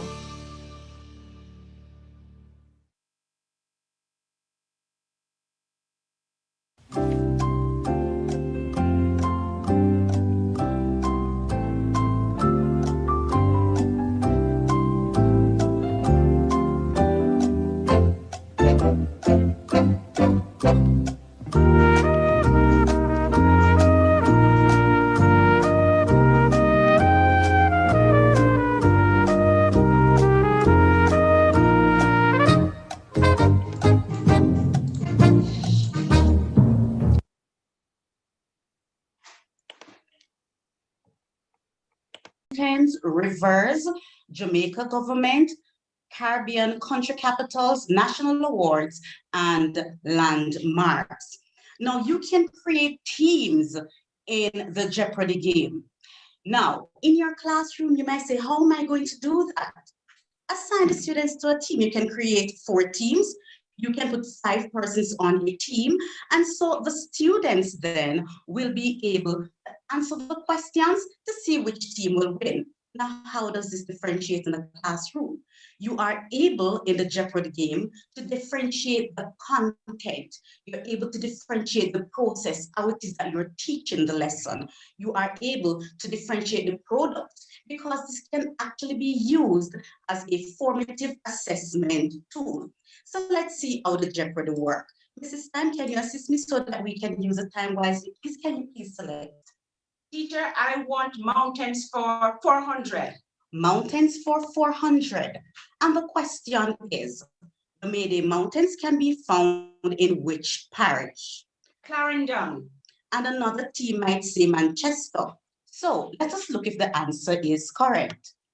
The answer is Manchester. Now, team 1 said Clarendon, which means that they are incorrect. Team 2 said Manchester, which means that team 2 is correct.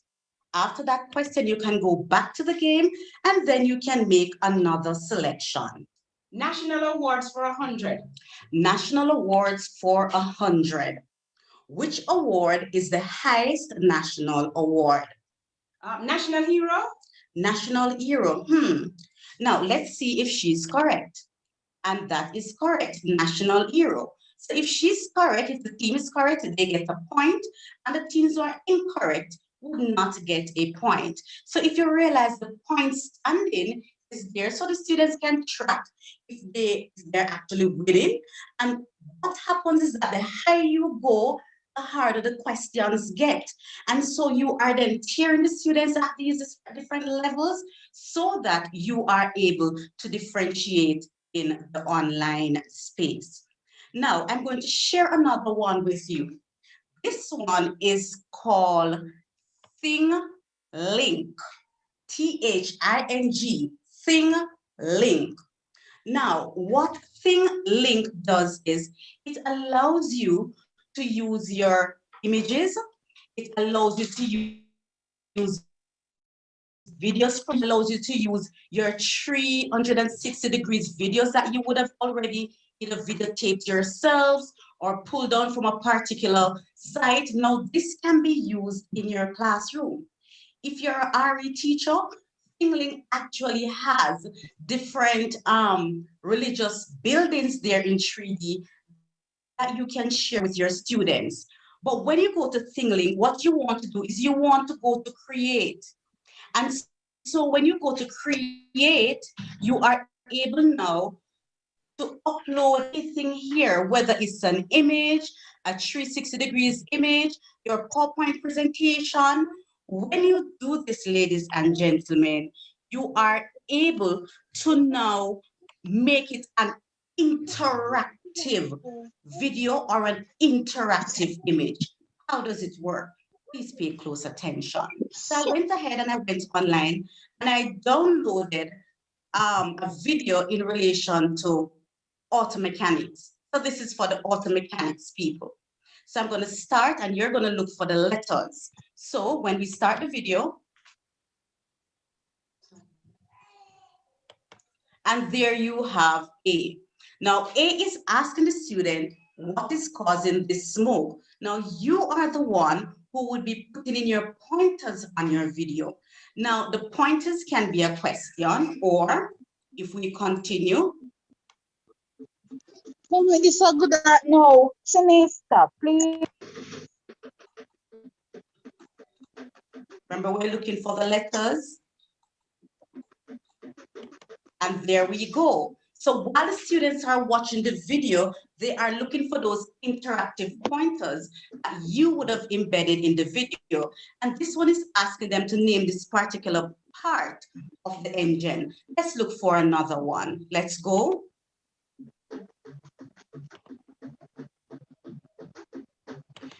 Now, when we click on C, now look at what I've embedded here. I've embedded a website. Now, this website will carry the students to the particular website in relation to whatever it is that the video is about.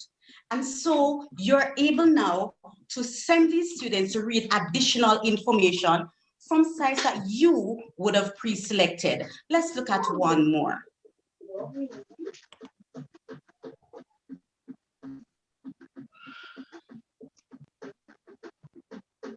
And there we go with D. And D now, we have embedded an image with the car engine video. So what are you doing? You're differentiating your content. So you're putting the information into the YouTube video. So instead of just pulling down a video and they watch the video, you, the teacher, will use ThingLink so that you can make these videos interactive.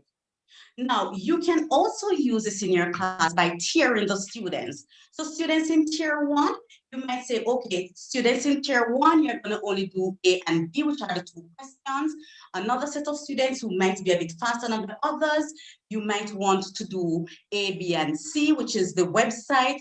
And persons who are a bit faster than the rest and they know all of that information already, you might want to have them as other tier where they are doing A, B, C, and D.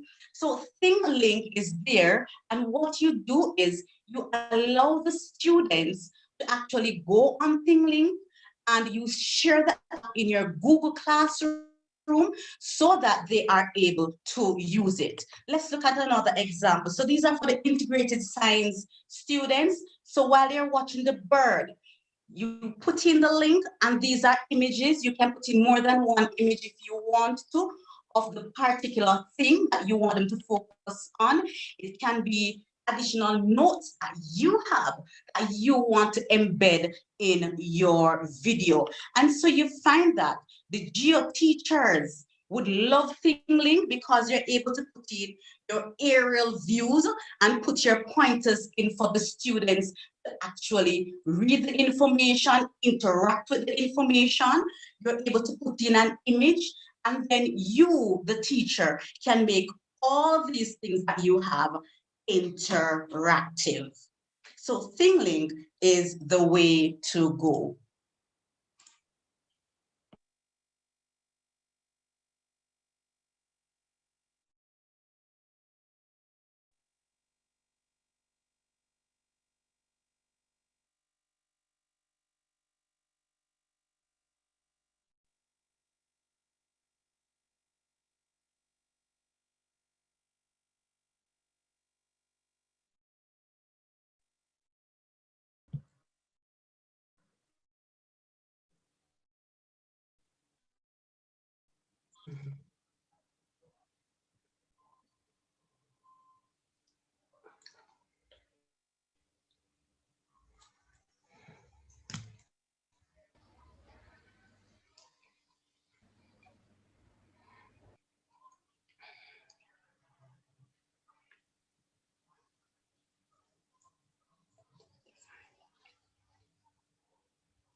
Madam Moderator, you can unmute.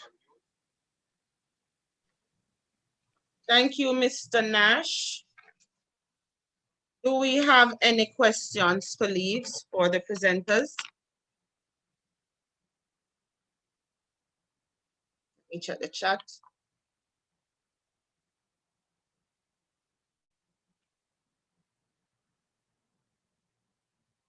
Any questions? Not seeing any in the chat. So, on behalf of my worthy colleagues, let me express sincere gratitude to the team from EduTrend for an excellent presentation. It was meaningful and very interesting. I'm sure we have garnered new ideas which will be beneficial to us when planning our differentiated lessons. We thank you.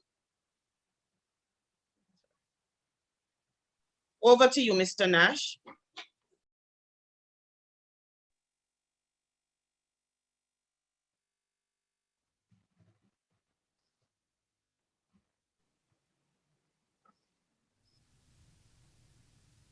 Go. Thank you, Ms. Bromfield. I'm sure we all benefited from that presentation. I know there were some technical challenges, but we are prodding along. We are more than halfway in the program, and we are just getting some steam here. So our next presenter is Mrs. Davia Bryan Campbell. She's a project manager at eLearning Jamaica, and she's going to do a riveting presentation for us. Plan it, organize it, tips and strategies for effective technology integration. And I'm going to ask Mr. Basil Benji, our regional officer for South Region, to be the moderator for this session. Over to you, Mr. Benji. Hold on to your seats, everybody. You're going to love this presentation.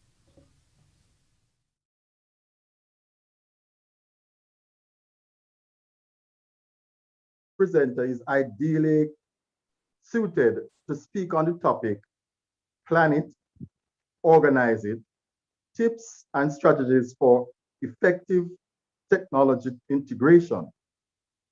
She's an international speaker, a technology education master trainer, education technology coach, and an educator for over 12 years. She holds several degrees and certificates in education and technology. She is currently a doctoral candidate and an author and innovator of the concept Tech Without Teach in the classroom. Our presenter has conducted numerous workshops and made presentations at several conferences here and abroad. Ladies and gentlemen, please help me welcome Mrs. Davia Bryan Campbell, Project Manager for eLearning Jamaica, to address us. Thank you so much, Mr. Benji. Good afternoon, everyone. I do hope that you are doing well. I know that it is late in the afternoon, but I'm going to try not to keep you too late. Okay, thank you so much. Now, I am going to start out, as indicated by Dr. Chain, that my topic is looking at plan it, organize it, and we're going to be looking at effective strategies for technology integration, of course. So my big question to you this afternoon is, what is wrong here? One person or two person, if you could just raise your hand, certainly I will acknowledge you and you just unmute and that as well wrong here. So here, and we have, all right, so KB, you raise your hand. Could you just unmute, please, and explain to us really what is happening here? What is wrong here? Good afternoon. All right, so based on the picture, I'm not sure if I'm able to see it well, but I'm just going to go from what I can see. All right, so this looks like a toy truck but then the little boy is using a remote to control it instead of a string. Okay, and what kind of toy truck is it? Anybody remember this kind of toy truck when you were younger? Truck. That's A box truck, right? Anybody played with box trucks before? If you have done so, go put a thumbs up, because I know that if you haven't played with box truck, you're not from my era. Okay, but if you've played with box trucks before, you can go ahead and put a thumbs up in the chat. And I know most of you would have. Now, this basically is this scenario. The picture was taken from my son. His dad made him a truck, and for the life of him, he could not understand, you know, how does this truck work without a remote control? And so we explained to him that he could use the string, and he could not understand it still. And so he actually went ahead and he went for some batteries. Apparently the batteries in the remote wasn't working. And so he went for some batteries and he replaced the old ones, and he got fed up after a while because he could not understand really how it is that this remote does not operate the box truck. And so I'm going to ask another participant if you could just raise your hand and tell me what is the implication for teaching and learning as it relates to this child with this remote and the box truck that is standing, that is on the ground here with the string. Any implication for teaching and learning? Go ahead and raise your hand. All right, so Dacia Campbell, go ahead and share with me what do you think is the implication for teaching and learning? Our teaching strategies have to be modified because students don't learn or understand the same way that we did back then. So we have to ensure that whatever we're teaching, the strategies that we use, the students can relate to it. Excellent. And it's relevant to them. Excellent. And that is exactly what we want to do today. So today we want to go into how it is that we can mix ICT and pedagogy to ensure that our students are in what we call the sweet spot. All right, so we have TPAC. I'm going to introduce you to TPAC for those persons who are not aware of it. So TPAC basically is saying, we know about these things because we are teachers, but basically what TPAC is saying, the theoretical framework is saying that as teachers, could you mute please? It is saying that as teachers, we have content knowledge. We come to the classroom with content knowledge. Knowledge of somebody is unmuted. All right, so everybody hearing me clear without any echo now? Yep, wonderful. All right, so we have content knowledge of the subject matter. So I'm a social studies teacher, so I would know about social studies content. If you teach early childhood, you know about early childhood content.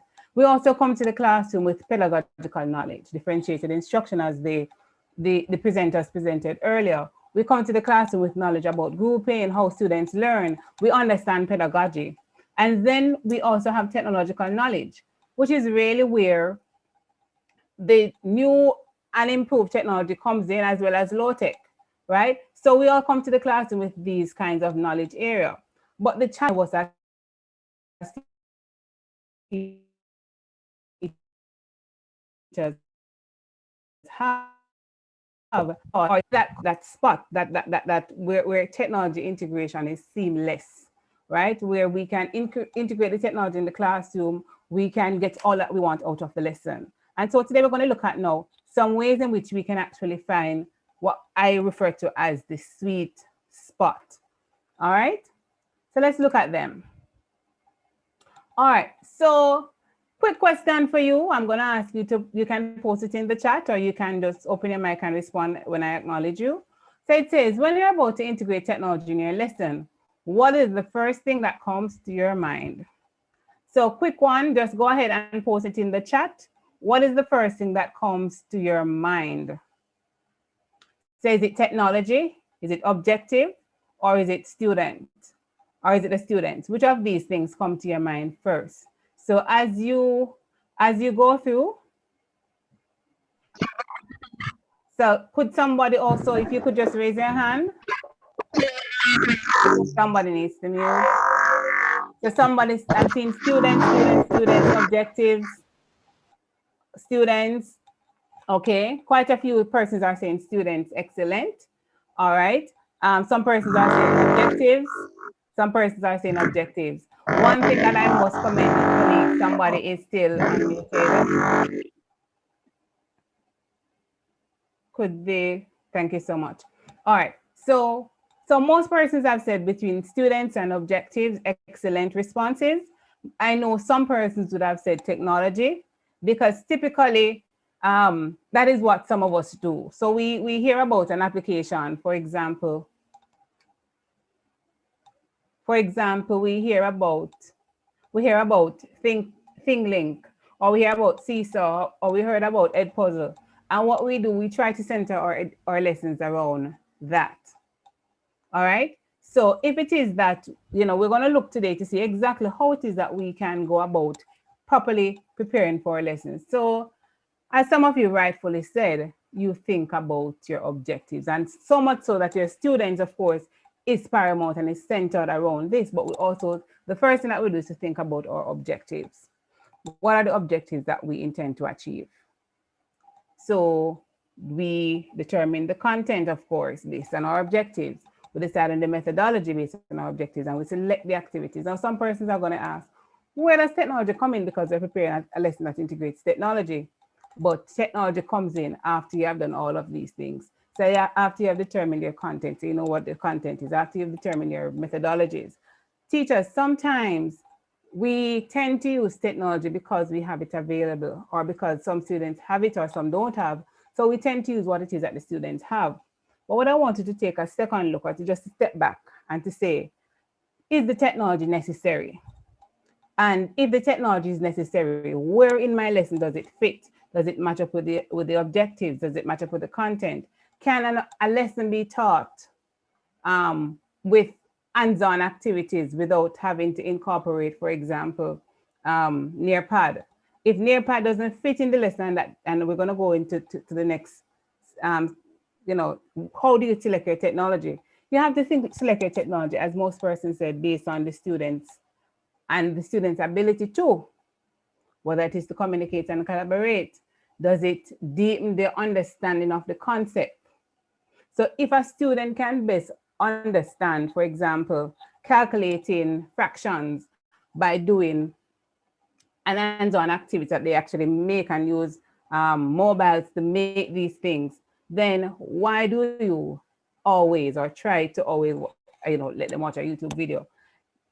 If the technology doesn't deepen the understanding, don't use it because it is available, right? Use it to ensure that your students are able to create, so that you don't have a teacher-centered lesson. The students should be able to create create a PowerPoint to create activities for themselves. If you realize that you're creating everything, teachers, it means that the class just might be student and teacher-centered. So ensure that they're able to critique. Say, give them an article, you give them, they're able to critique and to give you feedback. They're able to problem solve using these technology tools that are available, right? So let us now look at how do we actually select this technology, because sometimes as teachers, we have so many tools. I have a list of about 40 tools here, and I can list them out. They are numerous. So we have them available.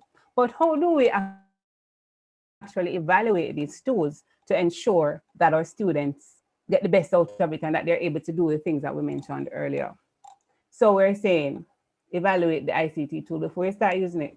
Evaluate it. Does the content match your objective? First thing first. Is the content accurate? Right? So when you check, is my content accurate? Does it line up with certainly my objective? Is it correct? Is it age appropriate? Is it age appropriate? Will the students at the early childhood level benefit from this particular application? Next, is it culturally relevant or appropriate? Now, one of the things that I realized that many, of course, we know that the Indians and the Chinese, they are trying to teach their students English. And so what is happening is that we have a lot of videos out there with the accent that the poor students can understand. So if it is not culturally relevant, if it is not, students are not able to understand it, then try to either create a video or to use one that you know is appropriate. Also check your colors, right? Are your colors blended properly? Do you have, for example, a dark background with a light font? Or is it everything that is all mixed up in one, the students are not able to see it, right? Are your font size easy to read? Because if the students can't read it, then it doesn't make any sense to have them to see it. All right, let's look at some other ways to evaluate ICT resources. Check to see if your media elements are too crowded. Do you have too many things going on in that one PowerPoint or in that one article or in that one video, right? Is there any scope for user interaction, for students to interact with the content, or is it just a teacher-centered kind of approach? One of the things that I've also observed to colleagues is that we sometimes use, for example, like the whiteboard or the annotations, and we go into the classroom and we write just like I would have normally written. So we go into the online space and we write just like I would have normally written on the boards if we were doing face-to-face. And I'm saying there is a space for it, especially when you're explaining a concept and you know that, you know, the students need to learn this particular concept because it is outside of their schema. But if it doesn't require that level of interaction with the teacher and the board, try to use other tools that will ensure that the teachers are interacting with the content. The students must be interacting with the content, all right? Next thing, is it easy to navigate? If you can navigate it and if you're having challenges, the students are going to have challenges. So if it is not easy to navigate, even though it is an excellent app, my suggestion is that you don't use it, especially for the students at the lower level. All right, next, copyright issues.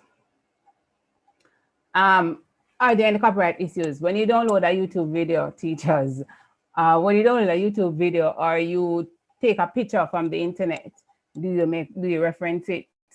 When you photocopy the pages out of a textbook, do you ensure that you're not photocopying too many pages, or and just photocopy now, because nowadays I realize that teachers are taking photos. So do we take too many photos and it now becomes a copyright issue? Next thing, also check if there are ads and pop-ups.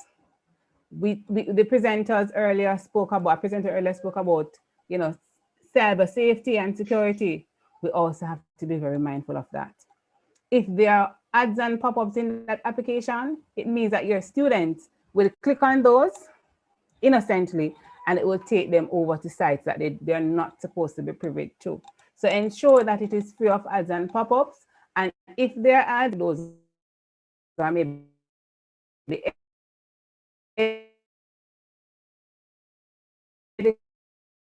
educational ads. Are there any biases? Are there any gender biases in the video, right? Are there any racial biases? So just check to see if there's any hidden biases as you go through and evaluate your resources.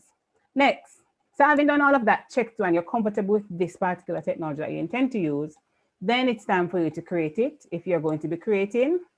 If it is that you are not going to be creating, but you want the students to create, it's the same principle. You must do some things. So here are some things that you need to do. You need to populate. So you need to populate this resource, right, with information.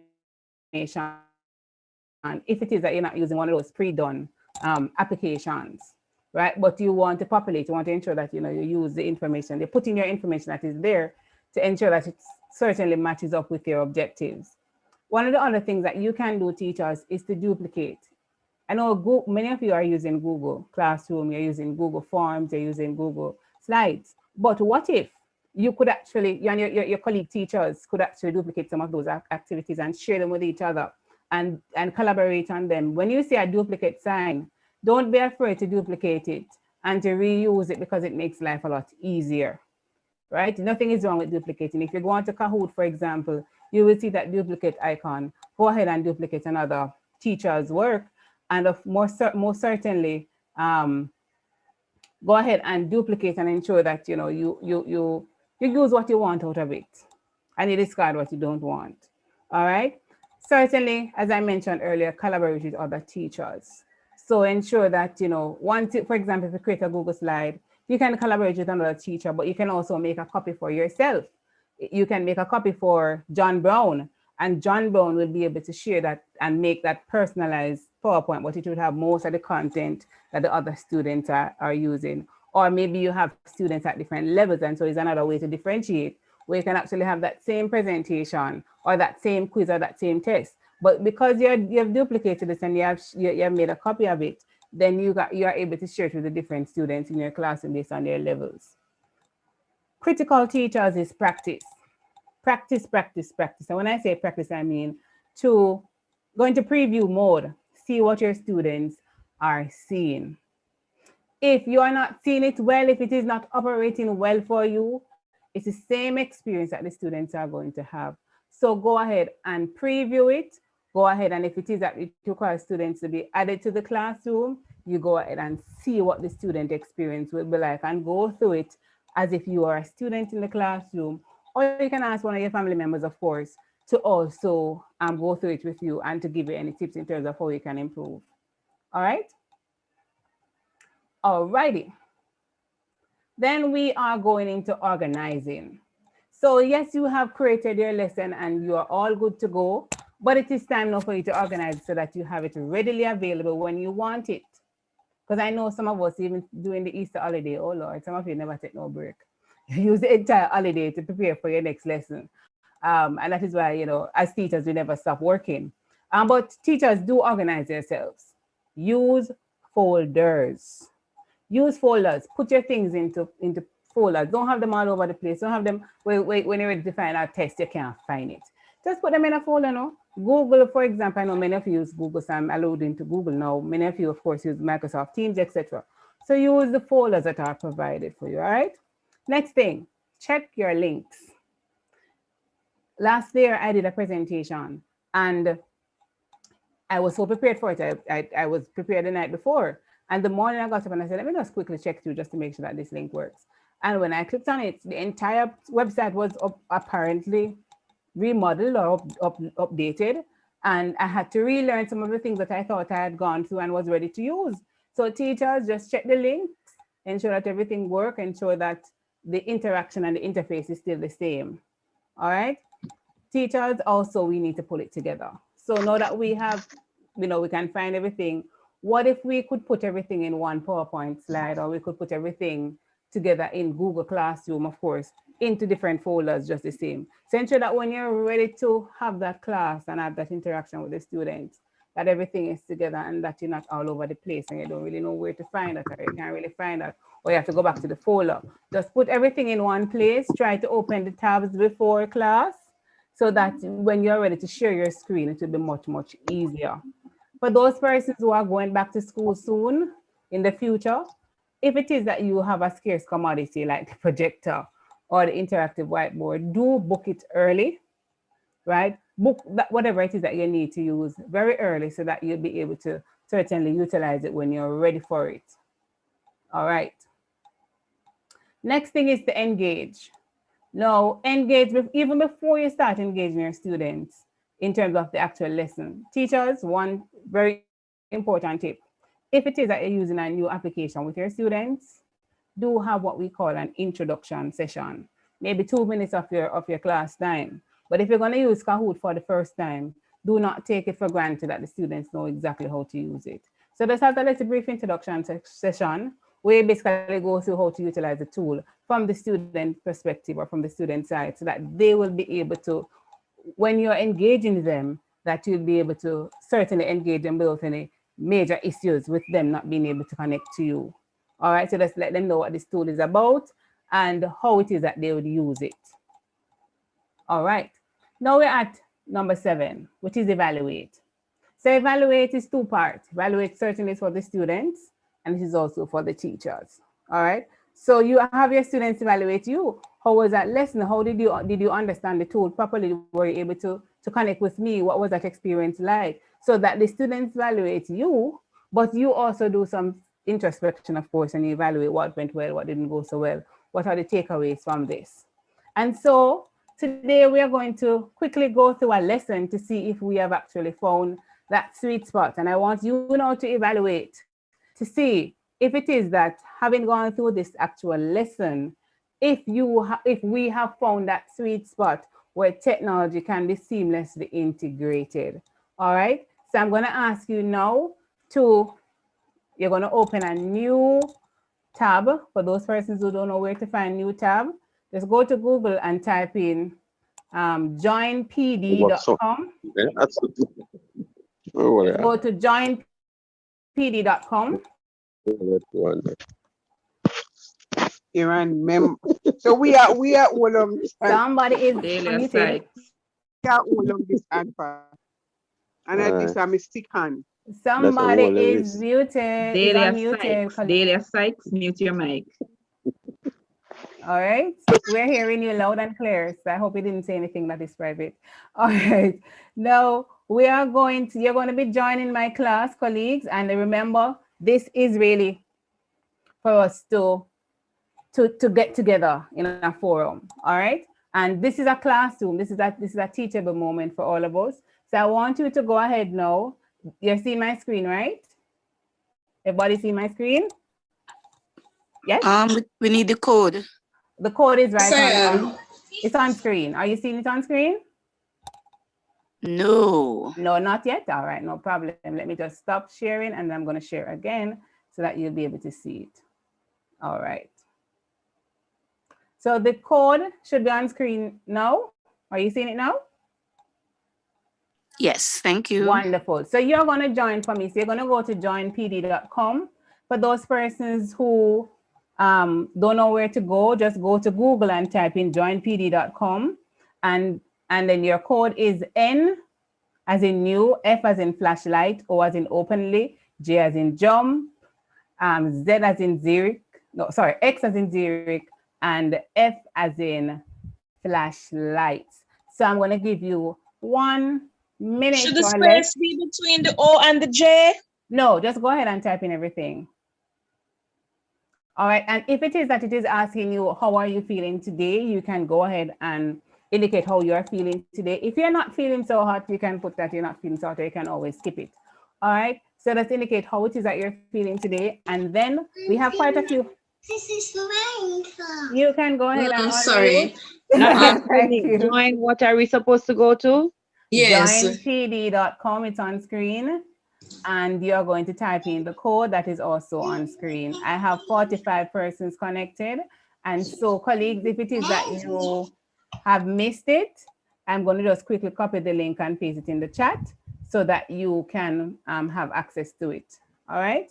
So I'm just going to paste it in the chat for you just in case you have missed it. All right, let's see. All right. Now we are about to begin. So this is TPAC in action, colleagues. This is TPAC in action, and we're about to start. If it is that I've started and you don't know where to go, you can always click on the link, or you can also, you'll find the code in the corner of the screen, all right? So let's start. So our topic today is our national heroes, and we're going to be focusing primarily on Sam Sharp. Now I'm going to ask you colleagues to just go ahead and type or share 2 things that you already know about Sam Sharp. All right, let's see. We have some responses. Oh, wow, I see persons are drawing. All right, let's see. He's a hero. All right.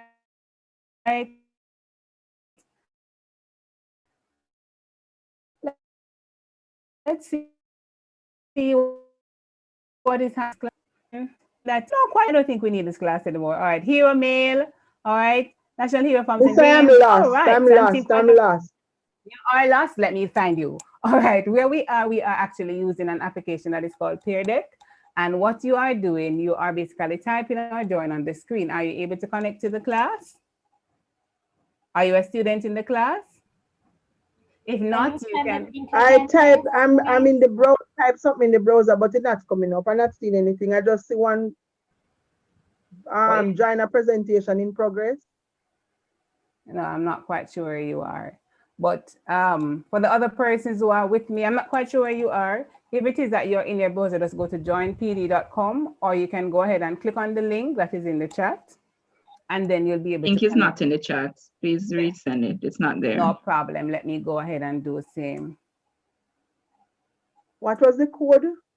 The code, I'm coming to that. The code is also in the chat. Don't know why this thing is not coming up. I'm not getting the ability to. All right, it should be there now. All right. So the link should be in the chat. The code is also in the chat. All right. So I'm seeing where persons have responded. Wonderful. I'm seeing 143 responses. And of course, we are about to learn some more about Samuel Sharp. All right. Now, here is a video on Samuel Sharp. I'm going to ask you to just watch the video.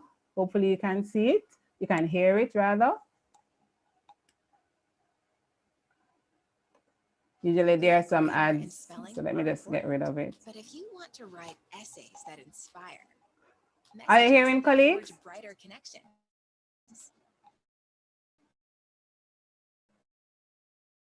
And emails That was an, I know we have ads in these things. Are you hearing? Yes.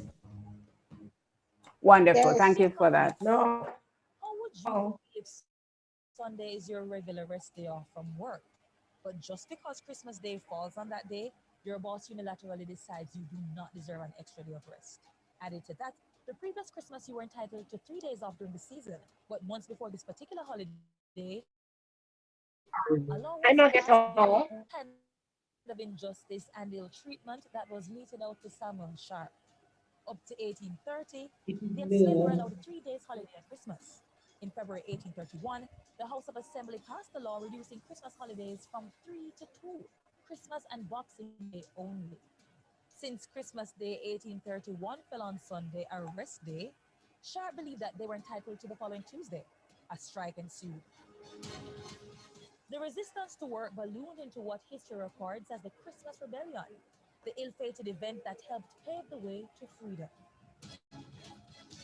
Born about 1780, Sam Sharp was the slave of an English lawyer in Montego Bay, St. James. Sharp was the lay deacon of the Birchall Baptist Church and became a leader in the congregation. Samuel, Sam, Daddy Sharp, saw the injustice of slavery and inspired his young brothers and sisters to participate in Jamaica's first strike action. There were no labor laws at that time that spoke to the rights or privileges of slaves. Sharp, considered a forerunner to the labor movement, as he fought for the rights of his fellow workers. For this, Samuel Sharp was hanged on May 23, 1832. But as he said, I would rather die upon yonder gallows than live in slavery. In 1834, the abolition bill was passed by the British Parliament, and in 1838, slavery was abolished.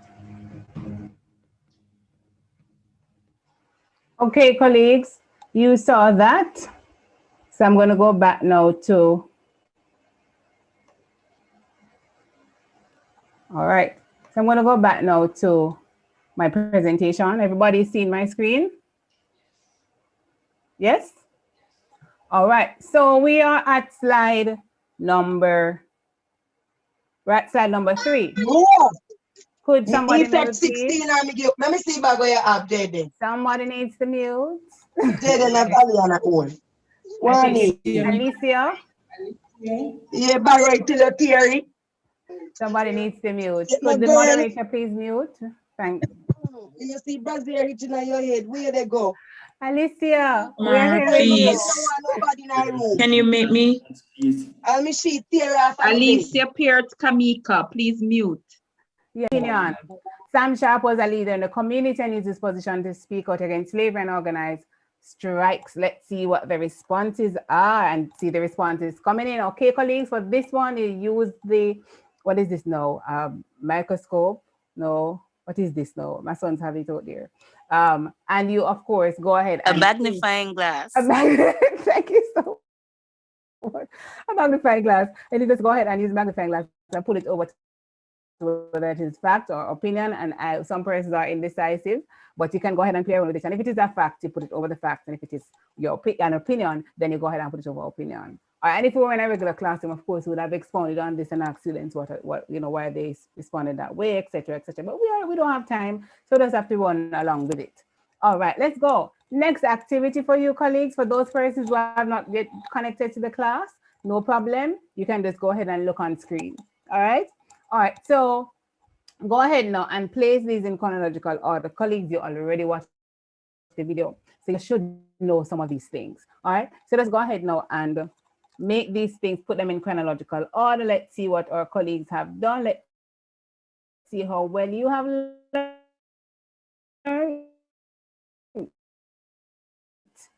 All right. At the bottom, you'll see a toolbar. You just go ahead and draw the line from you can use line or you can use the marker, and you can go ahead and draw your lines, and let us see. This is funny. All right, look at these drawings. You can use the lines and just go ahead and connect them. Let's see who is trying, and let's see. I'm seeing some here. All right. All right. I'm seeing Mr. Somebody's trying to write on the screen. Not on the screen, colleagues. On the screen on the screen on your device. All right. Let's see if this person got it right.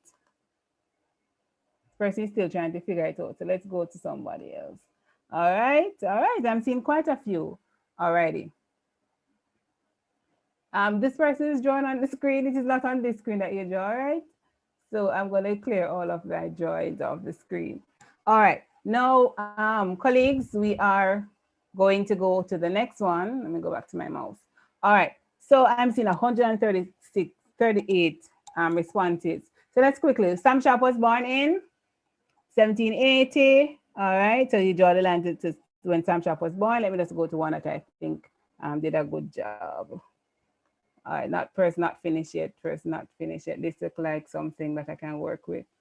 Okay. All righty. I'm so sorry. Let me go back to this. Continue. All righty. So, all right. All right. Sam Sharp was born in that year. Yes. All right. In 1931. Yes, there was a Christmas rebellion in 1932. The Emancipation Act was passed. No, sorry, Sam Sharp died. In 1934, Emancipation Act was passed. And in 1938, that was Emancipation Day. All right. All right. Now, what is the, what kind of source was the video? Was it a primary, secondary? Remember, this is something that is also new to our classrooms in terms of looking at sources. So this is a good tool to have the students identify sources, of course. They have primary, secondary, tertiary. Which of those would you consider to be the correct source? All right. And let me clear the screen again. Colleagues, remember that you're not supposed to write on my screen. All right. All right. So I'm seeing the responses. Quite a few persons are saying secondary. Some persons are saying primary. Some persons are saying tertiary. All righty. So yes, it is a secondary source, as of course somebody else would have written that information sources are the primary sources. All right, thank you so much for your responses. I'm seeing them coming in. You can continue responding. All right. Now for our next activity, we're going to go through an evaluation. Again, remember, because we have time, we have a time missing, we have to go through as quickly as we can. All right, so this one says click on the link to review the article. So if you are in the class, you just click on the link and you will be able to, it will take you out to review the article. All right, I'm going to give you less than a minute to just quickly, those persons do the speed reading, just go ahead and speed read through as quickly as you can so that we can continue. All right, so this article is basically from JIS, and it basically speaks to Samuel Sharp and his role in the Christmas Rebellion, and of course, why he would be considered to be a national hero. All right, now that you have done that and you are good to go, then we are going to go down to, we're going to go back now to our regular, sorry about that, colleagues. I think I stopped sharing. Let me go back. All right, but on screen, you should be seeing your article and you should be reading. So next we have another question related to the article. Ready? This one is fun. So what I want you to do based on the article that you have just read, I want you to locate the parishes that were involved in the Christmas Rebellion, those that were outside of St. James, or outside of St. James.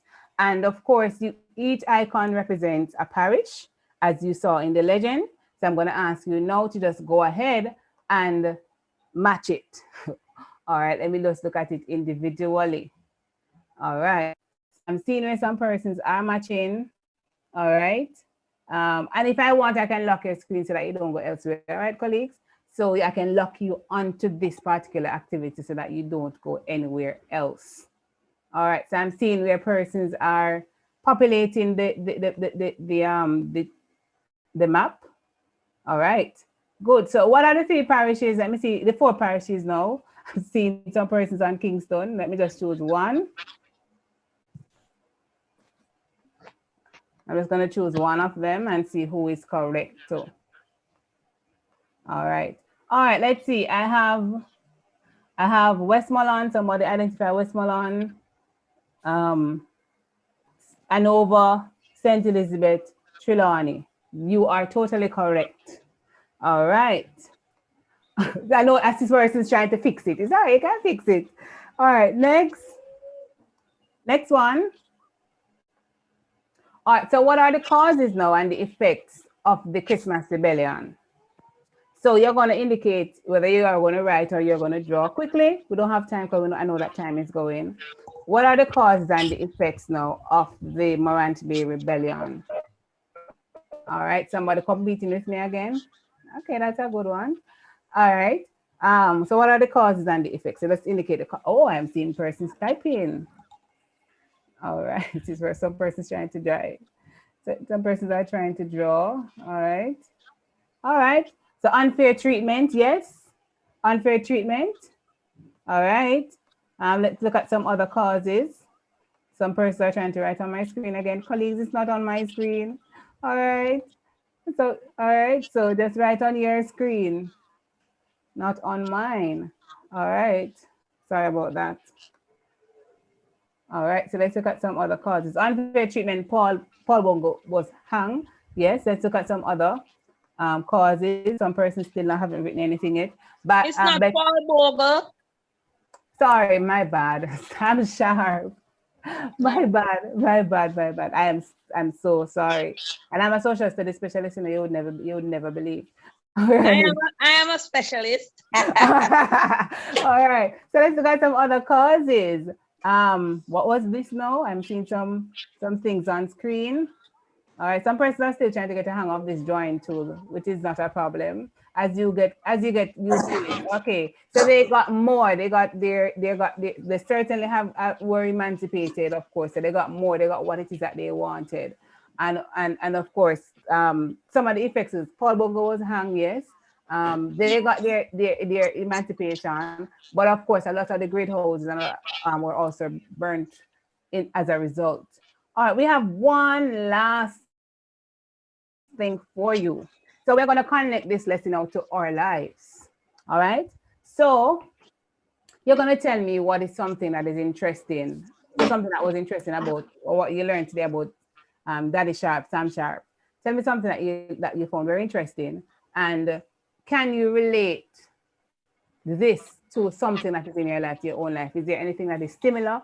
Is there anything that is different? Was there any event in your life that you can make the connection with? And of course, this particular activity as an evaluation tool will allow the students to be able to make the connections, which is what you really want. All right. So we're seeing some responses. I see some person still trying to practice the draw. All right. Let me see if anybody. All right. So it says, I don't know what that is saying, but I think it's something good. Class, engage in class. All right. Let's see what else is there. All right. Stand up for what is right. Yes. Good. Fight for what you believe in. Never give up on your dreams. Wonderful. Fight for your right. All right. So you have learned, be courageous. Go and get what it is that you want. And thank you so much for your responses, colleagues. Because of time, I would have really loved to engage you some more. But before I close off, just one last thing that I wanted to do for me. Hi. All right. One last thing that I wanted to do for me is to tell me, based on what you have learned earlier about how to make, to find that sweet spot. Did we find that sweet spot as you go through this lesson? Would you say that this would have been a sweet spot? Or is there any areas for improvement? Did you find the sweet spot? Did we see TPAP in action? Let's see what the chat says. You can respond in the chat. All right, I'm going to stop sharing with you. And I want you to just talk to me. Did you see TPAC in action? Did you Did you you know, see that there was any you know, any areas for improvement? Remember that this is a learning session. All right. So did we meet the sweet spot? I'm seeing some persons saying yes. I didn't get to join pd.com. All right. For those persons who don't know what application we were using, I'm still getting a little feedback. I don't know why. So I might just have to mute all and then unmute again. All right. But for those persons who did not, you know, get what we were doing a while ago, we were basically using what we call Peer Deck, an application. It has numerous templates, and Peer Deck can actually be incorporated in your lesson, in your Google Slides seamlessly without you having to do anything more than just go to add-ons in Google Slides and add it on as an add-on. All right, that is as simple as it is, and it will let your lesson be seamless, where you can actually integrate all of your, and somebody said I did an introductory course. Sure, I'll be happy to give you that introductory course, all right? So that this is Peer Deck, and Peer Deck, it has numerous templates for various subject areas, and if we were doing science, you'd have seen, you know, magical things being done with science, but this was just social studies, all right? So thank you so much, colleagues. I'm gonna leave a little space for question and answer, and over to the moderator. Thank you so much for your time. Thank you so much, Madam Presenter. Are there any questions for the presenter?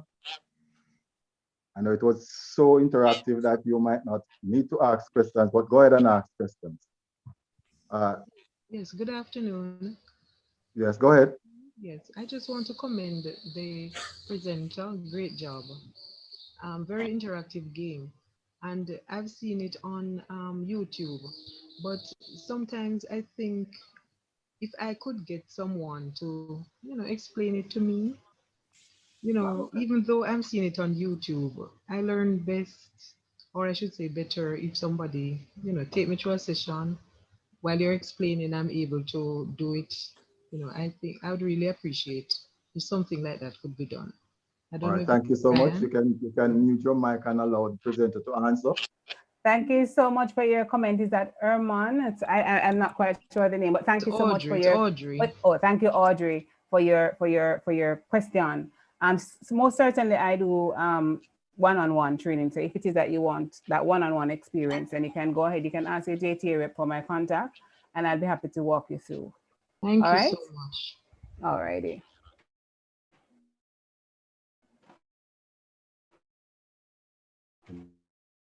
Yeah.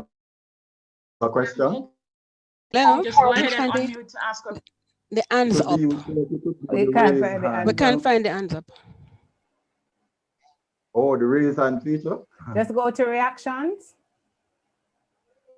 at the bottom of your screen, and you should be able to see the raise hand. Yes, it's usually there, but I'm not seeing reactions on my screen. That's what I'm saying. Okay. So can I go ahead? Go ahead. Well, the moderator. Sorry. I'm sorry. Okay, thank you very much. Good afternoon. So enjoying this conference and all the presentation, including this latest, Mrs. Campbell, awesome presentation. But you know, I have to just make my point. What is happening here is exactly what we're having with students in terms of differentiation and in terms of technology, and having some students getting left behind. You heard the comments and you heard the other presenter, and she asked you about one-on-one. I mean, when she asked you, you said you offered one-on-one. Now, how many of us have time as teachers to give students one-on-one training to use these applications and these programs? And so you find that, yes, these are great tools. Many of us are not that computer literate. I am. And you are, but what about the others who are not? They are the ones who are getting left behind. You understand? And this is why I said, for me, we want to meet our objectives, but we cannot meet our objectives if first and foremost, all the students are not privy to the same, to the same page in terms of technology. You understand? Yes. They all have to have one internet connectivity, so they can first of all get onto the website, right? Secondly, they have to be able to use that particular program, right?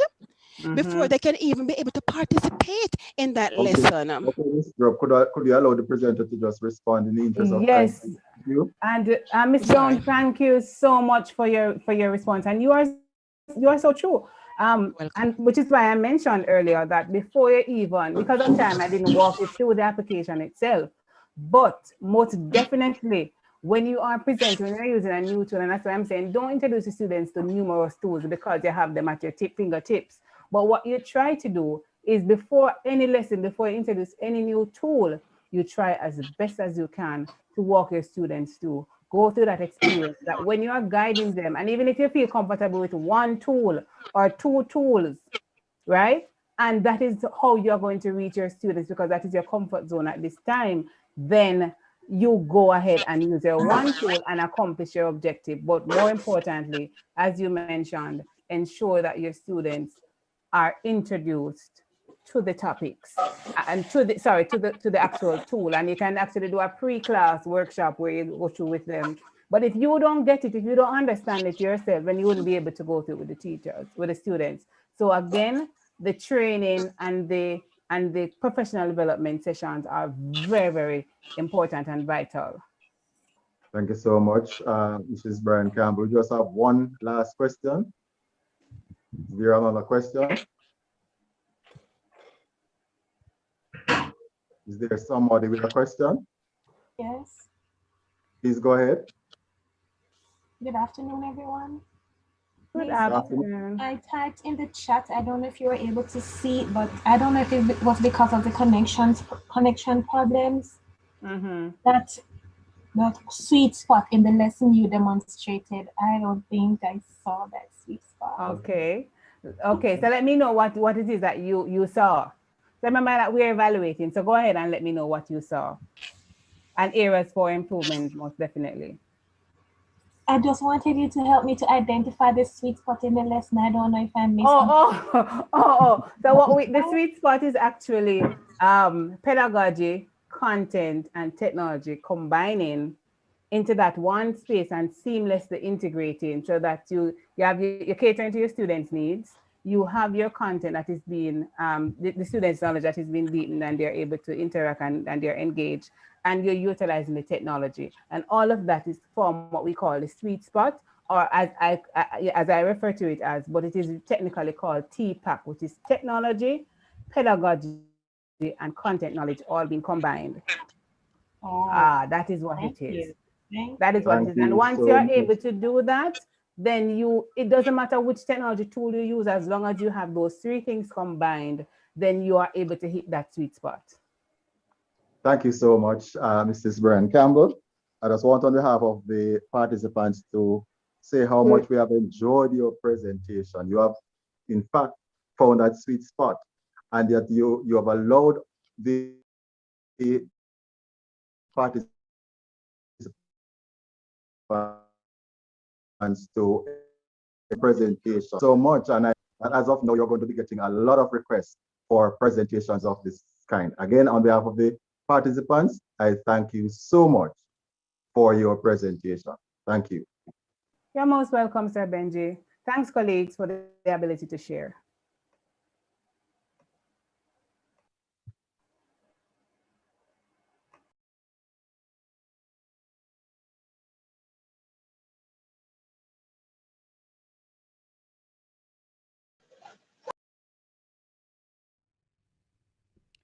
Thank you, colleagues. I hope you have been enjoying our presentation so far. I know some of you might be a little bit weary, so you can go to your fridge and have some juice, stretch, because we only have 3 short presentations left.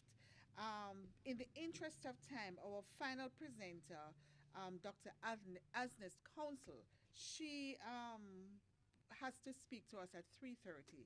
So our next presenter, Dr. George Dawkins from the Shortwood Teachers College, he'll be making a brief presentation on the Teachers Colleges of Jamaica. Then we have our paper presentations. We have 3 presentations, and I'm going to ask the presenters, I'm stealing 2 minutes of your time. so you'll only be able to present for about 6 minutes or so. Mrs. Moya Sweetland Palmer will be your moderator. So I'm going to ask Dr. George Dawkins to present to us very briefly on the Teachers Colleges of Jamaica. And then Mrs. Moya Sweetland Palmer, Chairman for the Tertiary Committee, will take us through the paper presentations. To share my screen. So if you could provide me with that opportunity, I can begin now.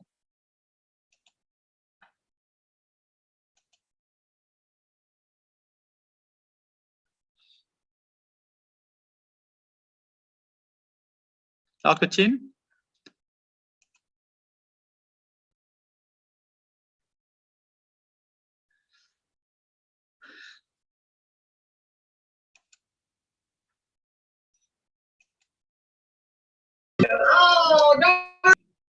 Moderator, I am not able to share my screen. Could you give me the opportunity to do so now so that I can begin?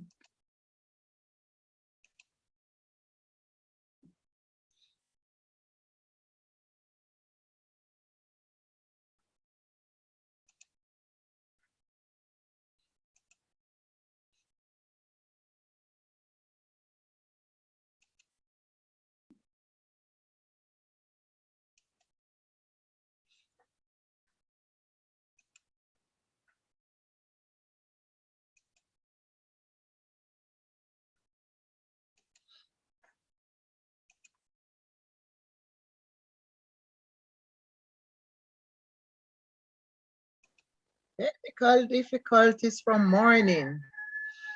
Mr. Nash, where are you? Moderator, I'm not able to share my screen. I may have to go without the presentation, the PowerPoint presentation. Do you want me to do that?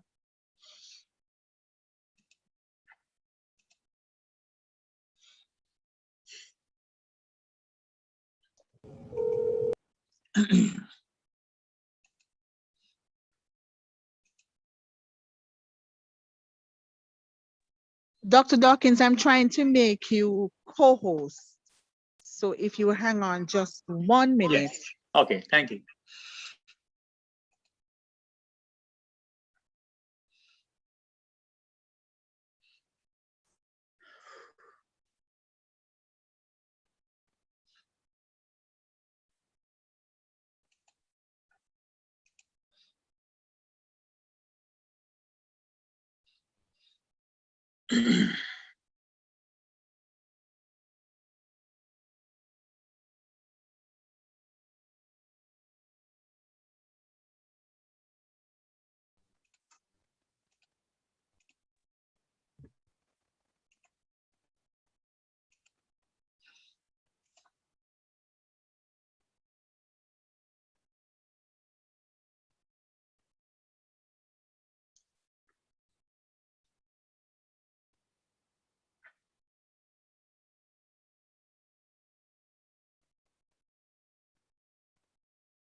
Good afternoon, colleagues. I'm going to commence until I get the privilege to share my screen with you.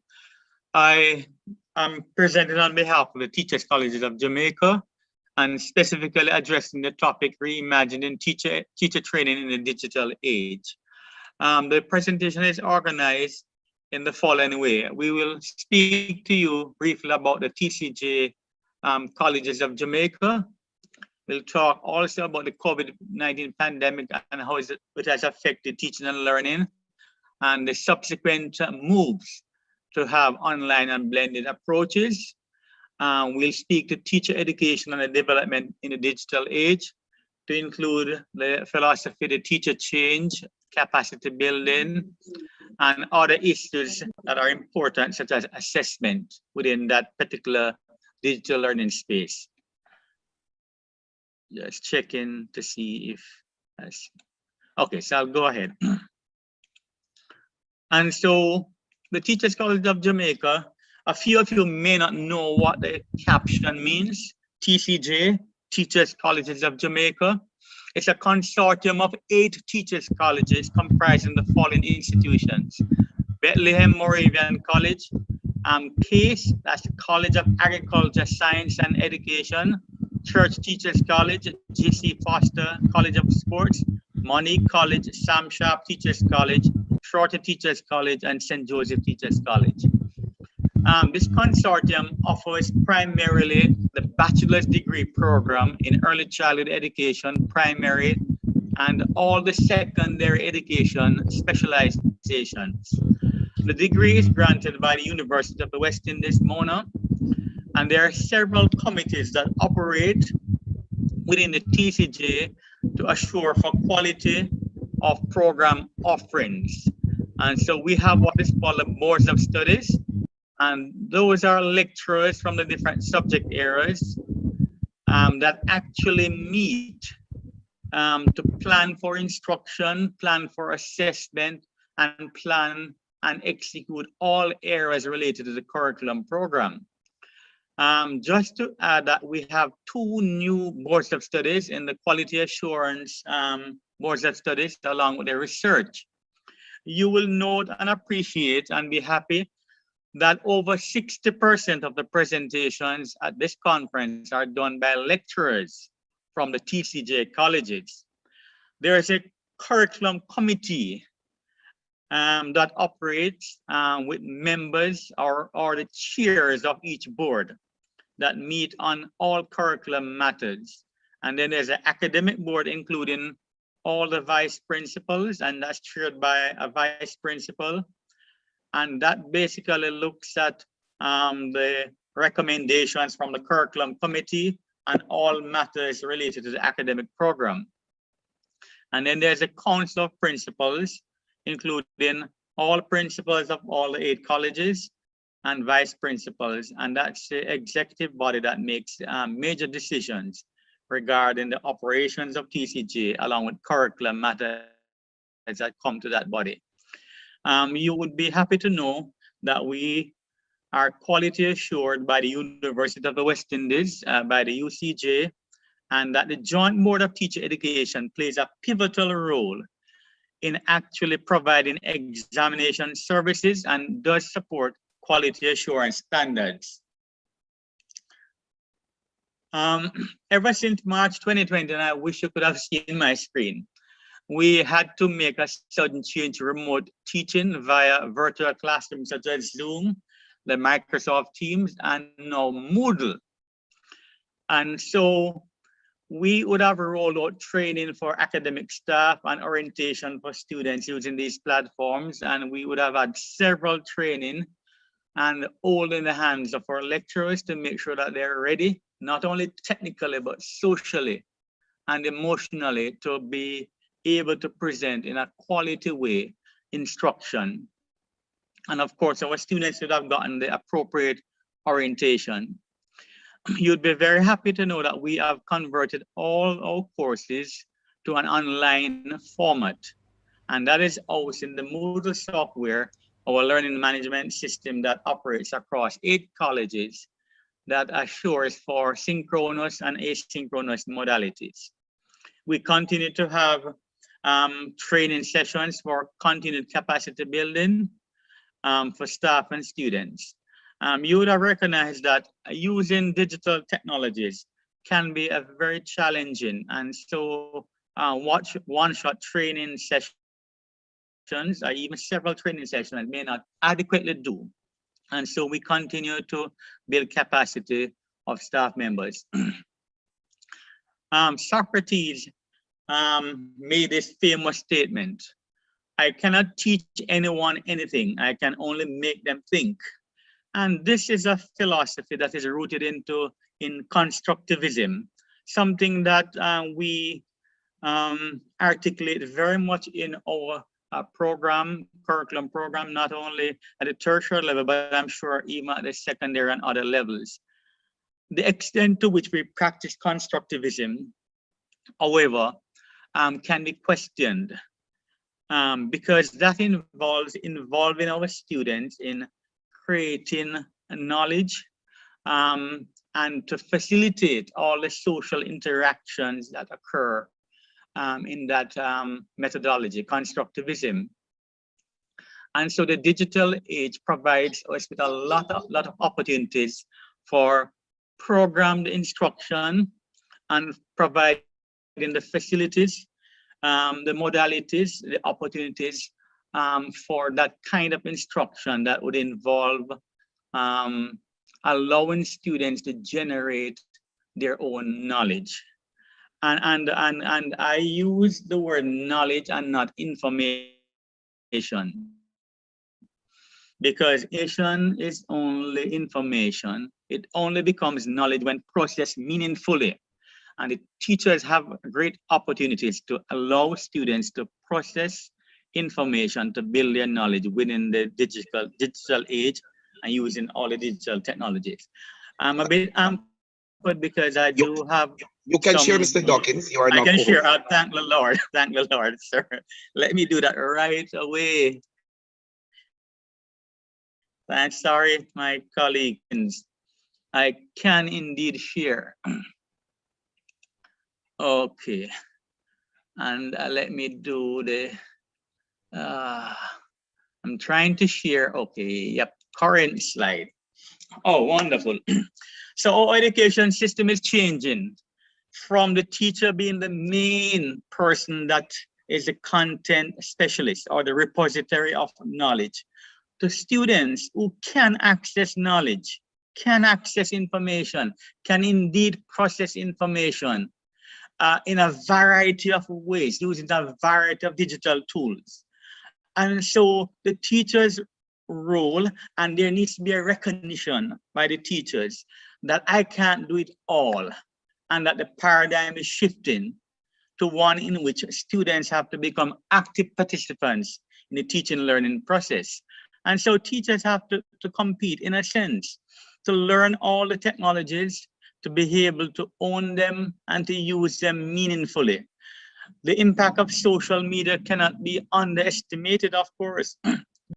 Our young people, students,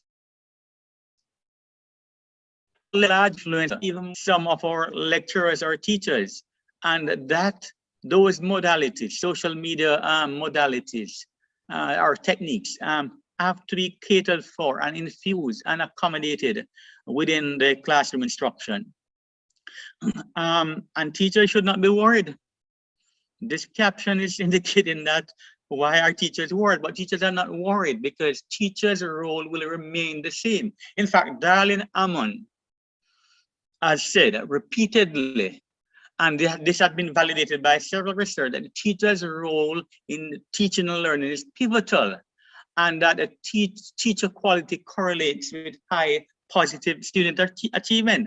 So the fact is that even in the digital age, the teacher's role and function is just as critical and even more critical to get students to organize information, repurpose information, organize responses within that environment using a variety of techniques and methodologies to allow students to learn meaningfully. And so Fuller, no doubt, said that teacher development is going to be a critical part as we go forward in the digital age. And that is a development, the process to gain new insights, pedagogy, and to examine their own practice and explore new or advanced understandings of content and resources. And so with changes in information, communication, and technology, the role of the teacher is changing and becoming more important in a way that educators have to think about teaching students who are eager about technology. And so we need to be more competent teachers with digital knowledge. And that process has begun, and we would have seen many insights today of the possibilities, the real opportunities to use digital technologies to enhance the teaching and learning process and to get students meaningfully engaged in those processes.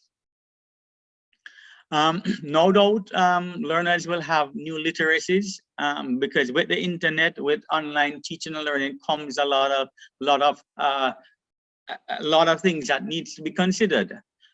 Privacy maintenance, identity management, creating content, organizing content, reusing and repurposing content, filtering and selecting content, and also in terms of self-presentation.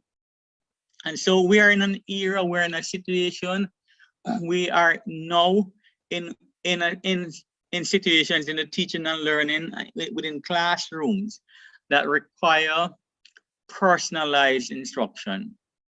Anytime, any place. And so it's not necessarily going to be live classes at scheduled times, but it has to be a program instruction approach whereby all the activities involving teaching and learning can take place within that space. And so one of the key things that is not necessarily unique to online instruction or digital technologies, but something that good teachers ought to have been doing and would have been doing, and I'm proud to say that many teachers do, and that is to profile your learner. And with the technology comes the opportunity for students to complete their learning style inventory to see what kind of learner are we talking about, and that to be recorded digitally and for tracking purposes. Even a personality inventory. All of these inventories are available online and can be completed by students to make an assessment of who they are. Their multiple intelligences, their emotional intelligences, a social skill inventory, and assessing content diagnostically. And also the last one speaks to other things that needs to be considered in terms of profiling your learner. And this is very, very important to do so that you are able to cater for the collective group, but individuals within your classroom to track their learning and to see progress over time. And so the personal learning environment facilitates students to take control of and to manage your own learning. And this includes providing support for the learner to set their own goals, learning goals, to manage your learning, and to communicate with others. They can generate their own knowledge, right?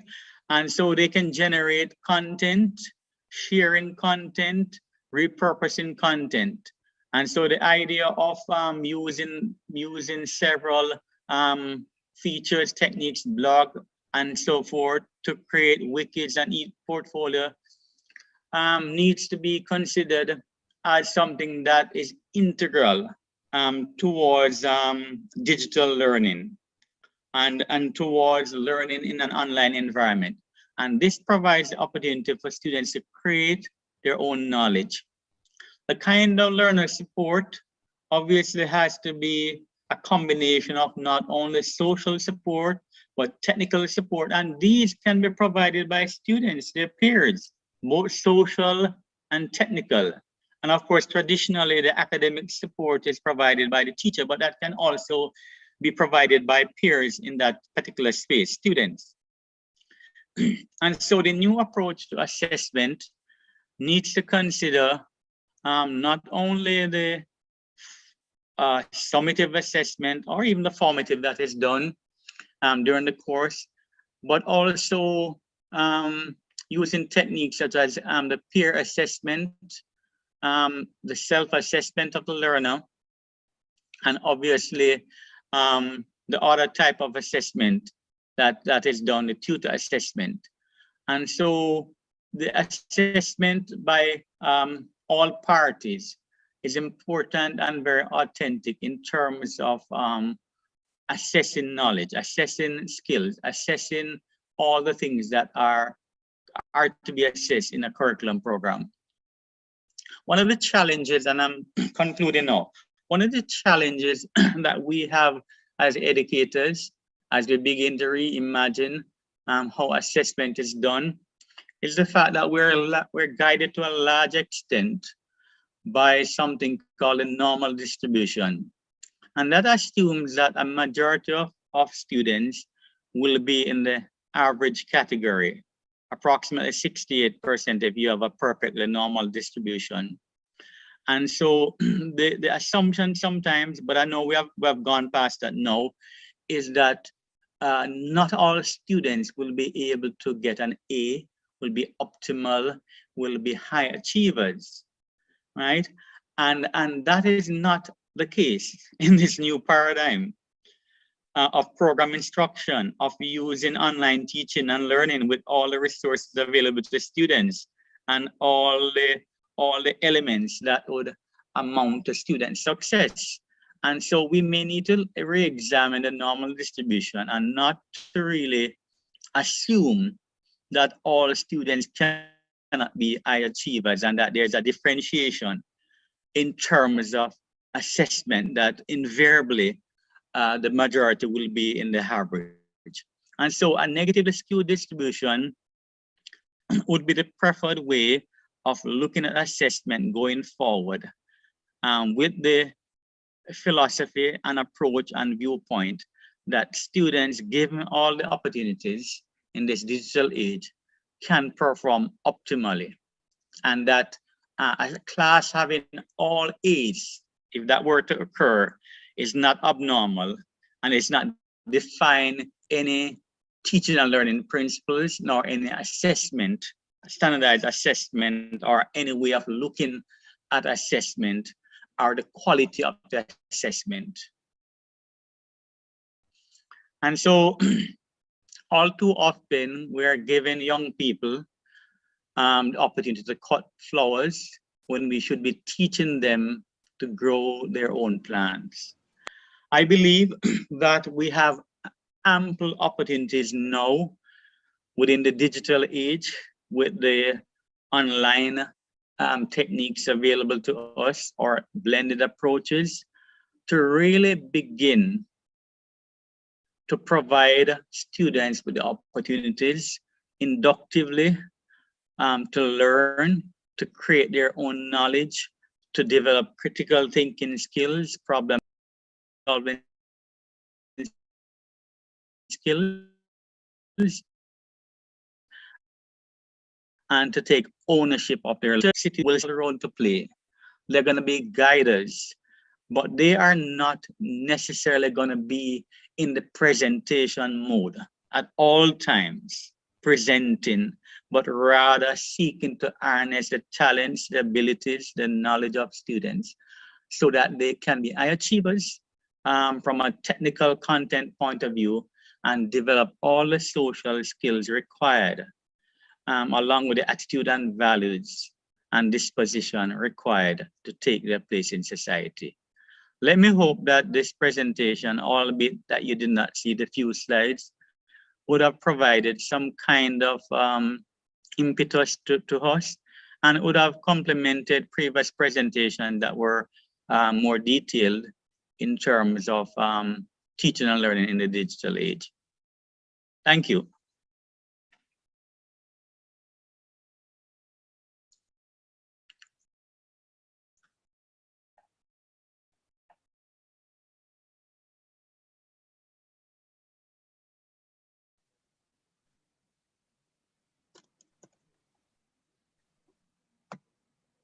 Go.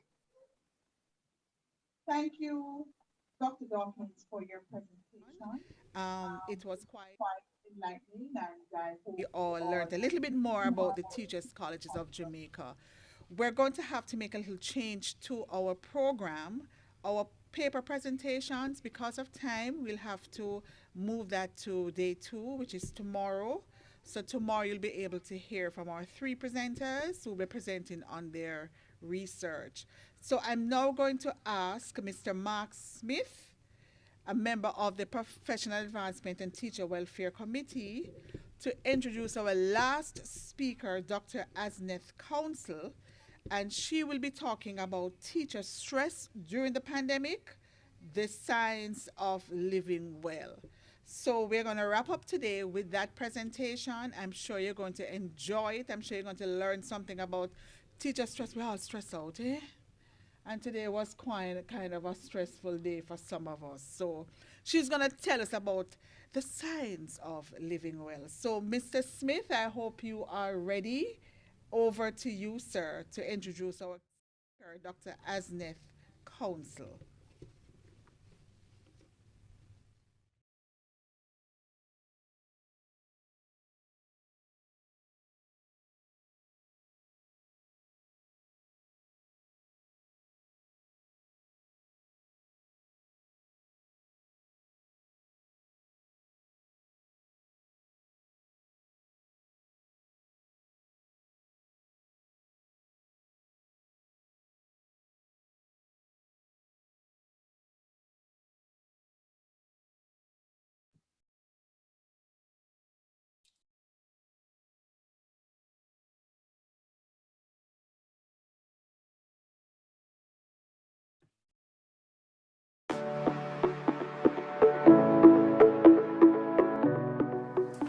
Welcome to the Jamaica Publishing House. My name is Prudence Burrell, your Marketing and Sales Officer. Come on in.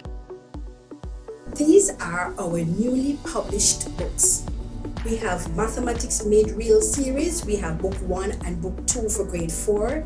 And we also have for grade 5. And coming soon, we have grade 6. And they are authored by Davion Leslie. Leaps and Bounds in Literacy for Juniors, the focus is on reading and comprehension skills. Coming soon, we have the Journeys in Literacy for Juniors for grade 4, and the focus is on developing writing skills. We also have Leaps and Bounds in Literacy for grade 4, developing grammar, and Leaps and Bounds for grade 5. And they are all authored by Fionn Elliott Walker. They are all aligned to the NSC and focus on STEM and STEAM. These published books are currently on the Ministry of Education, Youth and Information supplementary list for the year 2020-21.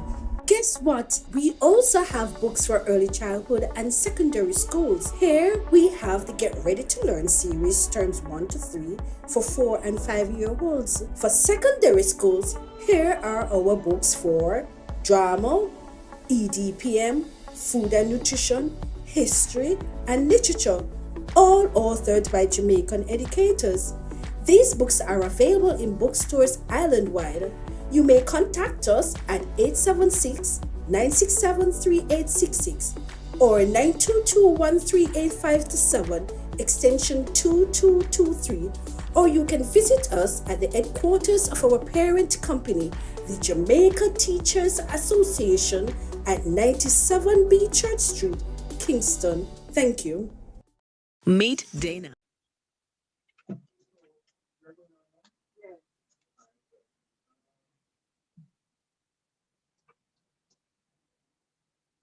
Ladies and gentlemen, good afternoon to you. It is indeed my pleasure to introduce the next speaker for you. Challenges that we are having some kind of difficulty finding Sir Mark under the name that he had on the platform. So at this time, let me tell you about who you're going to be hearing from next. This particular presenter grew up in St. Anne, Jamaica, in a home environment nurtured with love and strong family ties. She holds a Bachelor of Science degree in Behavioral Science from Mercy College.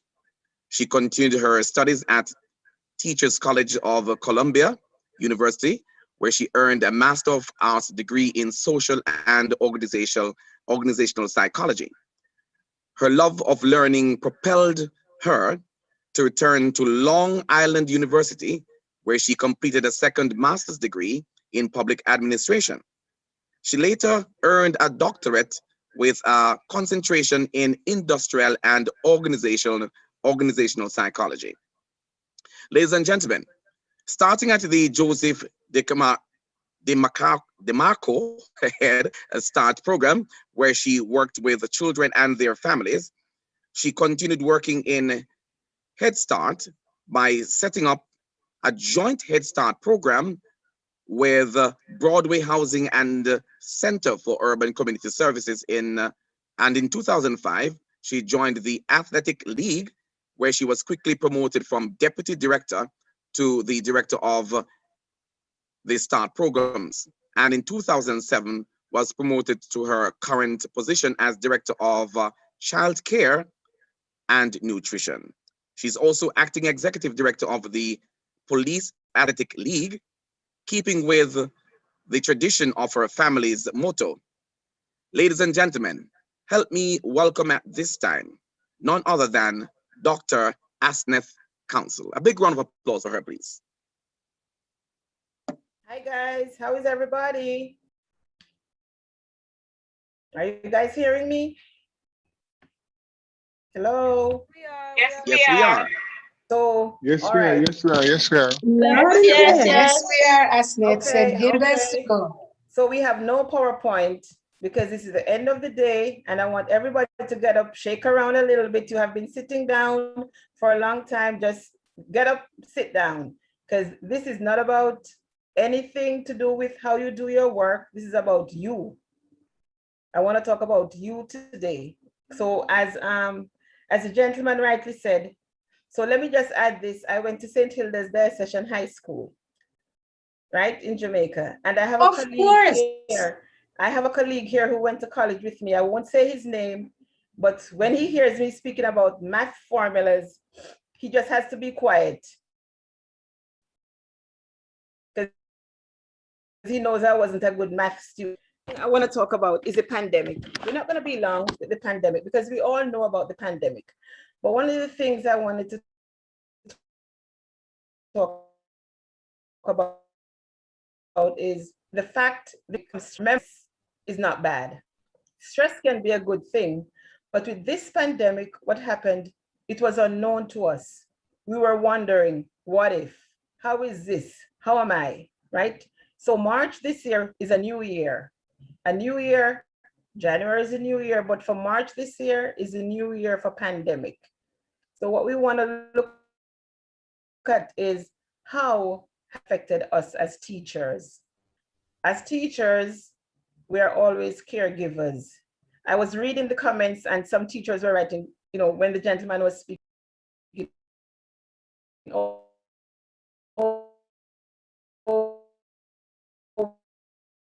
we pray the children, and it was because it, so leaders, not maybe, our leaders were just building the house while we live in it. There was no formula. There was nothing to say, this is what you should do, this is what you shouldn't do, right? You might have made mistakes with your children. Don't stress about it. We didn't know.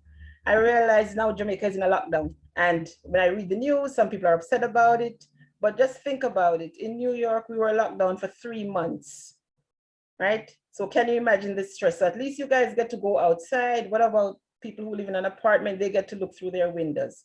So those are the things that pandemic stress brought out. People were worried about food. We thought about the people who were homeless, children, parents, some people lost their job, right? But one of the things that we have to think, how did we manage to stay calm? How did we manage to stay calm and manage our anxiety?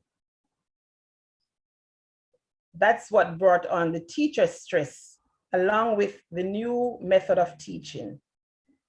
I was listening earlier, people, you know, and you had a presenter, we're talking about the different computer programs, but how many of us were prepared for it? So I want us to use a mathematical formula. So the main meat of the evening is the science of living well. And I want to use a mathematical formula. We all know about the 4 basic. We know we need to add, we need to subtract, we need to multiply, and we need to divide. But today, there's no formula of how we live well. So I want us to look at living well as an individualized approach. When we're working with children, we have to do individualization because we have that one child who is so brilliant. We have that other child who needs help. So how are we going to individualize the living well? You know, there's a saying that says, all is well that ends well. But in the science of living well, I want us to rephrase that to say, all is well that begins well. Because science of living well, it begins with you. We spoke about the math formula. So I want you guys to think, and I want you guys, when you leave here, to think, what do you need to add? What do you need to subtract? What do you need to multiply? Somebody's saying I could share this screen if I desire. I have no PowerPoint. Like I said, there's no PowerPoint. I'm just talking to you guys. I have it written, but I prefer to talk. I want it to be a conversation. So when you leave here, I want you to think about what formula is going to work for you to live your best life. So think of an equation. In an equation, we have 1, for instance, we have 1 + 1 = 2. In this equation of living well and the science of living well, the end result is balance. Because in order to live well, we must have a balance. So living well, what does it begin with? It begins with a healthy self. How do we maintain a healthy self? What is a healthy self? And remember, I said earlier that there's no one size fit all. It's a different formula for all of us. Even when we were stressing as teachers, and COVID is not over as yet, so there's still teacher stress happening. Some people dealt with it differently. What worked for me didn't work for you. What worked for her didn't work for her, right? So let's keep in the back of our mind the math approach. So when you leave here, I want you to think, what am I going to add to my life? What can I divide and take away? What do I subtract? What do I need to increase? We all know that positive plus positive gives you a positive. So let's think about the positive things, right?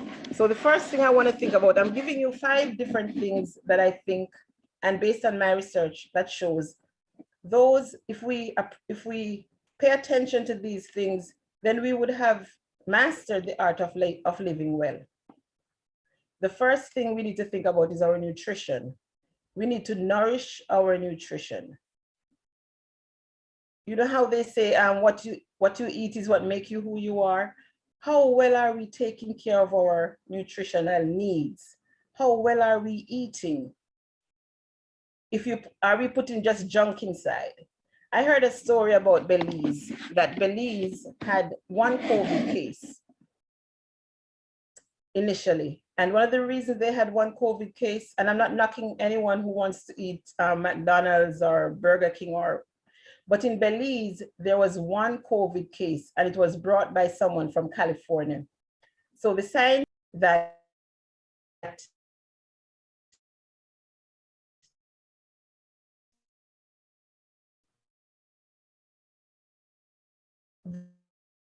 the fact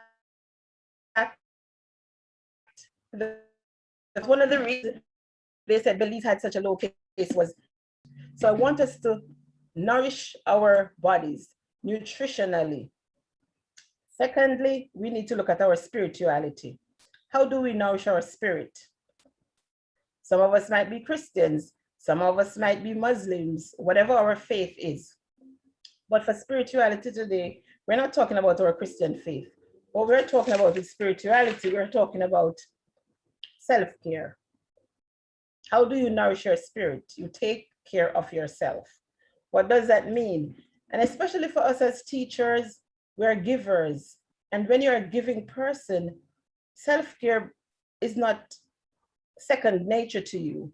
You give, you think about the children, you worry about the children, how am I impacting the children? So I want us as educators to start thinking about, how do I take care of myself? Because without a healthy self, you won't be able to produce. Thirdly, think about your own self-compassion. This is all under nurturing your spirit. So self-compassion, self-care and self-compassion is not selfish. Self-care and self-compassion speaks to you taking the best care of yourself. Another thing is you have to work on a growth mindset. What do I mean by that? You need to be intentional. How do you become intentional? You need to make sure that you are the leader of your own destiny. That means, for instance, if you need to take a 10-minute break because you are tired, you need to take charge, you need to lead, you need to recognize that, hey, I need to take a 10-minute break. Sometimes we give, and if the cup is empty, we have nothing to give. So that goes back to having a growth mindset. Also, when we speak about intentional living and spirit, intentional living speaks to what do I need? I'm at point A. How do I get to point B? So in order to get to from point A to point B, it goes back to the math formula. What do I need to add? Do I need to start changing my eating habit? Do I need to start exercising more? Do I need to change my relationships? You know, that's intentional living, and that's a part of taking care of your spirit. Thirdly, in taking care of your spirit, you need to have a sense of purpose. A lot of us have read Purpose-Driven Life, but what is your purpose for your life? What is your purpose for your life? Do you want to just live, oh, I'm a teacher, I teach grade 6, I teach 12th grade? No. What is your purpose for your life? A lot of times we have where we allow our careers to dictate our life. We have to create a balance. Nurturing your spirit means creating a balance. What is your work-life balance? Has your work consumed you so much that you have no time? When last have you had a spa day? When last have you gone out to eat? When last have you just laughed? You know, we remember, all of us remember when, remember we had that first picture and they said, oh, cheese, you got to smile, right? I want us to all think, how did we feel at that moment? How did you feel the first time you took a picture and you're like, cheese, say cheese, you're like, right? Think about that. Have happy thoughts. Wake up in the morning and speak to yourself. You know, they say, look in the mirror and tell yourself, oh, you are beautiful. What about looking in the mirror and saying to yourself, today I am going to have a good day? If you wake up with that spirit, you leave your house with that spirit, or you even work at home with that spirit, but just that. And secondary education with specializations in business studies, computer studies, English literature and language, geography, history, human ecology, mathematics, modern languages, physical education, religious education, science, and social studies. Bethlehem Moravian College was established in 1861 by the Moravian Church in Jamaica. Its vision is to be a center of excellence recognized for innovation, quality in teaching, learning, and research, with a commitment to service. The mission statement reads, a multidisciplinary institution preparing leaders who are developed academically, spiritually, and professionally, enabling them to function effectively in their chosen fields and rendering service to the community. The College of Agriculture, Science and Education has its roots in the government farm school in Kingston, which started in 1910. In 1942, that farm school was renamed the Jamaica School of Agriculture, JSA. The College of Agriculture was established in 1981 as a replacement institute for preparation of physical education teachers, athletes, recreation and sports specialists, utilizing qualified personnel and contemporary resources. In response to the growing need for educators and the need for trained primary school teachers in the 1950s, The Monique College opened its doors as a training institution in 1956. The college's vision is to provide sound leadership and produce global citizens, and its mission is to attract clients from diverse backgrounds, providing them with quality education and training which are aligned to international standards and best practices. Monique is committed to delivering excellent teacher training experiences through passionate, qualified and experienced lecturers and diverse modalities using world-class technologies. Sam Sharp Teachers College, built by the Government of Jamaica under the World Bank II program, began operations in 1975. April now, so let's the say college COVID is has a new committed year. to Since it providing a started consistently March high 1 year, standard of 1st of training April was a to brand new produce year for lifelong COVID. learning professionals Right? dedicated to I want us rendering to all think of altruistic one service word. and to being One formidable word change that we're going agents to in the use as global a focus. environment. The mission of the college is to increase Instead of making opportunities a in education at the resolution tertiary level, yearly, thereby I improving always the think of quality of one life word. of its One people. word that will be my focus. Shortwood This Teachers year for College was me, founded it's in prayer. 1885. This college is So, committed for to me, the preparation of teachers of the I am highest focused on quality how I'm going to by, increase among my other prayer things, life. helping students to Last year acquire for me, it sound was knowledge credit. and How am useful I going to skills, increase my credit encouraging and and do promoting better with my responsible finances? attitudes and sound leadership Right? qualities, So I want and all of us to providing an think of, appropriate it could be something environment for the simple. ongoing It could be development like, and academic how am I going to advancement. build a better relationship with my spouse? How am I going to do a better relationship with my children? How am I going to support my students better? And that is the growth mindset. So when you leave here, please think of one word. And listen, this word doesn't have to last you for a year. I want you to think of this word as a quarterly word. So every quarter, you should think of a new word. Write it down, because a lot of times when we have things in our head, but when you write it, my mother always taught us when we were studying, you read it, you write it, and when you read it and you write it, you remember it better. So I don't want us to have the word and then we forget, oh, what was the word I said I was going to do again? No. So we need to, it's called, it is basically a focus on you. Write your word down. What is going to be your change for intentional living? Right? So you don't have to accept your day and say, oh, I'm just gonna have a bad day at work today. I know, oh my, that principal, he's asking for a staff meeting. Oh, I can't stand it. No.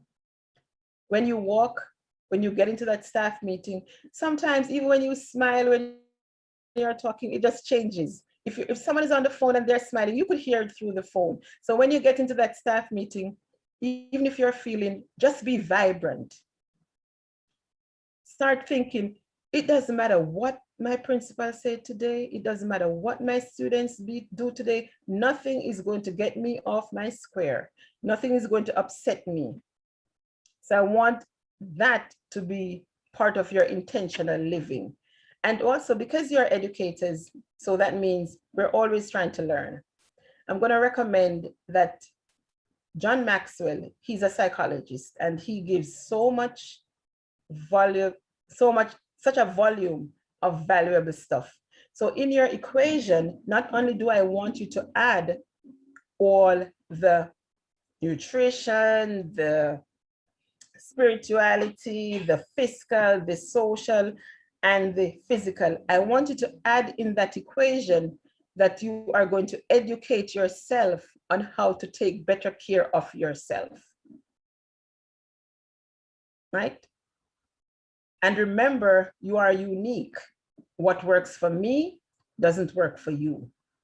So when you come up with your formula, it might be that I need to increase my nutrition, but for you, you don't need to increase your nutrition. It might mean that I need to increase my spirituality for you. So your equation has to be specific to you. It's unique to you. So those 4 things, those 5 things I've told you, and maybe some of us are rich, we don't need to add fiscal to it. But guess what? If we have enough, we could share some of the fiscal. And guess what? When we share, and remember, we're all teachers, so giving is part of it. It might mean that a child might need a book. How do we do that, right? How do we support that, right? But when you have a formula that suits your need, and you get, so the formula is in a bracket and it's add nutrition, spirituality, whatever, minus fiscal if you're rich. If you're emotionally healthy, you might put a small amount of emotional healthy. And at the end, you're going to get balance. Once you get to a balance, then this will pivot you to living intentionally. And remember, in that equation, that simple math equation, you're also going to put your word for intentional. So I don't want us to leave here. I know you guys had a long day, and I'm not going to be long with you. I know you guys had a long day. And of course, you know, I listened in and out because I was at work. I listened in and out, and they were excellent presentation about how to do our work.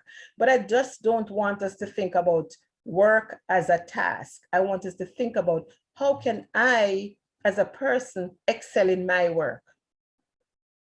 Without you being healthy, you can't produce excellent work. And your health comes from living well.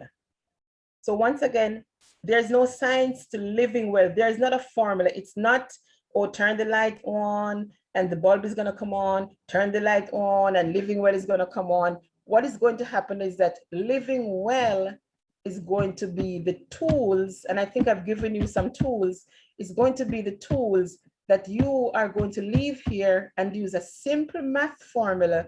You're going to decide from today, what do I need to add? Do I need to multiply? What about my relationships, right? And just a little funny, I was reading something and it said that because of the pandemic and people staying home, and remember, you guys are just starting to stay home, right? But in New York, people were staying home for a longer time. And it was said that there was so much divorces, right? So much families broke up because of this whole pandemic of staying together, right? And I said, you know what? Those families were never emotionally healthy. And they were not intentional. Neither were they nourishing their spirit. So think also, living well, a part of it is your relationships, and it doesn't have to be a spouse. It's your relationship with others. It's your community. How do you build communities, right? When COVID came, you know, you're home now. How were you? Did you check on the people? I'm going to call you. No, I'll call you later, but you don't remember because you're busy. You get home, you have to cook, whatever. Have you used this time to check up on people you haven't spoken to in a long time? You know how good it feels if somebody just called to say, how are you doing? And that's part of living well, because living well is not selfish. Living well is building communities and building relationship.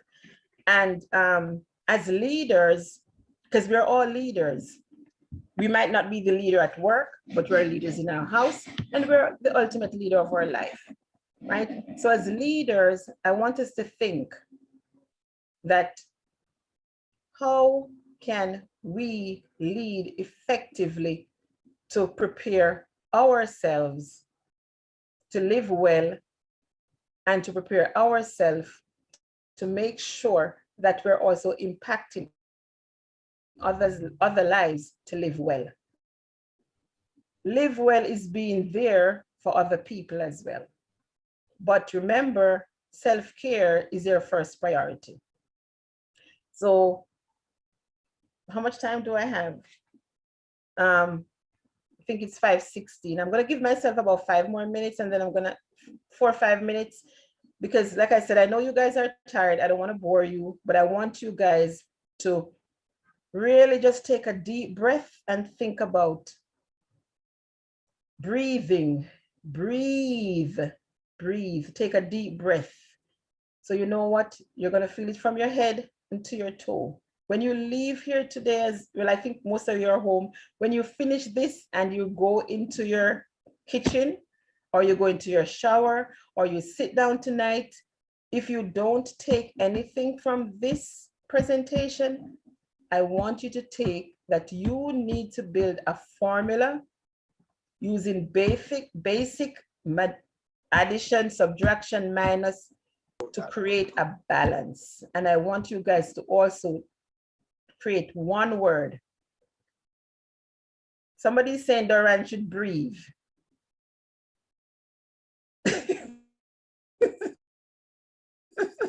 So I want you guys to, Doran is my classmate, so I could always bother him. And he's my brother in person, right? He's my, what do you call it? He's my brother from another mother, right? So I want you guys to think, and I want you guys to prepare yourself to be the true leader of you. When you are a leader, when you're the true leader, you will not be so taken off and get off your square because you're so confident in who you are. You're so sure of who you are. You're so sure of your growth and your mindset. You're so focused on your intention, because you're going to start living intentionally, so nobody can affect you. Of course, you'll get upset. Things might affect you. Yeah, you brush it off. Okay. All right. My husband was upset with me today. Okay, you talk about it, but you don't harbor it. Right? So before I let you go, last thing, create yourself your formula. Add what you need to add. Minus what you need to minus. Multiply what you need to multiply. But focus on your nutrition, your spirituality, your physical. Start moving. I don't think you guys are, some of us, well, most of us in Jamaica, we live in houses. We don't really live in apartment buildings. Go outside and walk around your house. Do some jumping jacks, right? We need to think about our social and emotional. We need others. Andrine, I hear it's wet outside there, but that's okay. Do some jumping jack on the veranda, right? So, and fiscally, think about your fiscal. Is there any way that you can improve your fiscal? Use this pandemic to your advantage, because others have, there's so much new things popping up. And the gentleman today, he spoke about data and he spoke about cloud. And that just shows us how small the world has shrunken. So use technology, connect with other people. So that's my 2 cents. But I want you guys to know I really appreciate you. And it really gives me great joy, because I taught 1 year in Jamaica. I didn't like it because I was so young, and they had me teaching grade 11 boys and they were not listening to me, right? So I was like, nope, Doran, I can't do this. I can't be the teacher. But you know what? Jamaica has really set me to be who I am today. So I will never forget. And I really think you guys are doing a great job. And I really appreciate the work you do, because guess what? The work I'm doing now, the foundation was set in Jamaica. So give yourself a thank you. Clap yourself, pat yourself on the back with all the challenges. I know we talk about crime and this and that. You know what? You're a good nation and you take best care of yourself. And I'm not sure if anybody has a question, but remember, first thing in the morning, be intentional. Think about what you're going to do. Make that word. Increase your nutrition. Call someone, hey, we're going to go walk, right? So when summer comes around, we're all going to be ready for summer, right? COVID is not going to be here forever. We don't know how long it's going to be here, but what we wanted to do is we don't want to miss opportunities we had in COVID. So when COVID finished, we all shine. So thank you guys so much. Does anybody have a question?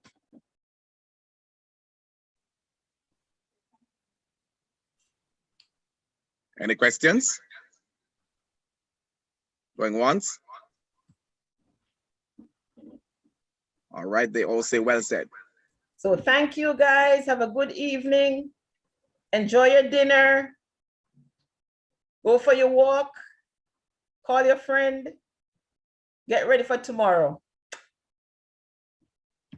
All right, and so wherever you are, you can open your cameras and just clap in the background, not your mics now, and just clap and give her a hand, give her a hand, give her a hand. Thank you.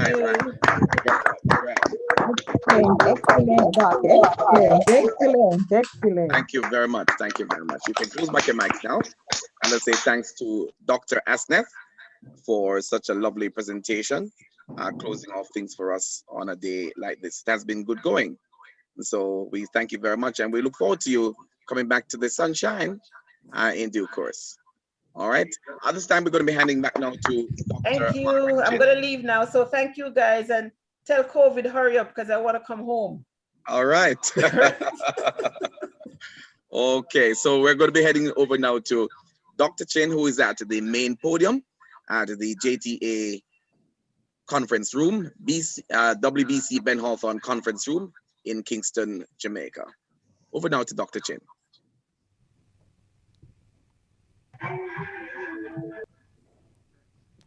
Thank you, Mr. Nash. Boy, it has been a day. I know some of you are weary, but I'm sure you have learned a lot. A lot of information has been provided. I really, really hope that you will return tomorrow because it's going to be an even more fantastic day. We have had some challenges with the technology. We are going to be working on it this evening, going into tomorrow morning. So starting 9 o'clock, it should be smooth running throughout the day. It's going to be chock full of information. It's going to be enlightening. It's going to be inspiring. And I really, really want to express my sincere thanks to those who stayed the course. I know it was a long day, but you kept company with us and we really enjoyed it. And I really look forward to having you back tomorrow, same place, 9 o'clock. Get yourself refreshed. Get all your chips and everything ready right beside you so you don't have to miss a moment. So thank you again, participants, colleagues, those of you in Jamaica, overseas, in the diaspora. Thank you for being a part of us. Thank you, and I look forward to seeing you again tomorrow. God bless you all. Dr. Nicely is trying to get your attention, so stay right where you are. And Dr. Nicely.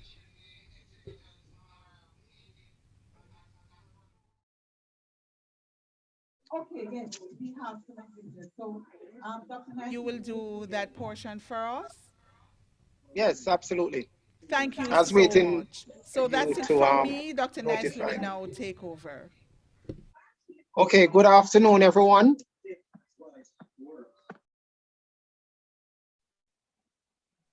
Yeah, good afternoon, everyone. Certainly we want to greet our president and our secretary general and all the other members of staff, and certainly our members and the galaxy of persons looking on from Jamaica and overseas.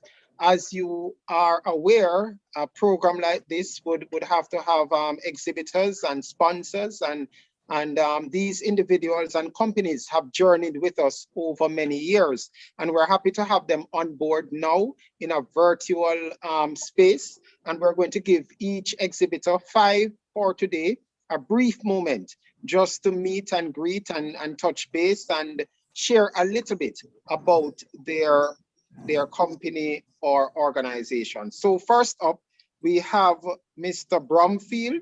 He's the marketing manager of Carlong Publishers Company Limited. And Mr. Bromfield, it's over to you. You may go ahead. Good afternoon, my JTA friends. Good afternoon, as Dr. Nicely said. My name is Nick Bromfield. I'm the marketing representative, one of the 3 marketing representatives for Carlong Publishers. Today, I just want to share a little something with you about what Carlong has to offer. We have on our website, carlongpublishers.com, free, downloadable, interactable, student-friendly activities on our website. So if you go to carlongpublishers.com and on the tabs menu, there's something called the Learning Portal. If you click on it, those activities are there. Those interactable activities are there. Feel free, they are free. Go right ahead and utilize them. For information, you can contact me at 836-0275 or 861-7460. Have a wonderful afternoon. Okay, and we thank you, Sir Bromfield. And for those of you who would have attended the many years of physical education conference, every time you'd have seen Mr. Bromfield there. He's a faithful, certainly his company is a faithful follower of the Jamaica Teachers Association, has journeyed with us for many years, and we continue to welcome their participation. We have a new kid on the block. This is Miss Davia Brian Campbell. She's the CEO consultant of EduHub. So we welcome you, Davia, a new kid on the block, new company. And Davia, take it away. Tell us a little bit about your offerings. Thank you, Sir Nicely. Colleagues, I'm in a different shoot at this moment. Earlier, you'd have heard me from e-learning. Now I'm from EduHub. So just indicating to you that at EduHub, we offer professional development sessions. We offer one-on-one training for teachers, and if you have a small group as well, we also, if you have a friend or two, you know, you want to just pull together, we also have small group training courses for you that is specialized based on your needs. We also offer consultation to schools. So if it is that, you know, your principals, you know, you have a training need or you have any needs at all as it relates to ICT, then we also offer consultation. We are also in the business of creating animated videos. So the one that you saw earlier, advertising EduHub, was created by EduHub. And so if it's that you want anything similar to that, then we're able to create it for you, whether it is for training, for advertising, just about anything. We offer that service as well. We do also have meeting rooms similar to Zoom. So if it is that you want to have meetings, we don't want to be kicked off, with all the facilities just as Zoom, then we also offer that. If it is that you want to create a PowerPoint presentation, but you want to make it very professional, and you don't really have a hang of it, we also do that for you. We can make your PowerPoints very professional. If you have research papers and you want it to be professionally designed, we also do that. We have Tech Without Tech boards. So in case you want, you'd have heard about Tech Without Tech in the past. If you don't know, we have Tech Without Tech boards that are available for you to purchase so that you can have those available to you. You can always contact us at eduhub.com. That's our website. That is also a Facebook page. You can also email us at eduhub.technology@gmail.com. And our telephone number, is 536-0022. Thank you, sir. Nice day.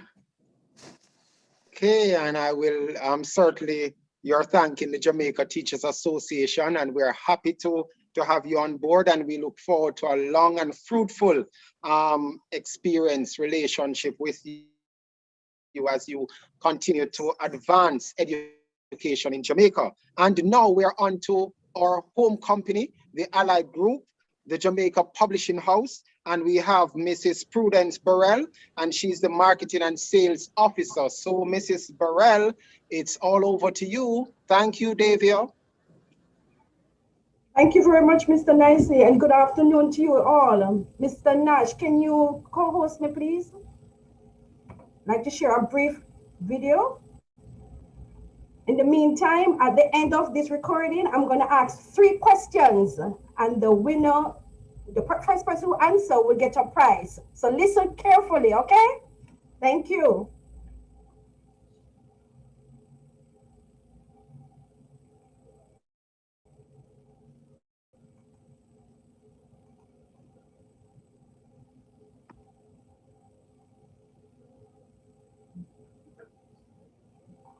You're on, Madam Prudence.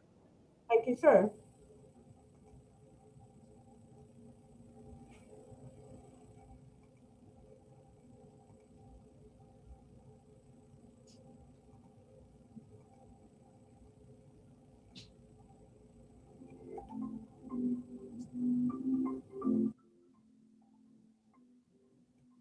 Greetings, everyone. I am Russell Harris, Science and Special Education.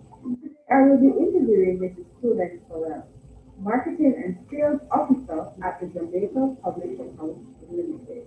Good to have you, Mrs. Burrell. Thank you, guys, for having me. Okay, great. Now, we're in a pandemic.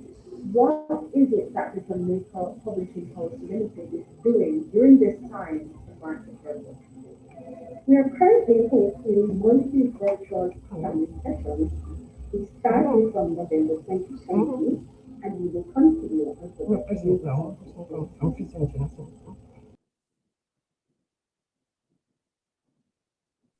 Can't hear. Not hearing at all. Students will receive certificates of participation at the end of the session. Okay, great. Now, when is your next planning session? Our next planning sessions will be in April at the date and time to be announced. Okay, great. And how will the teachers know about this planning session? Emails are sent to schools with a link attached. Just click on that link in your email to register, or you can visit our Facebook or Instagram page. We also send reminder emails closer to the date and time of our session. Okay, and the email that is sent, the reminder email that goes to the school. Okay.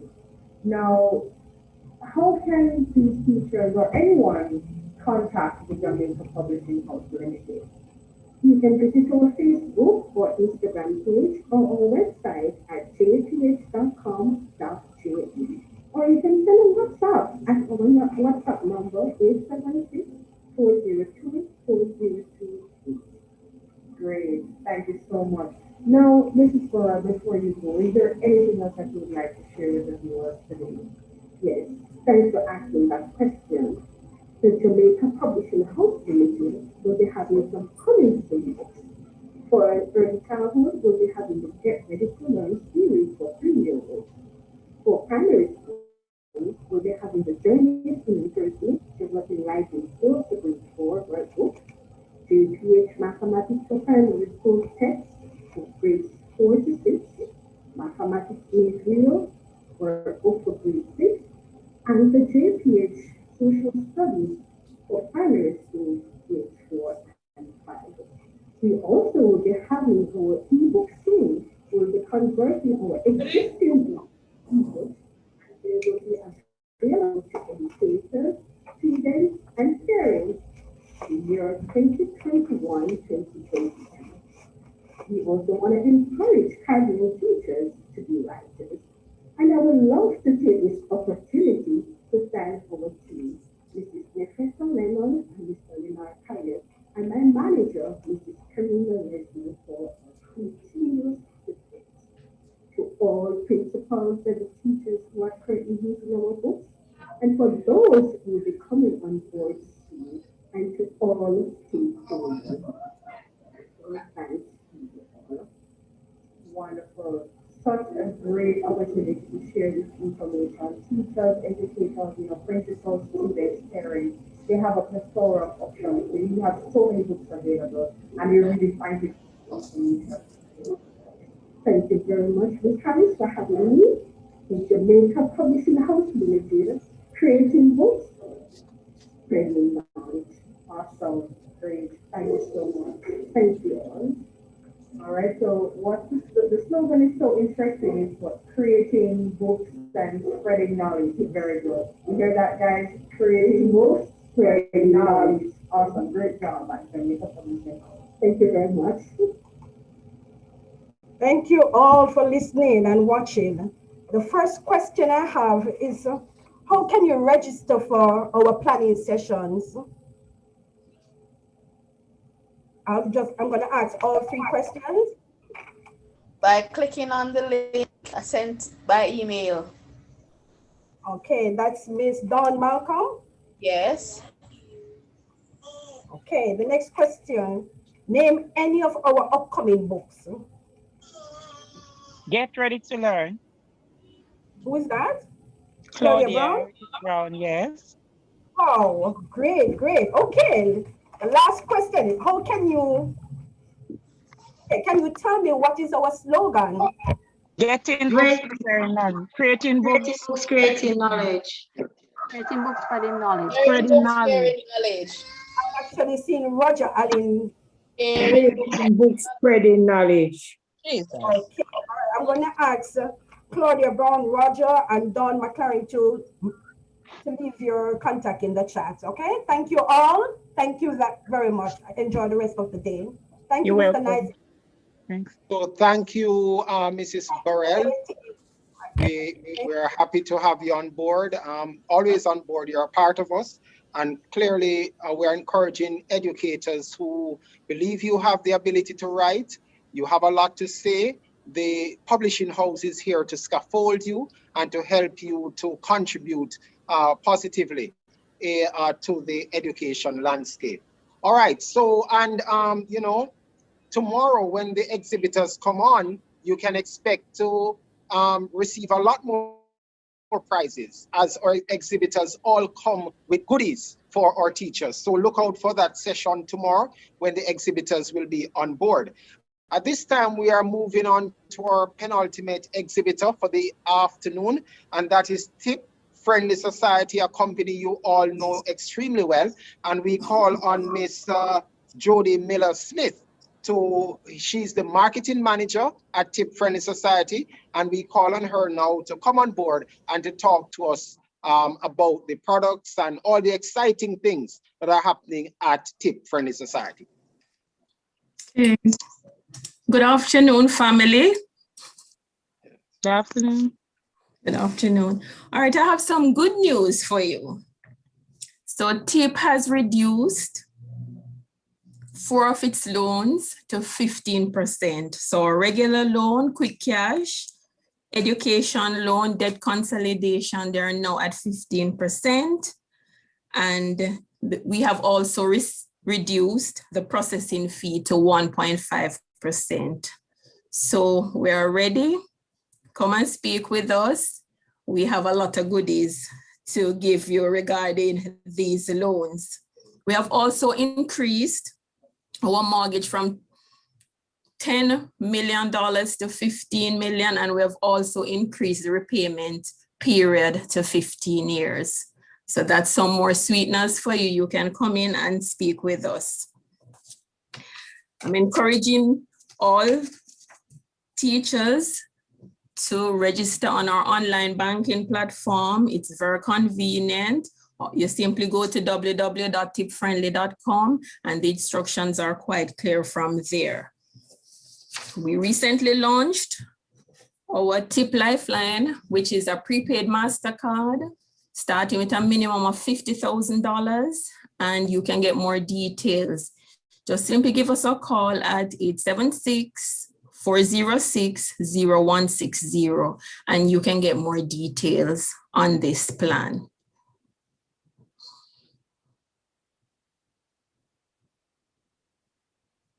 Are you finished? Yes, I'm finished. Okay, fine. So let's call that part one. We look forward to part two tomorrow. And we know that part two will come with all the prizes and surprises and the giveaways. And so we look forward to that. And Tip Friendly Society has been a long-standing partner of the Jamaica Teachers Association. Every single major event that we have, we can be assured that Tip Friendly Society will be an exhibitor, and certainly they are in our electronic magazine, which you'll be able to view. Again, I want to congratulate the winners, Dawn Malcolm, Claudia Brown, and Roger Allen, who won today. The other winners will come up no doubt tomorrow. And now we call on Educom Cooperative Credit Union, Mr. Delroy Scarlett, and he is the marketing manager, and we asked Delroy to talk to us at this time. Is Delroy there? Yes, I'm here. Good afternoon, everyone. Always a pleasure to be associated with the JTA conference. And we have a deep roots in education sector. That's how we started A Square, B Square, also UWI Mona Credit Union, and we all merged now to become Edicom Credit Union. Celebrating 6 years of existence, and we have some very exciting products that we would like our members to benefit from. You can come down to any one of our 9 branches. We have 9 branches island-wide, or you can also reach out to us on Facebook and Instagram or website. We have a number of products. We have reduced our rates significantly, and we have some of the best savings rates in the market. So we're always trying to make sure that we tailor our products to meet the demands and the needs of our members, and we constantly listen to you as you make your request for us to tailor products to suit you. So having listened to you, we have some exciting products, some exciting rates. So we're inviting you to become a part of the Edicom family, to get your family involved and to come down and to visit us, because we are here to serve you. Again, excited to be a part of anything that has to do with educators. I personally, always say to my friends, that it's an educator who saved me, and basically put me on a path when I came last in grade 1, and a teacher just pounced on me and said, well, you know what, I'm gonna take this person under my wings, and of course, by the following year I came first, and the rest is history. So I've always placed, very high premium on the education sector, on educators, and then therefore anything that we can do to assist, Edicom is right here to assist you. Thank you very much, and great to be a part of this conference. Excellent. Great to have you on board, Delroy, and the Educom. And of course, I want to again thank all the exhibitors who spoke today, starting, of course, with Carlong Publishers, and then EduHub, and then Jamaica Publishing House, Tip Friendly Society, and then rounding up with Educom. Just to say, you'll hear from all the exhibitors tomorrow, just that tomorrow we'll have a lot more prizes and surprises. And then we are going to bring on board tomorrow Jamaica National and the JTA Credit Union. And so it has been a wonderful experience sharing with you. And again, I want to add my voice of commendation to all the teachers who have stayed on board on all the different platforms. High commendation to you. And again, we look forward to having you tomorrow, and the exhibitors look forward to talking to you more about their products and their offerings, as well as offering you surprises and prizes. Thank you, Mr. Nash. Dr. Chin, over to you. Thank you so much, Dr. Nicely, for handling that session for us. And I'm just into the last section here now. And we're going to be closing out, as we've said before. And just to remind our friends online, Facebook Live at Jamaica Teachers, YouTube at Jamaica Teachers Association, our website at www.jta.org.jm. And of course, we're here on Zoom. So we'll be back with you at 9 o'clock tomorrow morning.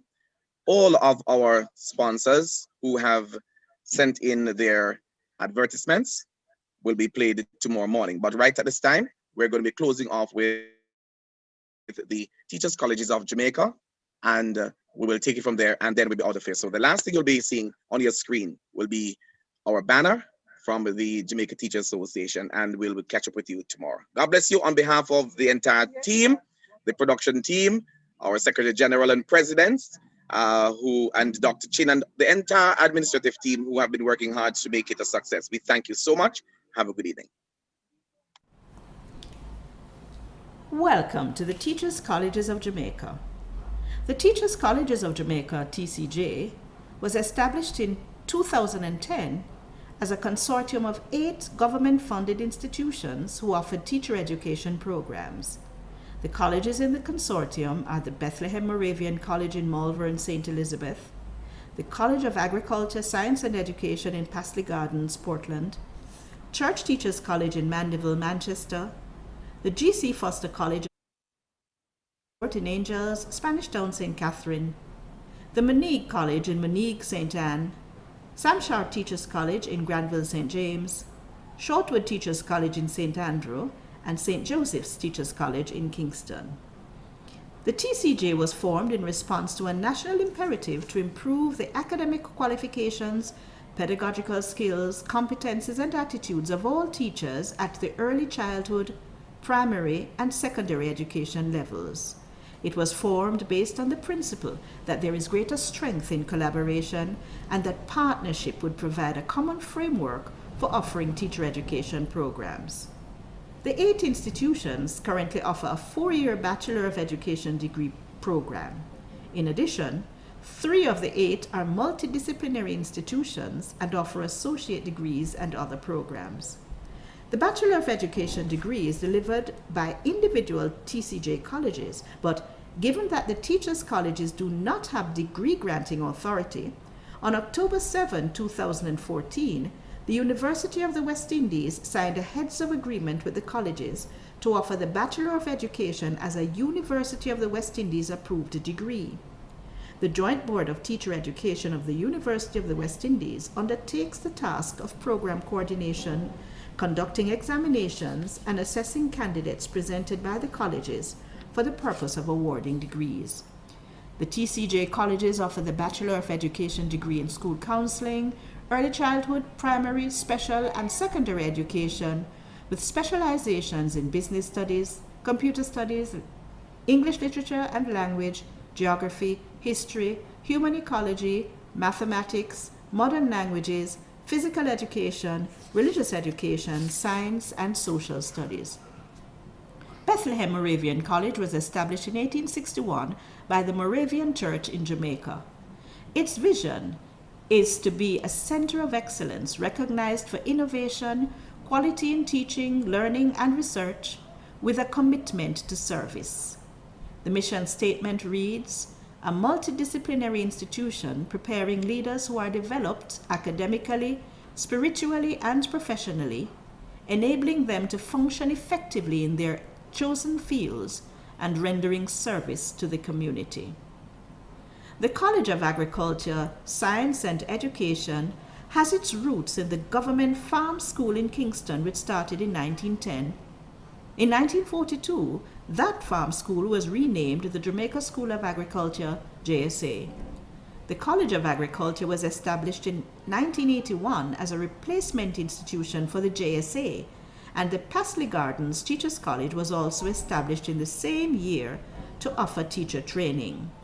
In 1995, based on the recommendation of the Sherlock Report, the College of Agriculture was merged with the Pasley Gardens Teachers College into one institution, the College of Agriculture, Science and Education, CASE.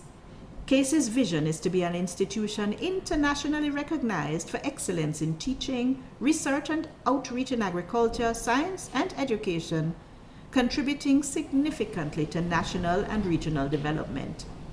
Consistent with CASE's mission, the Faculty of Education's intention is to prepare and develop individuals who are professionally qualified, articulate, culturally aware, environmentally and health conscious, morally sensitive, ethically motivated, and service-oriented in order to respond to the needs of Jamaica for persons dedicated to excellence and to increasing productivity in their chosen fields.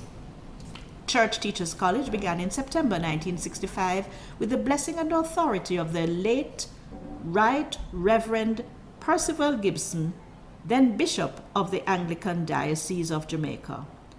Its vision is to be a hub of teacher training in the center of the island, to train teachers equipped with skills to meet the demands of education in the new millennium, and to continue to facilitate the spiritual, academic, and professional development of teachers.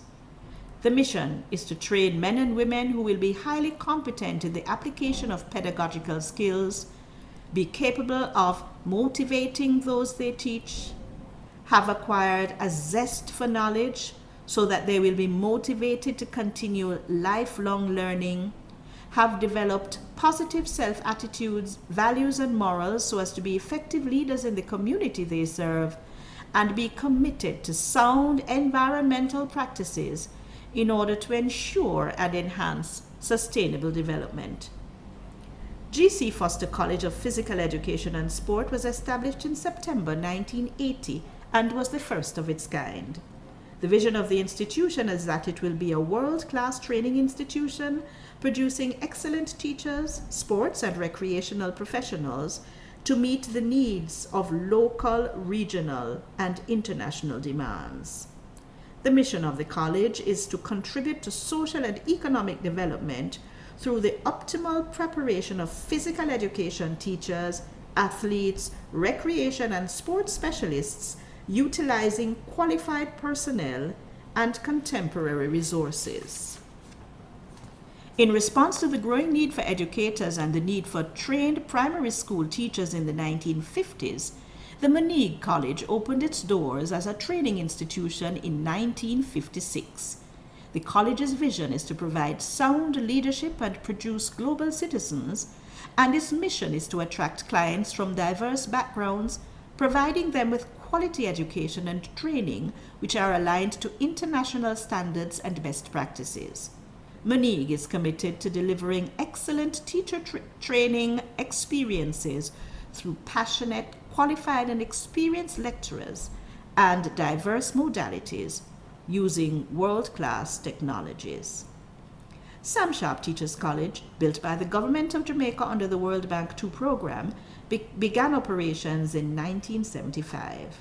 The college is committed to providing a consistently high standard of training to produce lifelong learning professionals dedicated to rendering altruistic service and to being formidable change agents in the global environment. The mission of the college is to increase opportunities in education at the tertiary level, thereby improving the quality of life of its people.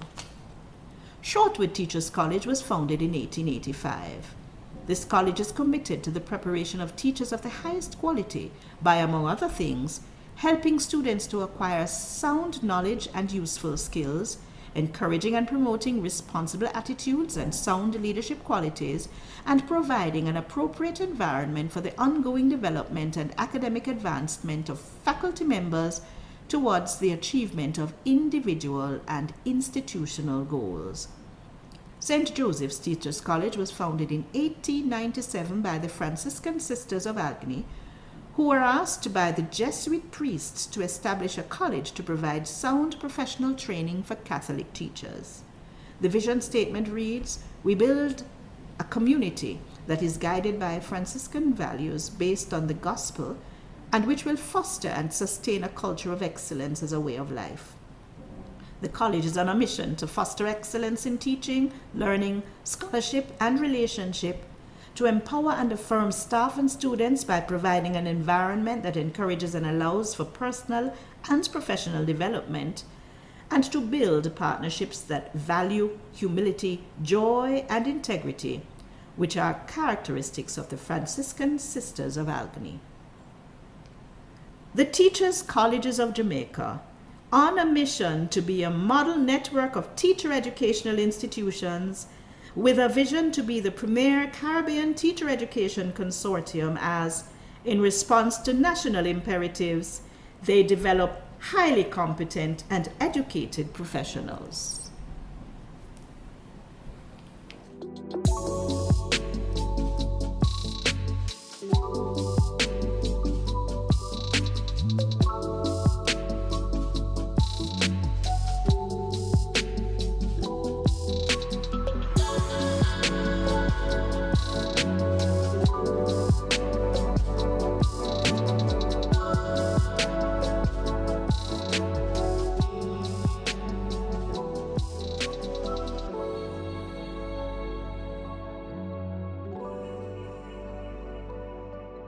Welcome to the Jamaica Teachers Association Education Conference 2021, Reimagining Education, Effective Practices in the Digital Age.